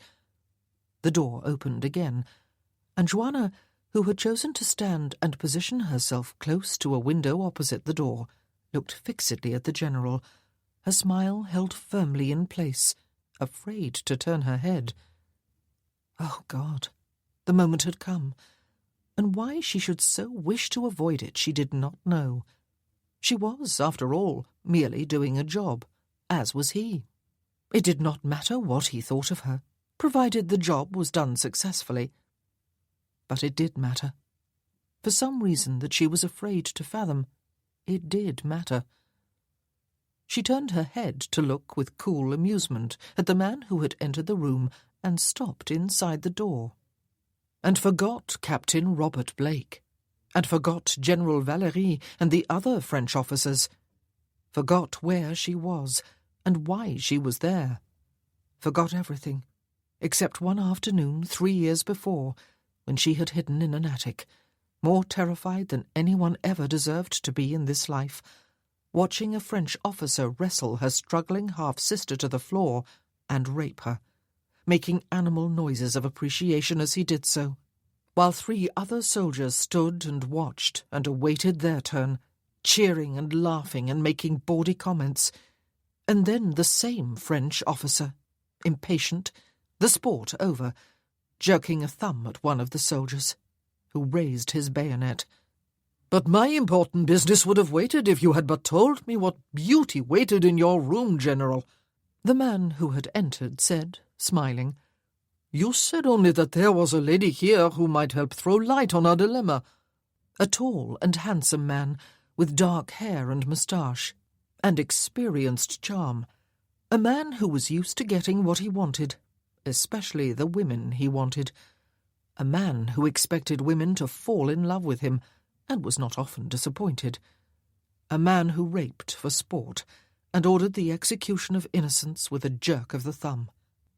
Joanna's lashes swept down over her cheeks and lifted again slowly. Her smile reached her eyes and made them sparkle. "Colonel Marcel Leroux, Jeanne," General Valery said. "Recently returned from Paris, though he was in Portugal with Junot in 07. Jeanne d'Afonte, Marquise das Minas, Colonel. Levis's daughter. She has just come from Portugal." Colonel Leroux hurried across the room. "You are the Marquise, by Jove," he said. "The General has spoken of you. I am charmed, my lady." He reached out a hand for hers. "Oh, what has he been saying?" she said, setting her hand in the Colonel's and feeling the terrible, almost irresistible urge to shudder and snatch the hand away. "Dreadful things, no doubt, and not a one of them true. I shall have to have a good long talk with you myself, Marcel. May I call you that? And set straight a few misunderstandings." Her lips parted as he raised her hand to his lips. "I find myself all impatience for the clearing up of those misunderstandings, my lady," he said. "All impatience." "Jeanne," she said softly, and her eyes fluttered to his mouth, before rising to his eyes again. And then the door opened once more, and she remembered in a flash, and very nearly panicked in earnest, for she had had no time to prepare herself. She felt naked and exposed. Colonel Leroux moved to one side so that he could face the door. Foolishly, she turned her head and watched him. and then it became next to impossible to turn her head back again. But no one had spoken. She wondered if minutes or merely seconds had passed. She looked toward the door, and her lips pursed slowly, and her eyes lit up with amusement. "Why, Robert," she said, "it is you. How very amusing. But why did you not tell me that this is where you were being sent? I might have had the pleasure of looking forward to meeting you again. Perhaps you might even have escorted me here, as you escorted me to Vizier. But do tell me." She took 2 steps forward and smiled dazzlingly at him. "Did you really come here as a spy, as General Valery says? How very naughty of you. You swore to me that you were returning to your regiment." He stood inside the door, his feet slightly apart, one hand frozen a few inches above the hilt of his sword, his face pale and expressionless, looking at her. There was a yellow and purple bruise along his right temple and spreading along his eyelid. His eye was bloodshot. "Hello, Joanna," he said finally, when it seemed that the silence must have extended for 5 full minutes. His voice sounded quite relaxed. "I suppose I might have expected to find you here among your own people. Foolish of me to have been surprised momentarily." She had guessed 1,000 things he might say first. None of them was even close to what he actually had said. She laughed with light amusement. Chapter 13.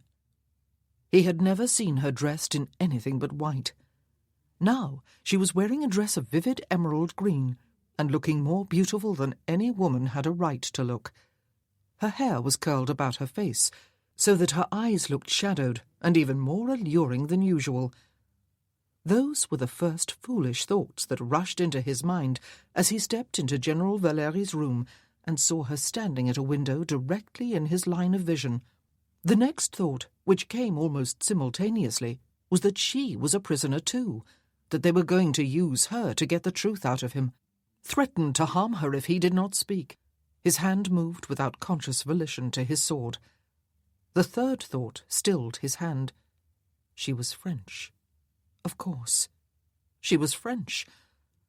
And then she turned to look at him, and she spoke to him with her customary mockery, and he knew that the game was up, that he had lost, and that England had lost, and Portugal too. And he felt a curious relaxation now that it was all over, and a reluctant admiration for France's most unlikely, and therefore, of course, its most likely, spy. He did not hate her, yet. They were, after all, in the same business.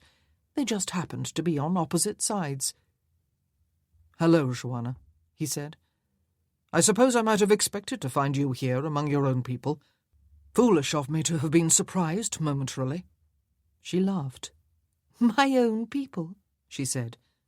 "You were Jeanne Morissette before you acquired your present title," he said. "Daughter of the Comte de Levis, former royalist." She laughed again. "I underestimated you, Robert," she said. "I could find out nothing about you, much as I tried. I did not even realize that you were trying to find out about me. Not many people in Portugal know what you know." She turned to smile at General Valery. "Do you see what I mean about this man being one of Lord Wellington's most able spies?" she said. Captain Blake kept his eyes on her. What a strange thing to say, he thought, but he kept his face expressionless. "Shall we all take a seat?" the General suggested. "There are several things to be said, I believe." "I would prefer to stand," Captain Blake said, not removing his eyes from Joanna. She looked back, not one whit abashed by her duplicity, which had just been revealed to him. "So would I." She smiled slowly at him, and so all the gentlemen were forced to remain on their feet. "Captain Blake," General Valery said, "according to the paper that was hidden in your boot, the main British defences are centred in 3 lines north of Lisbon, stretching as far north as Torres Vedras." No question had been asked, but the General paused. "Yes," Captain Blake said. "That is what the paper shows. And yet you claimed 2 days ago that the paper was a fake, designed to mislead us." "Yes," the captain said. "I did say that." "And what do you say now?" General Valery asked. "Now that we have our own source of information, what do you say?" "I say that the paper is genuine," Captain Blake said, "as was a previous, less detailed one that fell into your hands. I say that it is genuine, but that you are meant to believe that it must be false. Or is it the other way around? I forget my part in the presence of such dazzling beauty. Yes, I believe I am supposed to say that it is fake, so that you will believe that it must be authentic. Devil take it. I really do not know. Perhaps you should ask me again, General, when the lady is not present." She smiled at him. "What do you know of this, Jean?" Colonel Leroux asked. "Do you know the truth? As matters stand now, the paper is worse than useless to us." Her smile turned into laughter. "Robert," she said, "do you not remember escorting me from Lisbon to Viseur less than 2 weeks ago?" He said nothing. But it was all over, he knew. She must remember as clearly as he the pass of Montechica. "Do you not remember the long, tedious days of travel?" she said. "Do you not remember our laughing at the few pathetic attempts the peasants were making to protect themselves against attack? Do you not remember the long evening at Torres Vedras, when you made sure that my chaperone was not present, and we talked and talked, and then you tried to make love to me? Are you blushing, Captain? You need not. Everyone tries to make love to me." She shrugged. "Only the favoured few succeed." She looked sideways beneath her lashes at the colonel. Captain Blake stood quite still and chose to say nothing. Her version of what had happened was somewhat distorted, he thought, and she seemed completely to have forgotten that it was at Obidos, not at Torres Vedras, that something similar had taken place. But those details were unimportant. It was the rest of what she was saying, or not saying, that mattered. Was it possible that she was not now putting 2 and 2 together, even if she had not done so at the time? He began to see a glimmering of hope. "I remember our commenting on the peacefulness of the scene at sunset," she said, "and we were, at that moment, right in the centre of the most northerly of these formidable defences. We had already passed through the other 2 lines." Captain Blake shrugged. "Oh, come now." She laughed merrily again and took several steps toward him. "It was a very poor try, Robert. There is nothing there at all, is there? Once Marshal Massena takes the border fortresses of Ciudad Rodrigo and Almeida, only the English forces of Viscount Wellington and the sorry forces of Portugal will stand between him and Lisbon. Why else would the English forces be concentrated in northern Portugal? Why would Arthur himself be there? Would they not all hide safely behind these impregnable defences, or else be in the south to defend the weak route to Lisbon? Hope was hammering with the blood through his temples. He had a part to play. He still had a part, but everything depended upon his not overacting. His nostrils flared. "What do you say, Captain?" the colonel asked. "I say nothing," he said curtly. "The lady is undoubtedly right. Ladies always are, I believe." Joanna finally sat down on the nearest chair. She crossed one leg over the other and swung one foot, slippered in green to match her dress. She looked faintly bored. "But your tone would imply that you know her to be wrong," the colonel said. Captain Blake shrugged. "It is a pity," Joanna said, "that I decided to journey to Lisbon and back when I did. A pity for the English, that is. I feel almost sorry for you, Robert. Have you ever failed before? This will damage your reputation, will it? And Arthur will think twice about sending you on another such mission. Poor Robert. You may be doomed yet to having to fight with your regiment, but perhaps all will be well. Neither you nor Arthur could have known that I would be following you here, I suppose." "You devil!" Captain Blake said with quiet menace. Lord Wellington respected you sufficiently to provide you with an escort from Lisbon. The General coughed. I would ask you to remember that you are addressing a lady, Captain, he said. A lady? The captain's tone was scathing. A woman who would betray her adopted country must be called a lady. I could think of other words that would better describe her. You have failed, Colonel Leroux said crisply. This is war, Captain. We all fail sometimes. Real men learn to take their losses with their gains. If I could just get my hands on you for 1 minute, Captain Blake told Joanna, his eyes narrowed to slits. Really, Robert? She looked up into his eyes and laughed at him, her foot swinging nonchalantly. Do you think I would ever have allowed your hands to touch me if there had not been the possibility of information to be had from you? If I could just have that minute, he said, I would make sure that no other man would ever wish to touch you. Without you, I would have succeeded. Do you realize how much destruction you are wreaking? A whole country to fall to the French again, and my own army destroyed. Do you realize? Your husband was Portuguese. Luis, she said. Luis was a boor and a coward. And perhaps you will not win after all, he said. Perhaps these men will begin to doubt your testimony. What would a woman be expected to see after all during a journey? And perhaps they will conclude that what I am doing now is all an act. Are there any defences of Lisbon, Jeanne? The colonel asked. Of course, she shrugged. My friend, Colonel Lord Wyman of the Dragoons, took me to see the defences south of the city. Until recently, it seemed to the English the only sensible way for you to come. Only recently has it struck them that you would be mad enough to come through the hills to the north. They are desperate to divert you again. Or this is what Duncan said anyway. And you told me earlier that nothing of importance had happened during your visit to Lisbon, the General said, looking fondly at Joanna and shaking his head. Yes, she said, smiling ruefully. I suppose what Duncan said and showed me does have some importance in retrospect, does it not? And my very tedious journey back to Vizieux. Must I stay longer, General? I am to go shopping with my aunt, but all morning there were visitors. So many kind gentlemen, you know. And now this visit has lasted longer than I expected. No, Jeanne, the General said. You have been very helpful, my dear. Very helpful indeed. It may even be no exaggeration to say that you have saved the Empire by your observations, and by your courage in being willing to confront Captain Blake face to face. Joanna flushed with pleasure at the praise, and got to her feet. Colonel Leroux rushed forward to offer her his arm. I shall escort you to your carriage, Jeanne, he said. I shall return within a few minutes, General.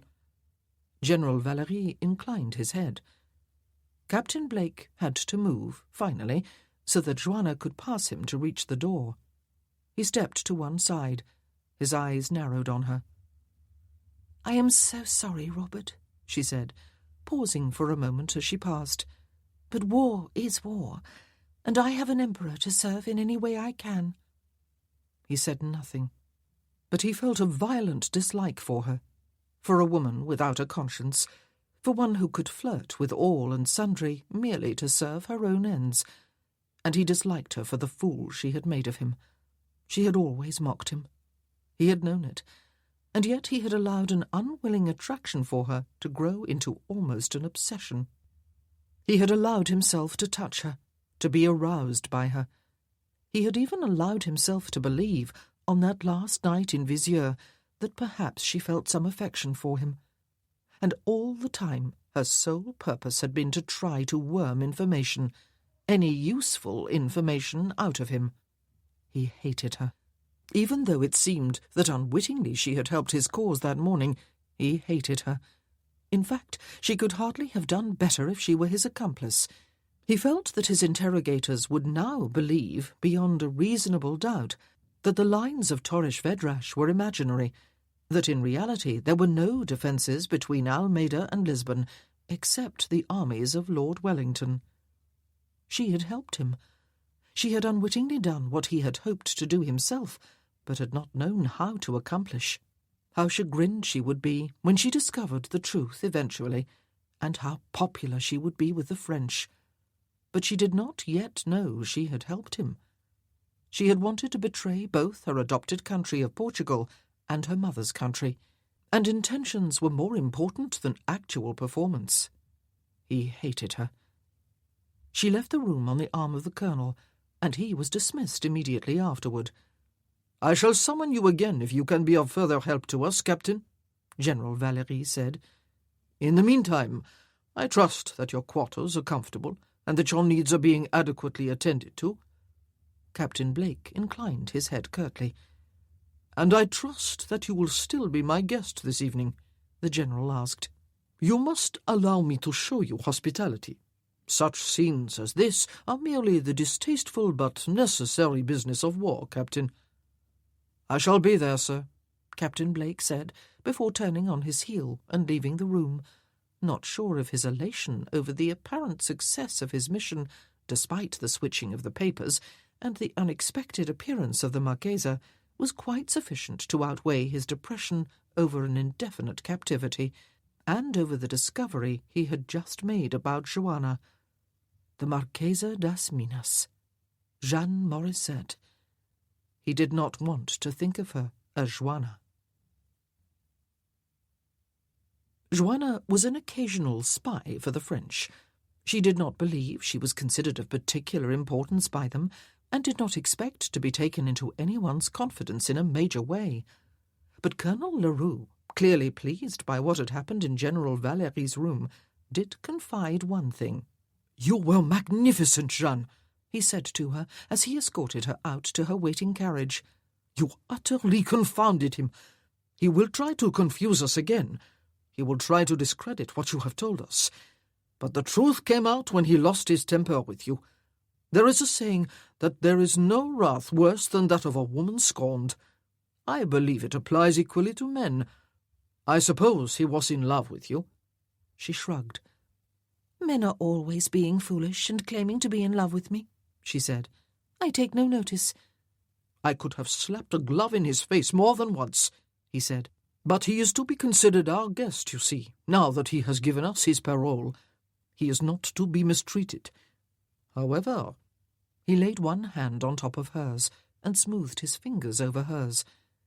"If he should show you any further discourtesy, Jeanne, you must tell me, and I shall see that he is properly dealt with." "I hope never to see him again," she said. "But thank you, Colonel. You are kind." "The campaign will be over in no time at all," he said, "now that we have our cue to start. Before the summer is out, we will all be in Lisbon. I enjoyed my stay there last time. I believe I may enjoy it more this time." His eyes appreciated her. "Before the summer is out," she said. "So soon?" "The Marshal has been waiting for just such a certainty as this," he said, "before investing Ciudad Rodrigo. The task is to Binay's. He is just awaiting the order to move. I believe it will come within a day or two.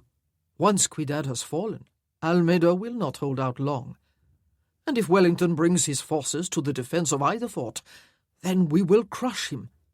This is a great day, the beginning of the end for the English occupation of European soil." "And I have had a part in it," she said, smiling dazzlingly at him. "How good that makes me feel." "And you have had a part in it." They came to a stop at the door of her carriage, and he raised her hand to his lips. "A large part, Jeanne. You are to be at the General's dinner tonight?" "Of course," she said.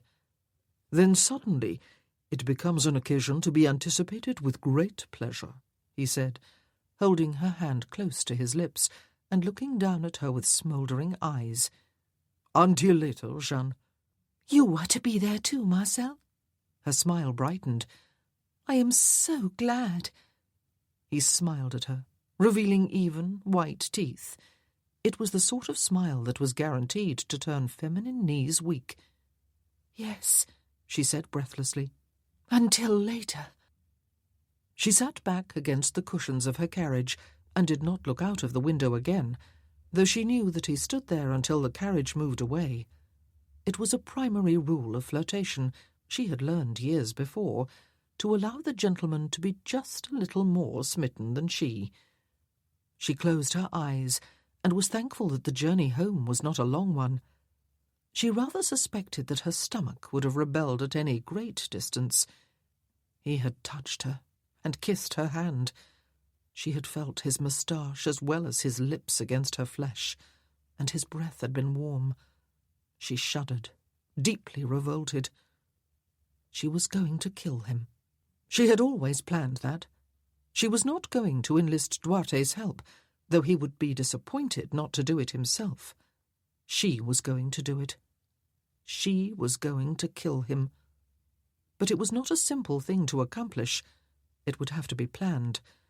She would have to choose the time and the place and the method with care. She would have to think about it. In the meantime, she was going to have to flirt with him. She could think of no other way of keeping him close enough so that she could kill him when the opportunity came. The thought of flirting with the man she had watched rape Maria and give the order for her death had her setting one cold and shaking hand over her mouth. She felt cold all over, and then she had to dip her head sharply forward to save herself from fainting. And there was Robert.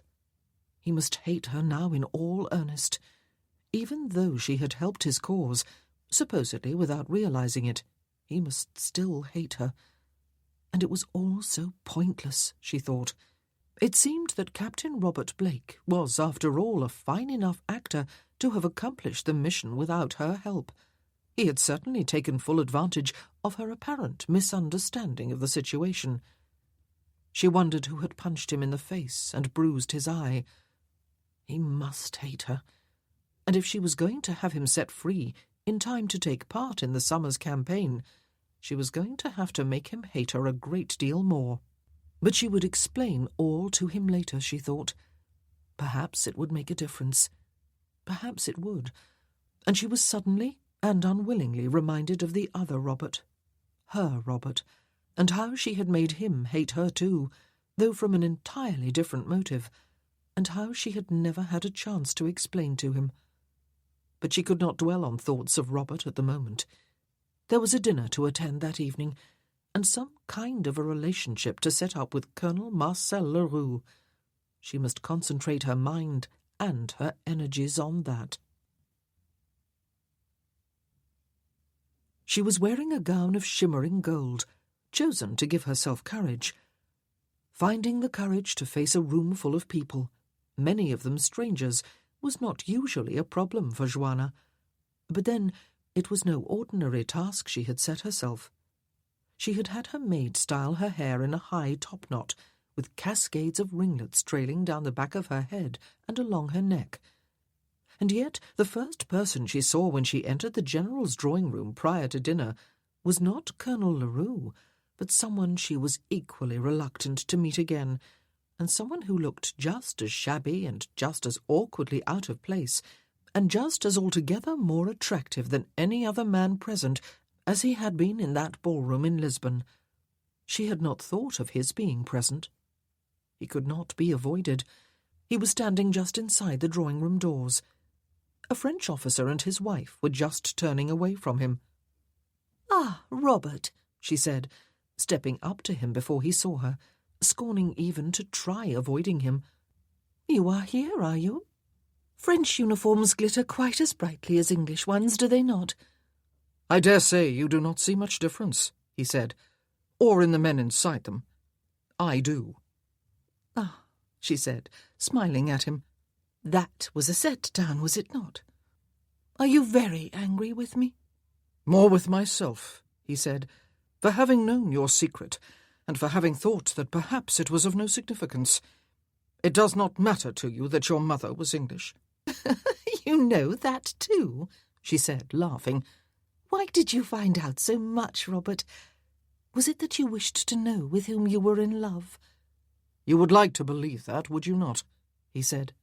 "You would like to believe that your charms have never failed, and you did try hard. But you mistake lust for love, Joanna. I lusted after you. I wanted to lay you. I wanted to take my pleasure inside your body. Is that being in love? If it is, then I suppose I am guilty." His blue eyes, one still bloodshot, looked coldly down into hers. "Ah," she said, setting one gloved hand on his sleeve for a brief moment. "But I could make you love me if I wished, Robert, even now. And you are not telling the entire truth.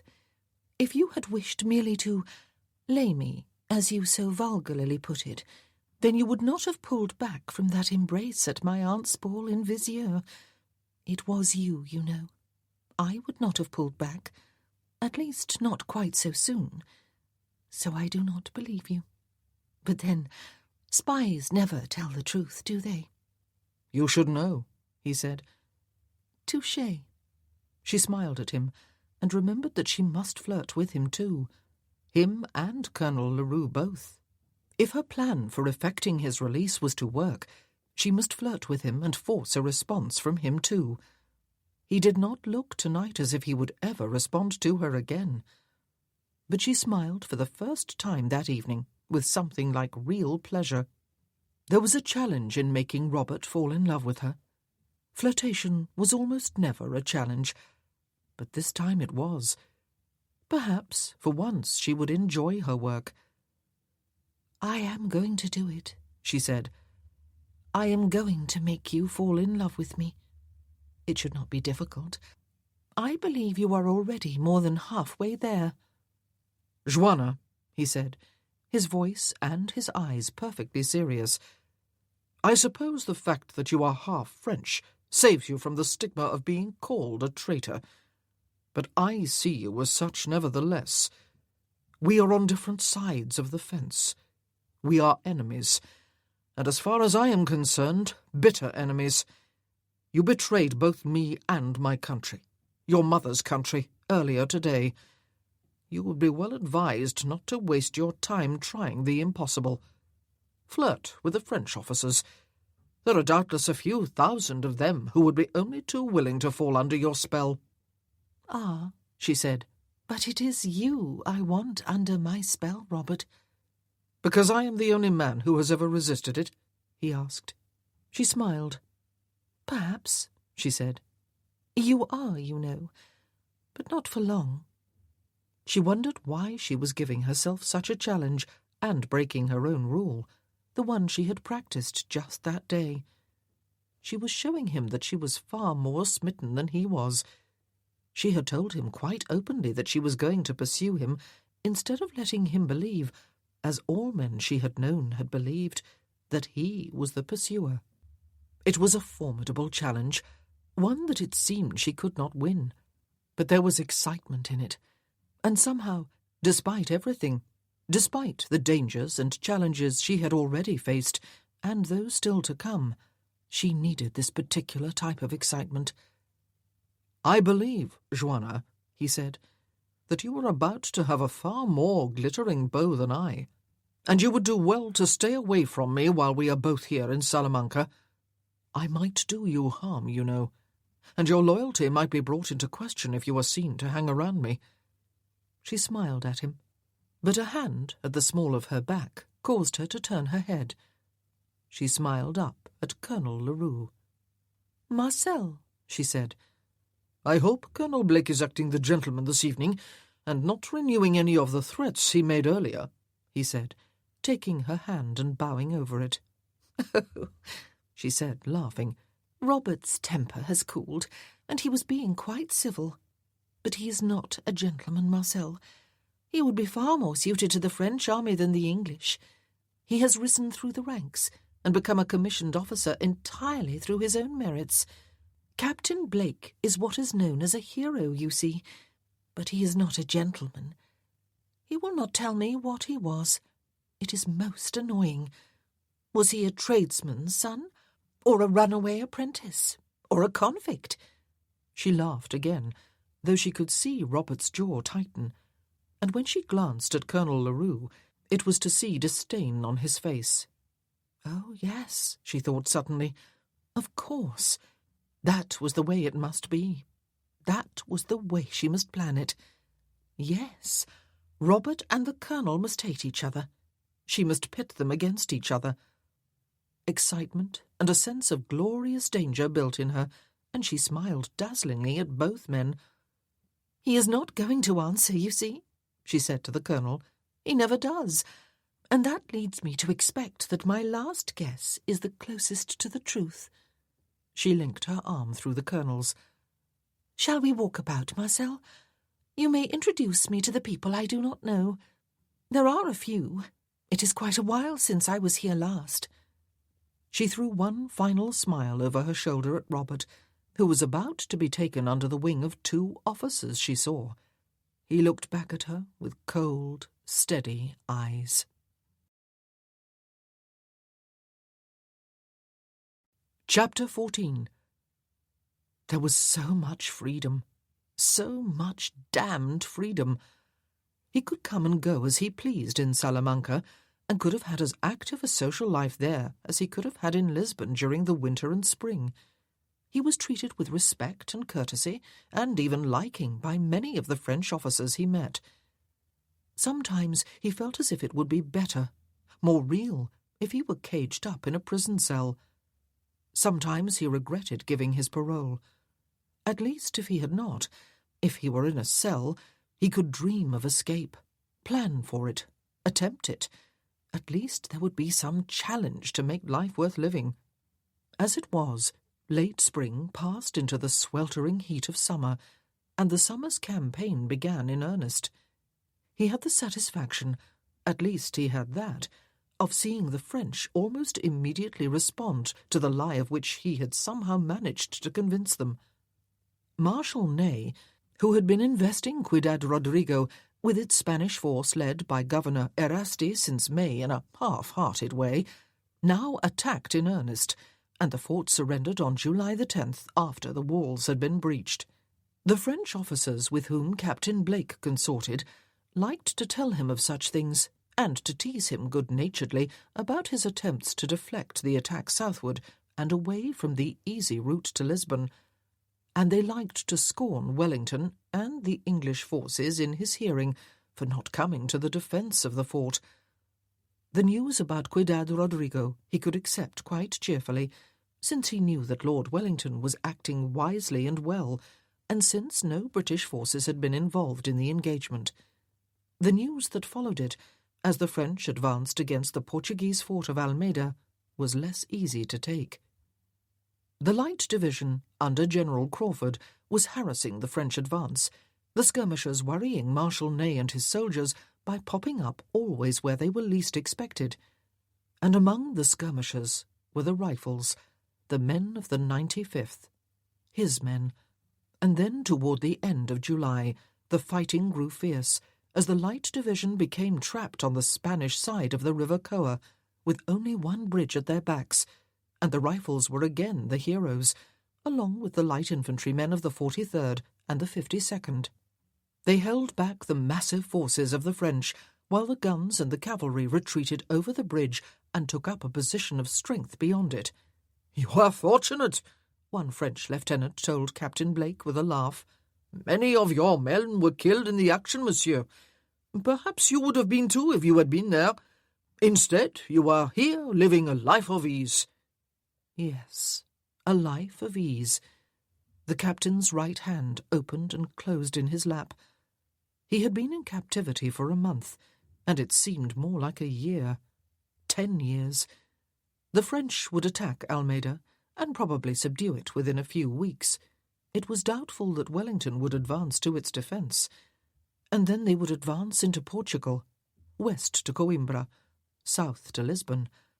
Probably, somewhere along the way, for very pride's sake, Wellington would make a stand, choosing his spot with care, as he always did.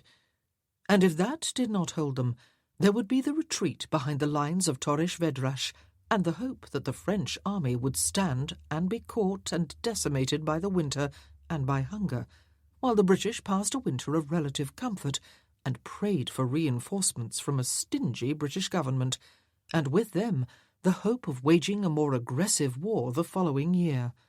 one that would take them through Portugal and through Spain, the French driven before them, one that would begin to eat away at the empire of Napoleon Bonaparte. And all the while, Captain Blake thought, he would be a captive of the French. He would be away from his own men, away from the excitement. The soonest he could hope for an exchange, in his own estimation, was the following spring. There were times when the need to be with his regiment, the need to be free, seemed more powerful than the need to retain his honour. There were times when he thought about escape, and it would be so easy. He was not watched at all. There were no restraints upon him, except those imposed by his own honour. He was still in possession of both his sword and his rifle. But of course he never did make the attempt to escape. For when all was said and done, honour was everything. Honour was what made him into the person he could live with. Honour gave him his self-respect. And so he stayed and chafed at the bit. It would not have been quite so bad, he often thought, if it had not been for Joanna, the Marchesa das Minas. They were constantly meeting. He had frequent invitations to dinners and assemblies, and found most of them difficult to refuse, much as he would have preferred to live the life of a hermit. And always, wherever he went, she was there too. It was understandable, of course. Like the British, the French army was far from home and their own women. Unlike the British, the local women were, on the whole, hostile to them. It was understandable that all the French women who were available should be invited everywhere, especially when one of those women was as beautiful and fascinating as Joanna.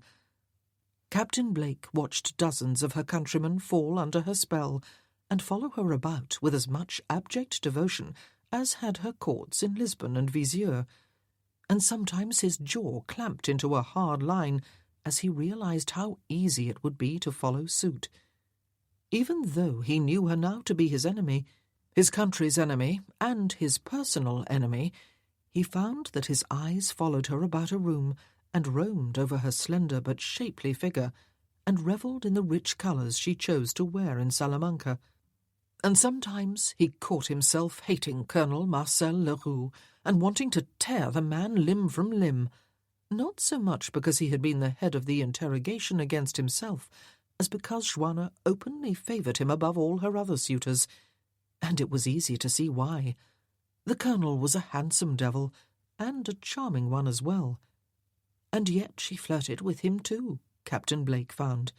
Her strange and impudent claim on that first evening that she could, and would, make him fall in love with her had not been forgotten, it seemed. She singled him out for attention wherever he went.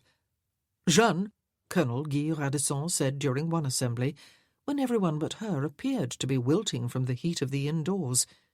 She had stopped to talk to the Englishman while promenading about the room on the colonel's arm.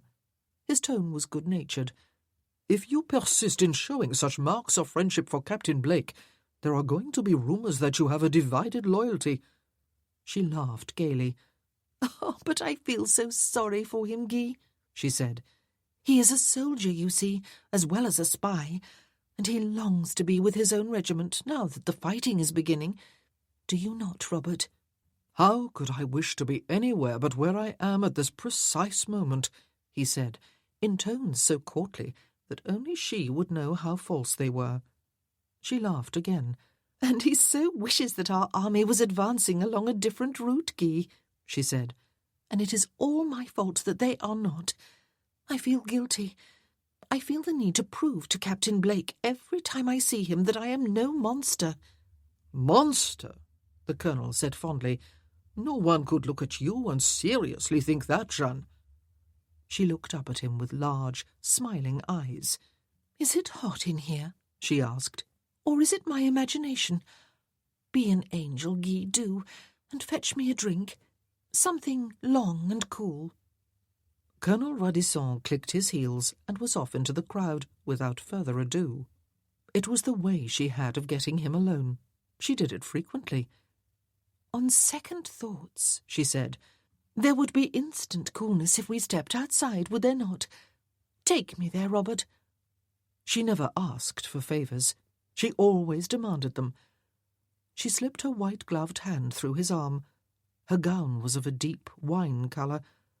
"The poor colonel will be left holding a long, cool drink," he said. She shrugged. "Then he may drink it himself," she said. "It is very hot in here." "Joanna," he said, "why do you do this?" He led her out into a tree-shaded courtyard where several people were strolling. He did not elaborate on his words. She looked up at him and smiled. "Because it is such a challenge," she said. "Because any other man I can have at the snap of 2 fingers. You have seen that. I need more of a challenge in life." "And some of it has gone, now that you are safely back with your own people again?" he asked. "Did you enjoy the danger in Portugal? Did you enjoy knowing that at any time your French background might be discovered and exposed?" "Ah, but I have English and Portuguese connections too," she said, "as you know, Robert. And how could a woman like me be of any danger to anyone? My life is devoted to pleasure. And what have I done that was so dangerous? I merely used my eyes on the road between Lisbon and Vizier and reported truthfully what I saw. Does that make me dangerous?" "You did it quite deliberately," he said. "You have been actively spying for the French, Joanna. Except that this time it is the end. I can expose your game if you return to Portugal." She sighed. "You make it sound as if I have been a highly skilled secret agent," she said. "I almost wish that I had. Perhaps there would have been some excitement in it. Is there, Robert? Is it wonderfully exciting?" "There are jobs to be done," he said, "and one does them because they must be done." She looked at him incredulously. "Oh, no," she said. "That is ridiculous. That is not why you do what you do, Robert. I know just by looking into your face that you demand more of life than that. I know it. I know that in many ways you are like me. It is not enough to let the days pass by in safety and comfort. Not nearly enough. There has to be much more than that." His jaw set hard. "This month has been dreadful for you, has it not?" she said. "I know it, you see. I know that it is like a living death to you. And so I do what I can for you, Robert." She laughed lightly. "I offer you a different type of challenge. Can you resist the charms of a lady whom no one else can resist, even knowing that she is your enemy, your bitter enemy, as you once put it? Can you?" Somehow, he did not know how it had happened, they had found a secluded part of the courtyard beyond some vine trees, and she was seating herself on a low wall. The air was cool, though only just, and only in contrast with the heat of the day and the heat of the indoors. He laughed without humour. "How pathetic you are, Joanna," he said. "You know very well that if I once fell for your charms and crowded up to you, just like everyone else, panting for the privilege of holding your fan or fetching you a drink, you would lose interest in me in a moment." "Yes," she smiled up at him. "How right you are. Is that why you do it, Robert? Is this your way of gaining my attention? Are you far more clever than any other man of my acquaintance?" Her gown looked almost black in the darkness. Her skin, in contrast, looked translucent. His fingers itched to touch her, to rest against her cheek, to caress her shoulder. Her eyes were dark and mysterious. "I think I must be the most foolish of all," he said. She continued to smile. "Because you have not thought until now of how you might turn off my interest by feigning yours," she said. "Perhaps it would work. Perhaps it would not. Shall we put it to the test?" He clasped his hands behind his back and knew that he had stepped deep into flirtation and could very easily lose his way. He had never learned how to play that game with women. He had always been able to get what he wanted when he wanted it, with money and with his person and his uniform. But then he had only ever wanted whores, only ever the physical satisfaction to be gained from a good bedding. It had been a long time, he thought suddenly, almost 2 months since Beatrice. But then soldiers were accustomed to going without for long stretches of time, especially private soldiers, and he had been one for long enough. He had learned to live with celibacy.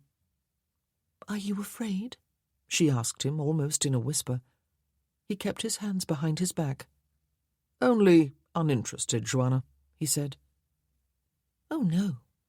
She got to her feet and took the one step that separated them. She spread her hands on his chest and looked up at him. Not that, Robert. Never that. Anything but.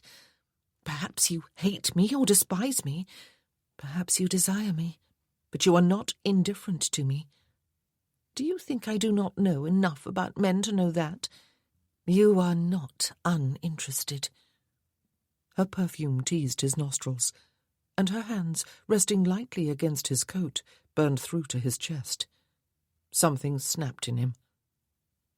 Very well, then, he said, and he spread his hands at her waist and drew her against him. He knew that he was holding her too roughly and tightened his grasp further. Something sparked in her eyes. It might have been fear, as she continued to look steadily up at him. Let me show you what my interest in you is, Joanna. He was instantly hard. The blood pulsed through his body, through his temples. He wanted to hurt her, humiliate her, frighten her. He wanted to mount her, pound himself into her, have her gasping and crying for mercy. He lifted her against him, as he had done once before, but higher, so that her feet left the ground, and he backed her against the wall and rubbed himself against her womb, between her thighs, which opened beneath the pressure of his weight. He pushed against her, pumped against her through the barrier of their clothing. He spoke through his teeth. "Is this what you want of me?" he asked. She was still looking into his eyes, her lower lip caught between her teeth. "And is it excitement and danger you want, Joanna? Shall we risk someone's coming around these trees? Would that be a thrill to you? Shall we have you back up on the wall and your skirts up and my trousers open? It will all be the work of a mere minute. I am very hard and ready, as you can feel. Do you want it?" She continued to stare at him for a few moments, and then she released her lower lip and surprised him by smiling slowly. "By God, you do!" he hissed at her, lowering her at last to the ground. "You are no better than the cheapest whore I have ever had, Joanna. Worse. They are willing, but not necessarily eager." "But, Robert," she said, and there was laughter in her voice as she slid her arms up about his neck and her fingers played with his hair. "You are such a gentleman, no matter what you were before you enlisted in the army. Would you have me afraid of you, afraid that you were going to ravish me? And yet you ask me? You cannot make me afraid of you, even though this is, I think, the expression you must wear when you have your rifle to your shoulder and are about to fire it." His anger had not abated, but it had turned against himself. Was he merely playing her game after all, then? Joanna's game? The woman who had betrayed him, no matter what the outcome of her betrayal? He splayed one hand behind her head and swooped his own head down to kiss her, opening his mouth wide over hers, thrusting past her lips and teeth, heedless of what she had done to him on a previous occasion, tasting her, drinking her in, withdrawing his tongue and thrusting again, simulating what he had threatened to do to her, but knew he would not. She was sucking inward, he found, one hand pressed to the back of his head, as his was to hers, so that withdrawing from her was done under pressure, and thrusting inward was swift, almost painful. The sounds he heard came from her throat. No, from his, from both. And so they fought each other, even as they embraced, exchanging desire and pain and the struggle for mastery. His free hand slid across one of her shoulders, and forward and down, across warm, soft flesh, down inside the silk of her gown, to curl around her breast. His thumb found her nipple and rubbed swift and hard against it, until she lifted her shoulders and squirmed. And then he felt shock, as her free hand slid down between them and rubbed over the hard swelling of his desire for her. They were both panting when he lifted his head. "That is my interest in you, Joanna," he said. "No light flirtation, no pretty words of love and adoration, just a lusting for your body, as I have lusted after countless whores." "Yes, There was something almost feline about her smile. "But it is not lack of interest, Robert. Never tell me that again. Tell me you hate me, and I will believe you. I think you do. Tell me you desire me, as you would desire a whore, and I will believe you. I can feel that you do. But do not tell me you have no interest in me. I shall pursue you without mercy if you persist in that lie." His anger was ebbing, to be replaced by contempt, though whether it was directed more against her or himself, he did not know. "So, you want a man who hates you and wants to lay you as he would a whore," he said to her. "You cannot like yourself very well." She smiled, her old, charming smile. She had taken a step back from him. "Ah, but who said that I want you, Robert?" she asked. "All I have admitted to, if you will recall, is wanting to have you want me, wanting to have you fall in love with me. And you are not far off. Do you hate me? Good. Hatred is very akin to love." She laughed as he clamped his teeth together, unwilling, or unable perhaps, to continue the conversation, which was moving back again into her area of expertise. "Take me back inside," she said, reaching out a hand for his arm. "Guy will come running, or else Pierre or Henri, and I shall send one of them for a drink, if Guy has already disposed of the first. Now I really need one. I shall not send you, you see, Robert, though I do not believe you would be so ungallant as to refuse. Would you?" "Probably not," he said. "But I should probably dash it into your face when I had brought it. That would be the fastest way to cool you off." She laughed merrily. "You would not," she said. "You are in enemy territory, and would be clapped into the darkest dungeon before you could enjoy my discomfort." "At least then," he said, "I could honourably escape." She turned her head to look up at him, and smiled slowly. "Poor Robert," she said softly. Things were moving much more slowly than she had either planned or expected. She had thought they would be gone within a week, or at most 2, of their arrival. But a month had passed, and still she could not put her final plans into effect. And of course she realized now that it could not all have happened that fast anyway. She had left letters behind with Duarte, 2 of them. She believed that both she and her servants were above surveillance by the French, but she wanted to be thorough. She wanted to take no chances. The letters were to be sent to Matilda, the first to inform her that her brother's health had taken a turn for the worse, the second to announce his death and beg for Matilda's return. The timing, perhaps, would not be perfect. She and Duarte had discussed that. The whole idea of sending Matilda was so that Duarte would know just when to come. But there was to be a month between the 2 letters. If possible, Matilda would leave before the second arrived. After all, the first letter would give a gloomy picture of her brother's future. If she could not leave when the second arrived, then she herself would have to be indisposed. But the letters would eventually give her her reason for leaving. But the letters, of course, had been travelling from one country to another, and under wartime conditions. The first did not arrive for almost a month, and Joanna had not dared to put the final plans into effect before it arrived. Duarte's arrival, or that of the Spanish partisans, would be crucial to their success. So, though she had flirted with both Colonel Leroux and Captain Blake, though she had drawn Robert into that one close and indecorous embrace, so that she knew it could be done, and though she had begun to hint to the Colonel that Captain Blake's attentions were becoming a little tedious, she had been obliged to hold back, and hold back until she felt she could scream with frustration. For that same close and indecorous embrace was a trial to her nerves. He was a trial to her nerves. She flirted with him, and led him on, and forced him into an admission of a powerful physical attraction to her. And then she toyed with him and laughed at him. She wanted to tell him the truth, all of it. She did not like his hatred. She liked his scorn even less. And she could tell him the truth, she reasoned.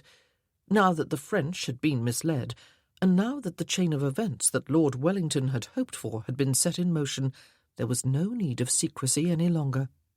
She might have told him. but she could not do it. Of course she could not. For if he knew the truth, then he would also know that what she was about to do was a daring ruse to effect his honourable escape. If he knew it was a trick, then he would still feel honour-bound to stay. Men were foolish that way. And so she could not tell him. She had to smile at him and flirt with him, and occasionally take him off somewhere where they could be alone. And she had to endure the hatred and the scorn in his eyes, and the desire smouldering behind them. A desire that she could fan and play upon at will. A desire that she must be able to play upon if her plan was to work. And Colonel Leroux. The very thought of him was enough to make her shudder. She could not glance at his face, or his hands, or his body without remembering. And she found herself, one day early in August, after a ride out over the Roman bridge and across the countryside with him and a few other officers, being lifted from her horse's back by him. He did not step back when her feet touched the ground, but smiled down at her and brushed his thumb across her cheek, the very thumb that had signalled Maria's death. She shuddered convulsively, and found herself looking up into a smiling face, turning to a frowning one. "Marcel," she said quickly, breathlessly, "he touched me like that last night. I am afraid of him." His frown deepened. "Blake?" he said. "Blake again?" "Oh," she said, smiling, "I am so sorry. I am being foolish. It is just that I had to confront him there in General Valerie's office when I first arrived, and I have the feeling that he hates me, that he would kill me if he could. And who could blame him? He had to listen to me shatter his plans. But he seeks me out. He touches me just as if that unpleasantness had never happened between us. Last night he said he wanted to... Well, it does not matter." "It certainly does," he said. "It matters, Jeanne. What did he say?" "That he wanted to kiss me," she said, the pause suggesting that the actual words had been rather more suggestive. "I think I would die if he touched me." "No, he would be the one to die. At my hands," he said, his eyes burning fiercely down into hers. "I shall have him confined, Jeanne, without further delay. This is insufferable." "No," she caught at his sleeve. "He has given his parole, Marcel. You are honour-bound to treat him with courtesy, to allow him his freedom within the bounds of his own promise. And he has not actually done anything yet." "If he so much as lays a finger on you," he said. "I shall tell you," she said, "if he becomes unmanageable. I do not believe he will. He is, after all, a No, he is not that either, is he?" She smiled. "But nothing will happen, Marcel. I was merely being foolish. Forget it." She set her hand in his. She had spoken sooner than she had planned. She had had to think quickly of some reasonable explanation for that shudder she had not been able to control when he touched her. Matilda was still grumbling and flatly refusing to leave her mistress behind. She would have to be forced on her way the following day, and Joanna would just have to hope that she would find Duarte without any difficulty, and that he would be able to do the almost impossible task she had set him. She would give him 3 weeks. She would send that message with Matilda. 3 weeks. It was too long. She would like to act immediately. She would like it all to be over within a few days. But perhaps he would have to make all sorts of preparations. She must not rush him in what would probably be a very difficult operation. She would give him 3 weeks. "Don't look so worried, Marcel," she said, steeling herself and leaning toward him until she almost brushed against him. "I have you to protect me, I know, and dozens of other officers too, if I just ask. But you most of all. I feel better just to have unburdened my mind to you." "Jeanne," he said, and his eyes strayed to her lips. "You know I would do anything for you." "Would you?" she said, and she smiled as she passed her tongue slowly across her lips. "Would you, Marcel?" She thought he would kiss her, and steeled every nerve in her body. But he merely raised her hand to his lips. "Sometime," he said, "when we are more private, I shall show you." Her eyes dreamed into his. Chapter 15. You! Antonio Becker pointed one thick, blunt finger at Duarte Ribeiro. You alone, the others wait here. Duarte looked about at the 10 men of his band who had accompanied him to the border and the meeting with the Spanish partisan. Almost to a man they looked disappointed, and they looked fixedly back at him, as if willing him to change the Spaniard's mind. It is our fight, Duarte said with a shrug. We are willing to take the risks. All we need from you is permission to encroach on your territory for a couple of days or so. You! Becker repeated his word and his gesture. You alone! And forget the stupid talk about doing it with your men unassisted. How would you get inside Salamanca, huh? And how would you find the people you are looking for once there? How would you get out again? The Spaniard paused to spit on the ground. Would you give the French pigs an orgy of torture to look forward to? He looked about at the Portuguese with a grin. 11 victims, not to mention your sister. She would be a special bonus. Duarte licked his lips. It is a dangerous scheme, he said. Dangerous almost to the point of foolhardiness. If there are any victims to be tortured, it would seem only fair that they be us. I do not wish to put you in danger over something that is not your concern. The Spanish partisan grinned again. The scheme is to rescue one of their prisoners, he said, and to make a fool of them into the bargain. That is just exactly our business, my friend. And our pleasure, too. And the danger, he shrugged. What is a little danger when the rewards are so satisfying? You believe we can get inside Salamanca? Duarte asked. There was a general rumble of laughter from the Spanish partisans who had accompanied Becker to the meeting place. Let me put it this way, their leader said. I have a woman inside Salamanca. She has a hunger that needs frequent satisfying. She remains faithful to me, yet is never hungry. Have I answered your question? There was another burst of laughter from the Spaniards. So only I am allowed to go? Duarte asked. Only you, Becker said. I am sure your sister will not be hard to find or recognize, but it will be more convenient for you to identify her and for her to see you. Women can become a little difficult around masked bandits loaded with guns and knives. Not Juana, Duarte said. You will find she is made of stern stuff. Fair enough, then. When do we leave? Tonight. Becker grinned once more. Mention of my woman has given me a hunger of my own. Tonight, then. Duarte found that his heart was knocking against his ribs. He had never before ventured outside his own country in his war against the French, and he had never worked with Spanish partisans rather than with his own men. The dangers, too, were very real to him.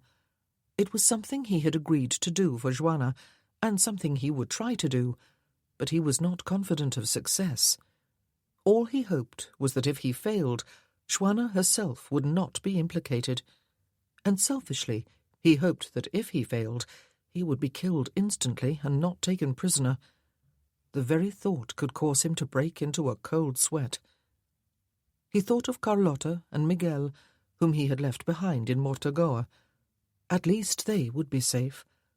When the French advanced into Portugal, as they surely would within a few weeks at the latest, they would take the road to Coimbra. Mortagoa was well north of that road and safe from their advance. At least he had that consolation. He tried not to think of Carlota, who had taken her leave of him dry-eyed and with a stony expression. She had not tried to stop him, or, more surprisingly, to plead to go with him. She had merely hugged him hard, pressing herself against him, closing her eyes. And Miguel, supremely indifferent to the fact that his father was leaving, perhaps never to return, sleepy and yawning, had stared up at him with solemn eyes as he had gazed hungrily at his son and kissed him gently on the lips. Better not to think of them. Yes, tonight, he said, getting resolutely to his feet, and he signalled to his men to draw apart. More weary weeks had passed. Marshal Ney was besieging Almeida, and the French officers, still in Salamanca, polite as they wished to be to their captive, could not help but jeer in his hearing at the British commander-in-chief, who showed no sign of going to its assistance. "It seems," Captain Dupuy said at dinner one evening, "that Viscount Wellington was totally dependent upon your persuading us to go a different way, monsieur. He seems now to be paralyzed with indecision and dismay." "Yes," Captain Blake said, "it seems that way." "But it is ill-mannered of me to refer to such matters," the Frenchman said contritely. "Forgive me, please. Have you sampled the delights the Spanish ladies have to offer? You are popular with them, being English, and being tall and well-favoured too. We French have to pay dearly for their favours, I am afraid." Captain Blake had not availed himself of the favours that might have been his for the asking, though why he had not, he could not explain to himself. Certainly the need for a woman was strong in him. Otherwise, surely he would not be so obsessed with Joanna, a woman he both hated and despised. He wanted her. It was as simple as that. He had wanted her from his first sight of her in that ballroom in Lisbon.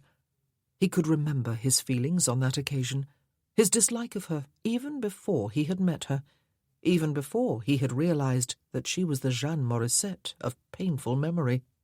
He had disliked her because she was beautiful and expensive and privileged, because she was far beyond his touch, and because he had wanted her.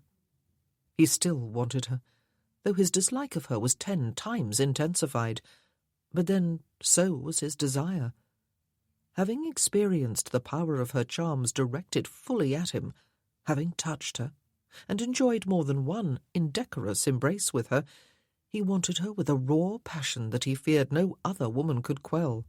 Perhaps that was why he had not even tried to taste the charms of the Spanish women of Salamanca. He laughed at himself sometimes, though without any amusement at all, for wanting such a woman. All he should want to do to such as her was kill her. He did not want to kill her. He did not want her dead.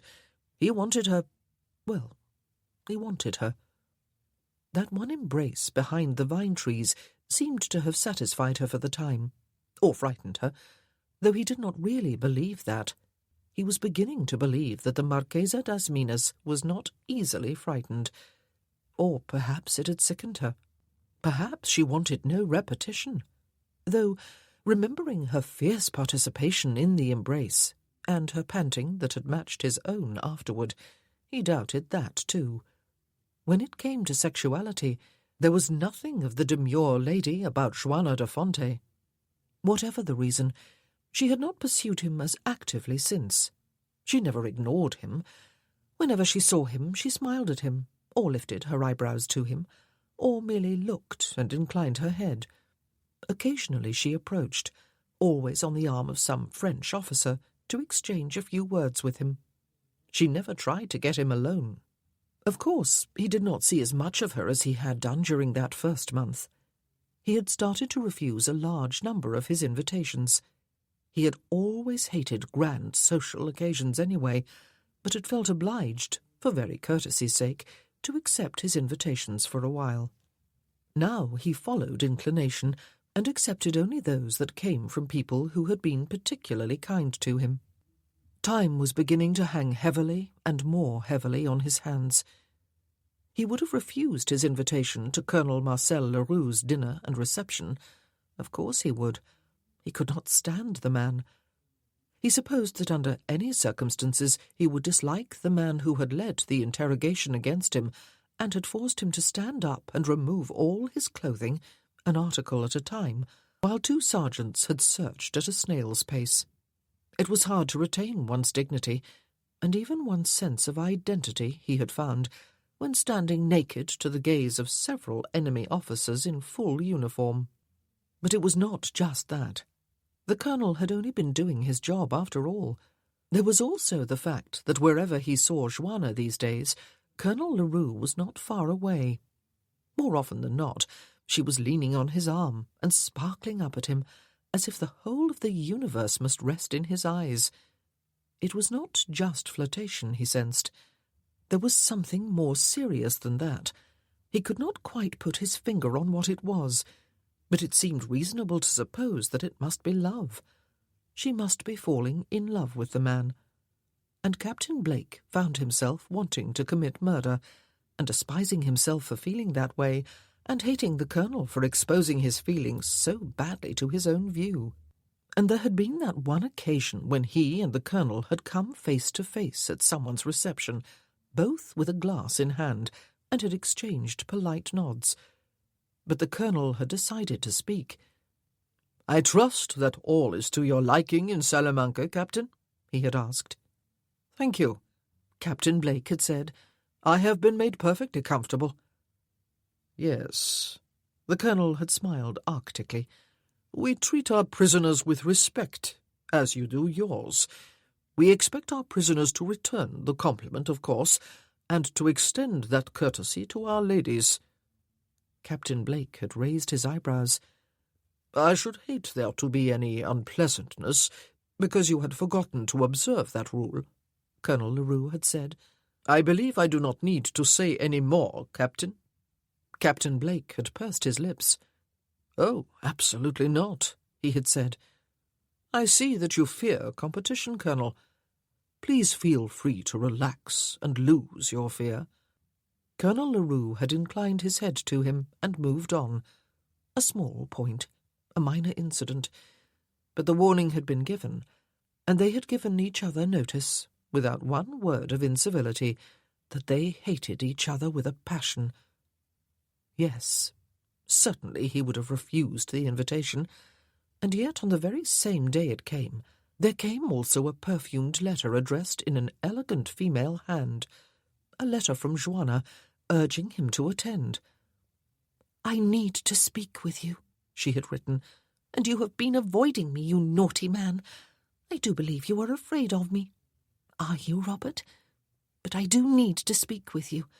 The matter is very urgent, and I know that your gallantry— oh, yes, and your curiosity, too, will bring you. Until tomorrow evening, then. You will be there. You will not fail me. There is no need to reply to this letter. Of course you will not fail me."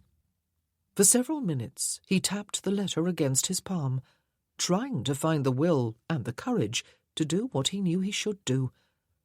How could he even pretend that she did not have him dangling on a string, just as she had countless other men, unless he could resist running as soon as she crooked a finger? Very urgent?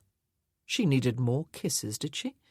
She needed to be reassured that he still desired her. But very urgent? What if she meant more than that? He did not struggle with himself for many minutes. He did not waste his own time. He had known from the moment of reading her letter for the first time that he would go. Of course he would go. Why pretend to himself that perhaps he would resist her demands? Of course he would go. It was nerve-wracking, to say the very least. She had allowed almost 3 weeks to pass. Not quite 3, as she had planned. The occasion of Colonel Leroux's reception had seemed just too suitable an occasion. But she had heard nothing from Duarte. Had she expected to?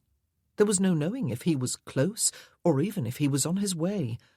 There was no knowing if he would succeed in getting inside Salamanca, not to mention all the rest of it. The plan that had seemed so logical to her when she was still in Portugal now seemed dangerous and chancy in the extreme. And the trouble was that if something went awry, if Duarte never came, then it would be Robert who would suffer. And if Duarte came and then was caught— But she dared not let her thoughts move along those lines. War was a dangerous business, she reminded herself, and she was an active player in it for the moment.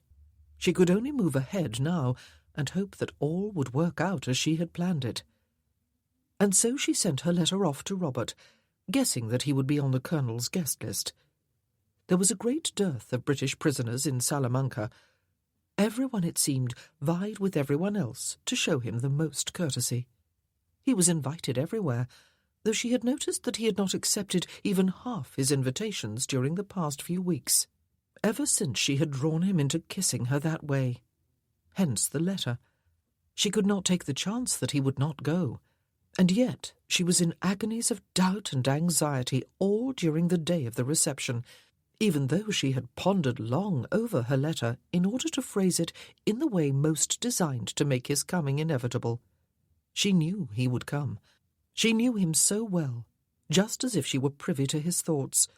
She always knew what he was thinking, which was a stupid idea, she admitted, when she put it into words in her own mind. But she knew he would come.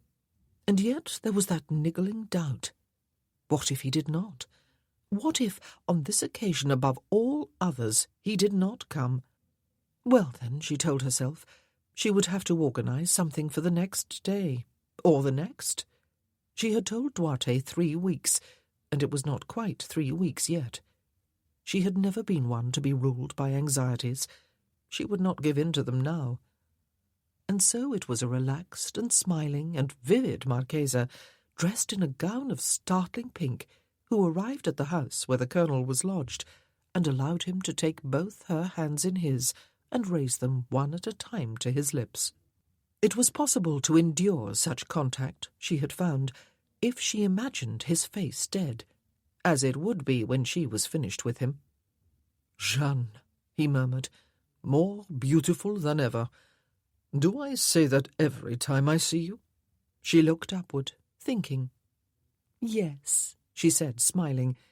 "Is it always true, Marcel? Or is it just flattery?"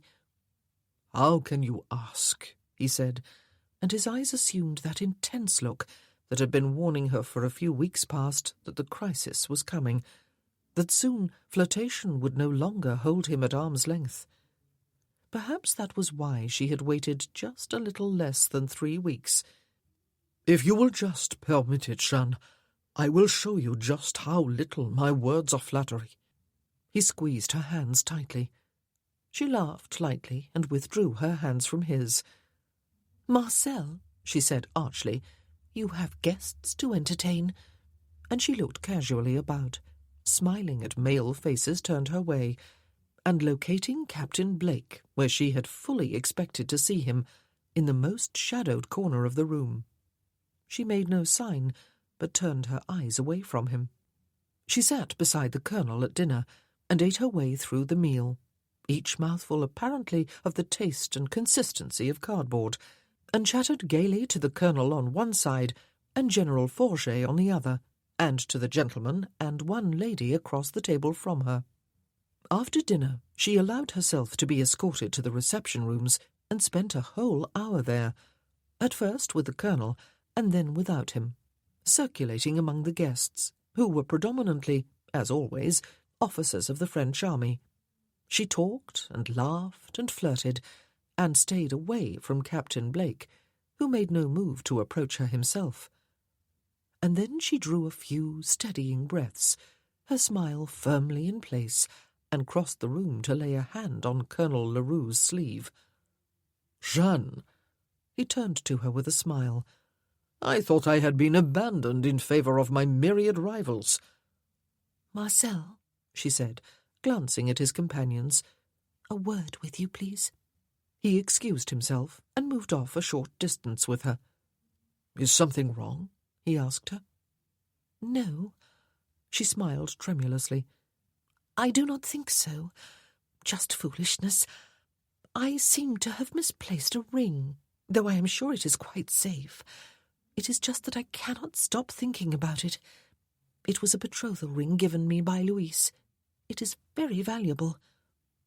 He took her by the arm and looked down at her in some concern. "I was wearing it when I left my aunt's," she said. "I know I was. I can remember twisting it around and around, as I have a habit of doing. I remember pushing my hands into the pockets of my cloak so that I would stop doing so. After that I cannot remember.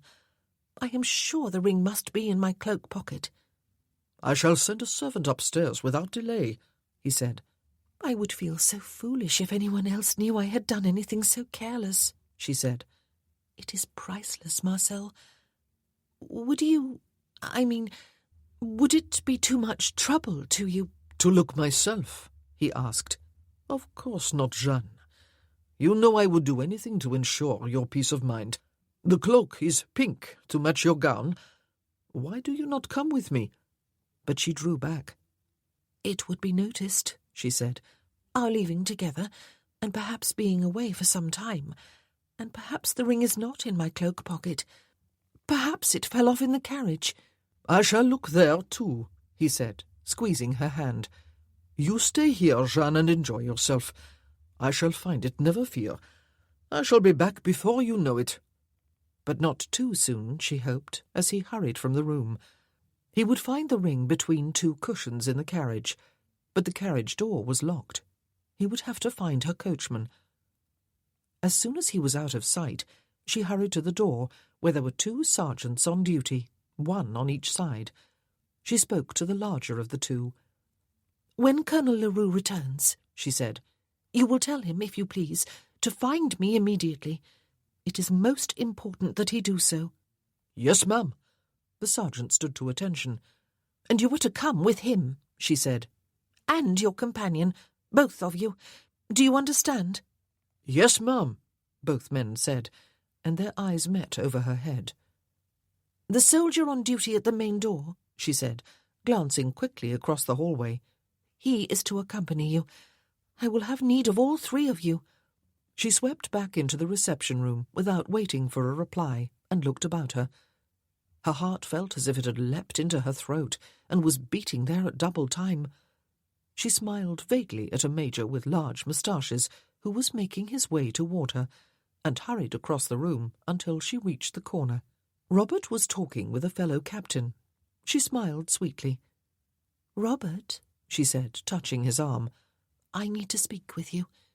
Excuse us, Captain." He came with her without a word and without protest. That was a relief, at least. There was so little time. She led him from the room and across the hall to a room that she knew to be an office. She took a candle from a table as she passed and took it inside the room with her. "Close the door," she instructed him, and he obeyed, his eyes on her the whole while. She looked quickly about as she set the candle down on the mantelpiece. A large table strewn with papers, an oak desk, both with sharp corners, a great deal of space in the centre of the room. And she looked at him, standing just inside the door, his legs slightly apart, his hands clasped behind him. Dearly familiar in his shabby green coat, with the shining sword in its scabbard at his side. Only his boots were new, and shining from the same care he gave his weapons. His face was stern, unsmiling. His hair had grown longer since his captivity, and curled enticingly over his collar. Her heart turned over, and she knew again a truth that she had not yet put into words. She could not afford to do so. She had a job to do, and this was the most difficult, the most heart-rending part of all. She could not do it, she thought in a flash. But he was so unhappy, so eager to be back with his men, she thought immediately after, and Arthur had asked her to try to effect his freedom if she possibly could. Oh, yes, she possibly could. She smiled slowly at him. "Robert," she said softly, "you have been avoiding me." "You had something very urgent to tell me," he said without moving. "What is it, Joanna? How may I be of assistance to you? Or was it a hoax? Am I still to be made to fall in love with you? You become tedious. If it is only that, then I must beg to be excused without more ado." No, it would not work that way. Or perhaps it would. She had great confidence in her charms, even with Captain Robert Blake, but it would take too long. Clearly he had his heart set like steel against her. She turned immediately to her second plan. Her smile faded. She looked at him with haunted eyes, and her lower lip trembled. "Robert," she said, her voice matching her lip, "you must help me. Oh, I know you hate me, and I know I deserve your hatred 10 times over, but there is no one else who can help. I have no one else to turn to." His eyes grew more hostile, and she felt a small twinge of fear in her stomach. Fear that she would run out of time. "I am no spy," she said, "and I had no intention of ruining your plans, Robert, and betraying your country. I merely answered General Valerie's questions truthfully, not realizing they were a trap. And then he brought you into the room, and I realized it. And I reacted as I always do when confused. I pretended that I thought it all amusing. I did not feel that way, Robert. I am half English, and my husband was Portuguese. Her voice faltered. You are English. My God! She could see his face harden with anger, but he took several steps forward. That was something at least. Do you expect me to believe such idiocy? Do you think you can make of every man a dupe? Do you expect intelligence to fly out of the brain as infatuation flies in? What is your game, Joanna? Why have you brought me here? I do not like being so noticeably absent from the company with you. Why not? She touched his chest lightly with one hand and felt his muscles contract.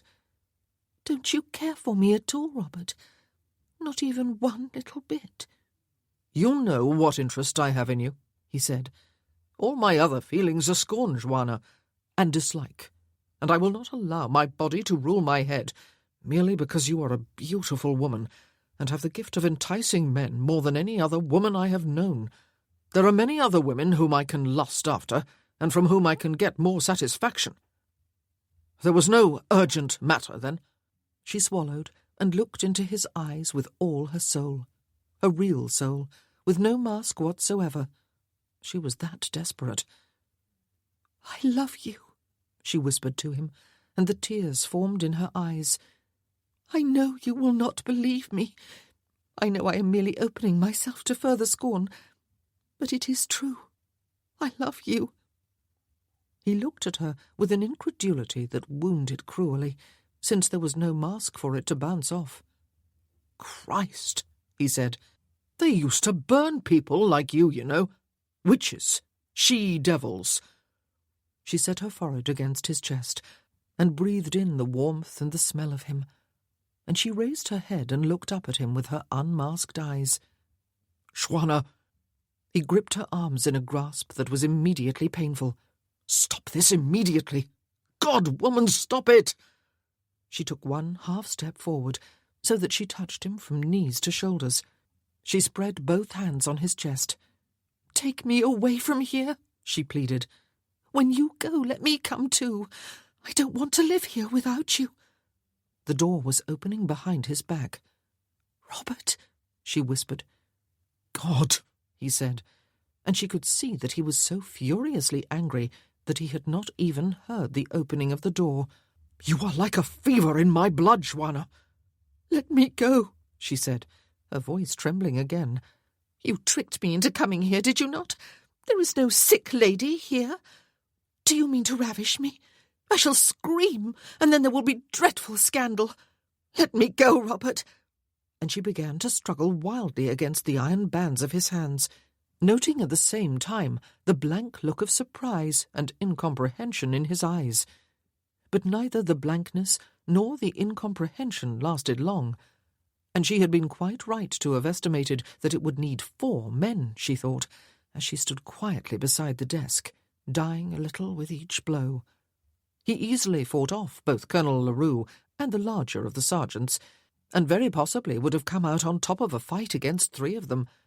But after several minutes of silent, desperate fighting, he was finally overpowered, and held by all 3 of the guards whose presence she had demanded, while the colonel pounded him at leisure with his fists. Captain Blake did not lose consciousness, nor did he remove his eyes from those of his adversary, even when they became swollen and almost sightless. He made no sound except for grunts when fists landed in his stomach.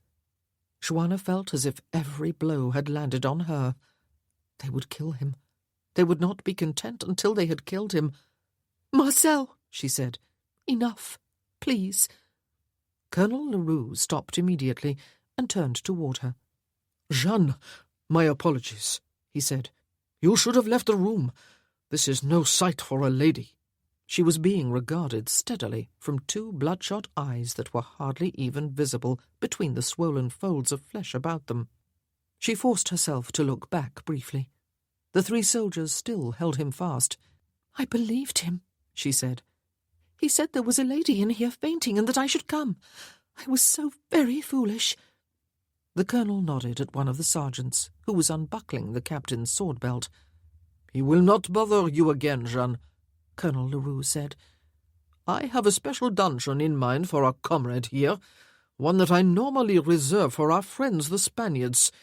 We will see if that will cool your ardour, Captain Blake."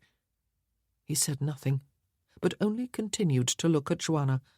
She could not bring herself to look back, but felt his eyes burning into her conscience. "His parole, Marcel," she said. "He has broken parole," the colonel said harshly. He jerked a thumb at the soldiers in a gesture that was so familiar to Joanna's nightmares that she felt all the blood drain from her head. "Take him away.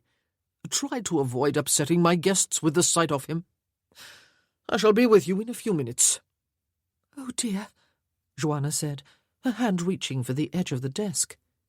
"I do believe I'm going to faint." It was a good act, she realized afterward, except that it had not been an act at all. Chapter 16. He had been there for 5 days, perhaps longer. It was hard to gauge time when there was no daylight. All he could assume was that during the long, long stretches of time when no one came near him, it must be night, and that during the stretches when he was brought meagre scraps of food and foul-tasting water, and when the brutes came to rough him up, it must be day. 5 days, then, perhaps 6. He was no longer bound by his parole. The thought brought him wry amusement. There had been times when he had wished for just such a situation, when he had wished that he could turn his mind and his energy to escape. Escape? It would be hard indeed to escape from an underground stone dungeon whose single solid door was never opened, except when the ruffians came, 2 to act guard, and 3 to work him over. It must be night, Captain Blake thought, or the beginning of night. Some bread had been thrust between the bars of the door grill and dropped to the filthy floor perhaps 2 hours before, and he knew that long hours would pass before he could expect more. He forced himself to relax on the bare board that was his bed. Long years as a soldier had taught him to endure almost any discomfort and to sleep under almost any conditions. He needed rest. Then rest he would. He stretched out his sore and aching legs, spread one hand over bruised and perhaps cracked ribs, and laid the back of the other arm over swollen and bruised eyes. He ran his tongue over lips that were swollen and cut inside. Fortunately, very fortunately, none of his teeth had been broken. Yet. The rest would heal, perhaps, unless Colonel Leroux planned to kill him, or have him killed. The colonel had appeared in person only that first night, when he had carried on where he had left off in his house, beating the captain insensible. At least, Captain Blake thought, he had not been tortured. Beyond the beatings, that was. He did not consider those torture. He had been beaten before. There had been fights that he had lost, though not many of them in recent years, since his weight had caught up to his height, and since he had been commissioned to the ranks of the officers. He tried to sleep. The board was hard. He was used to the hard ground. It was cold. He was used to the cold. He ached all over. He was used to pain. He had been duped by her, made into the ultimate idiot. Christ, she had made a fool of him. For all his apparent incredulity, he had felt himself beginning to drown in the sincerity of her eyes. Sincerity. "I love you." He turned his head to one side and winced. Lord God, I love you. She had done it to him twice. Once when he was 17 and could be excused for falling for it, and now when he was turned 28 and had thought himself worldly wise. Not that he had quite fallen for it this time, but even so, he had been hankering after her, even knowing who and what she was. She was a dangerous woman, one who used her feminine charms with as deadly intent as a man might use his sword. He tried, as he had tried for 5 days and nights, or was it 6, to put her from his mind so that he might sleep. But he could forgive Colonel Leroux and his thugs more easily than he could forgive her. At least the colonel thought he had good reason to punish him, even if the punishment was somewhat excessive. But she... what reason had she had for what she had done? He had already been in captivity. There could be only one reason. Although he had admitted to a physical attraction to her, and had acted on that attraction more than once, he had refused to fawn on her, to follow her about, to make himself her slave. It seemed that she needed to enslave men, and he had refused to be enslaved, and so he had had to be punished. He wondered if she knew about this dungeon, and about all the extra beatings since the one she had witnessed that evening. He wondered if she was satisfied, if she ever even thought of him now. He wished that for just 15 minutes, 10 even, he could get his hands on her. A key was rattling in the lock of his cell door, and he drew a few deep and steadying breaths without moving. The door only ever opened for one reason. Hell! And he thought it was night. Perhaps it was. Perhaps they were going to start on his nights now. "You! Up!" a voice ordered. "Go to hell," he said automatically. One thing they had not broken yet was his spirit, and he intended to keep it that way. "You have to come," the voice said. "Now! General's orders. There is no time to waste." Come? Out of the cell? Jesus, he thought, and he fought to keep control of his breathing. Torture. Jesus, he prayed silently, help me not to give them the satisfaction of breaking. "On your feet, you!" The soldier's voice, Captain Blake noticed suddenly, sounded nervous. But then the man stood aside, and the cell seemed to fill with them. It was familiar stuff, except that they all stood back from him, and he could see, in the light of some torches in the passageway outside, that they were all pointing muskets at him. He got slowly to his feet. "Hands on your head!" One of them barked at him. He obeyed slowly, pursing his lips and staring at the barker. And then one of them stepped forward and took his arms one at a time from his head and bound them tightly at his back. Then muskets were poking at his back. At least they did not have bayonets attached, he thought, and he was being ordered to step out into the passageway. Even though it was night, the light of torches while he was still indoors, and then the light shed by the moon and stars when he was outdoors, almost blinded him, and hurt his eyes like 1,000 devils. He was marched along one street, around a corner, and along another street to a familiar house, General Valerie's. He was prodded inside. Well, he thought, wondering if there were a single spot on his body that did not ache, the general must have run out of entertainment for his guests. The prisoner was now to become an entertainer. Charming. "Drop them right there," someone said in heavily accented French as soon as he stepped inside the hallway of the house with his guards. "Yes, in a heap right there." There was a clattering of dropped muskets behind him. "They communicated with no one, Emilio, and had no chance to load their guns? Good. And this is he?" The speaker switched to Spanish and nodded toward Captain Blake. "Step this way, senor, if you please." Captain Blake looked around and noticed for the first time that one of the 5 men who had brought him there was not dressed in the uniform of a French soldier. The man grinned. "Only my gun was loaded, senor," he said with a shrug, "and it was trained on the French pigs, not on you." Captain Blake looked back to the first speaker, who was motioning him toward the open door of the drawing-room, in which he had been entertained on more than one occasion. The man wore a handkerchief up over his mouth and nose. 4 days passed after the incident at Colonel Leroux's reception before Joanna heard from Duarte.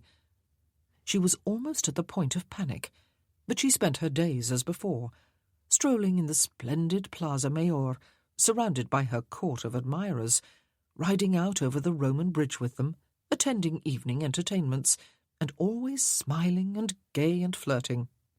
She turned her charm with particular force on Colonel Leroux himself, and even allowed him one kiss on the lips, closed lips, when he escorted her home one evening. She thought she would surely die, but she spent the few seconds before she pushed him gently away and smiled dreamily up at him, picturing his dead face. "Jeanne," he said to her, catching at her hands, "have I offended you? I do apologize if I have, but you must know how I feel about you." "Must I?" She looked up at him with large, innocent eyes. "You must know that I love you," he said, his own eyes burning back into hers. "I have made no effort to disguise the fact. Tell me that you are not indifferent to me." "Marcel," her lips parted as she gazed up into his eyes, "I am not indifferent to you. Oh, no, you know I am not. But do not force me to say any more. This is moving too fast, I believe." "Any day now," he said, taking her hand and holding it close to his lips, "Almeida will fall, and the advance on Portugal will begin. Perhaps I will not see you for several weeks, or even months after that. Forgive me for rushing you, Jeanne. Soldiers are not the most patient of men, I am afraid." "If you are forced to leave in a hurry," she said, raising her free hand and running it lightly over his wrist, "then perhaps I will be persuaded to say more, Marcel. But not now." He kissed her hand. Duarte's messenger, a thin and none too clean Spaniard, who came to the kitchen to deliver eggs, arrived on the 4th day. Duarte needed to know that all had gone according to plan so far, and he needed to know the time and the place. By good fortune, there was to be a dinner at General Valerie's house the following evening, to which both Joanna and Colonel Leroux had been invited. Also fortunate was the fact that it was to be a private dinner rather than a large assembly, with no more than a dozen guests. 10 o'clock on the evening of the following day, she told the Spaniard, at General Valerie's house. That evening she allowed Colonel Leroux to kiss her again, and she smiled warmly at him when he told her again that he loved her, and opened her mouth as if to return the words, but closed it and smiled apologetically at him. Dinner the following evening was interminable, and again the food seemed to be made of cardboard. Joanna listened to her own voice and her own laughter as if she were observing from a long way off. The other two ladies present were far quieter than she. She was seated next to Colonel Leroux. They seemed to have been accepted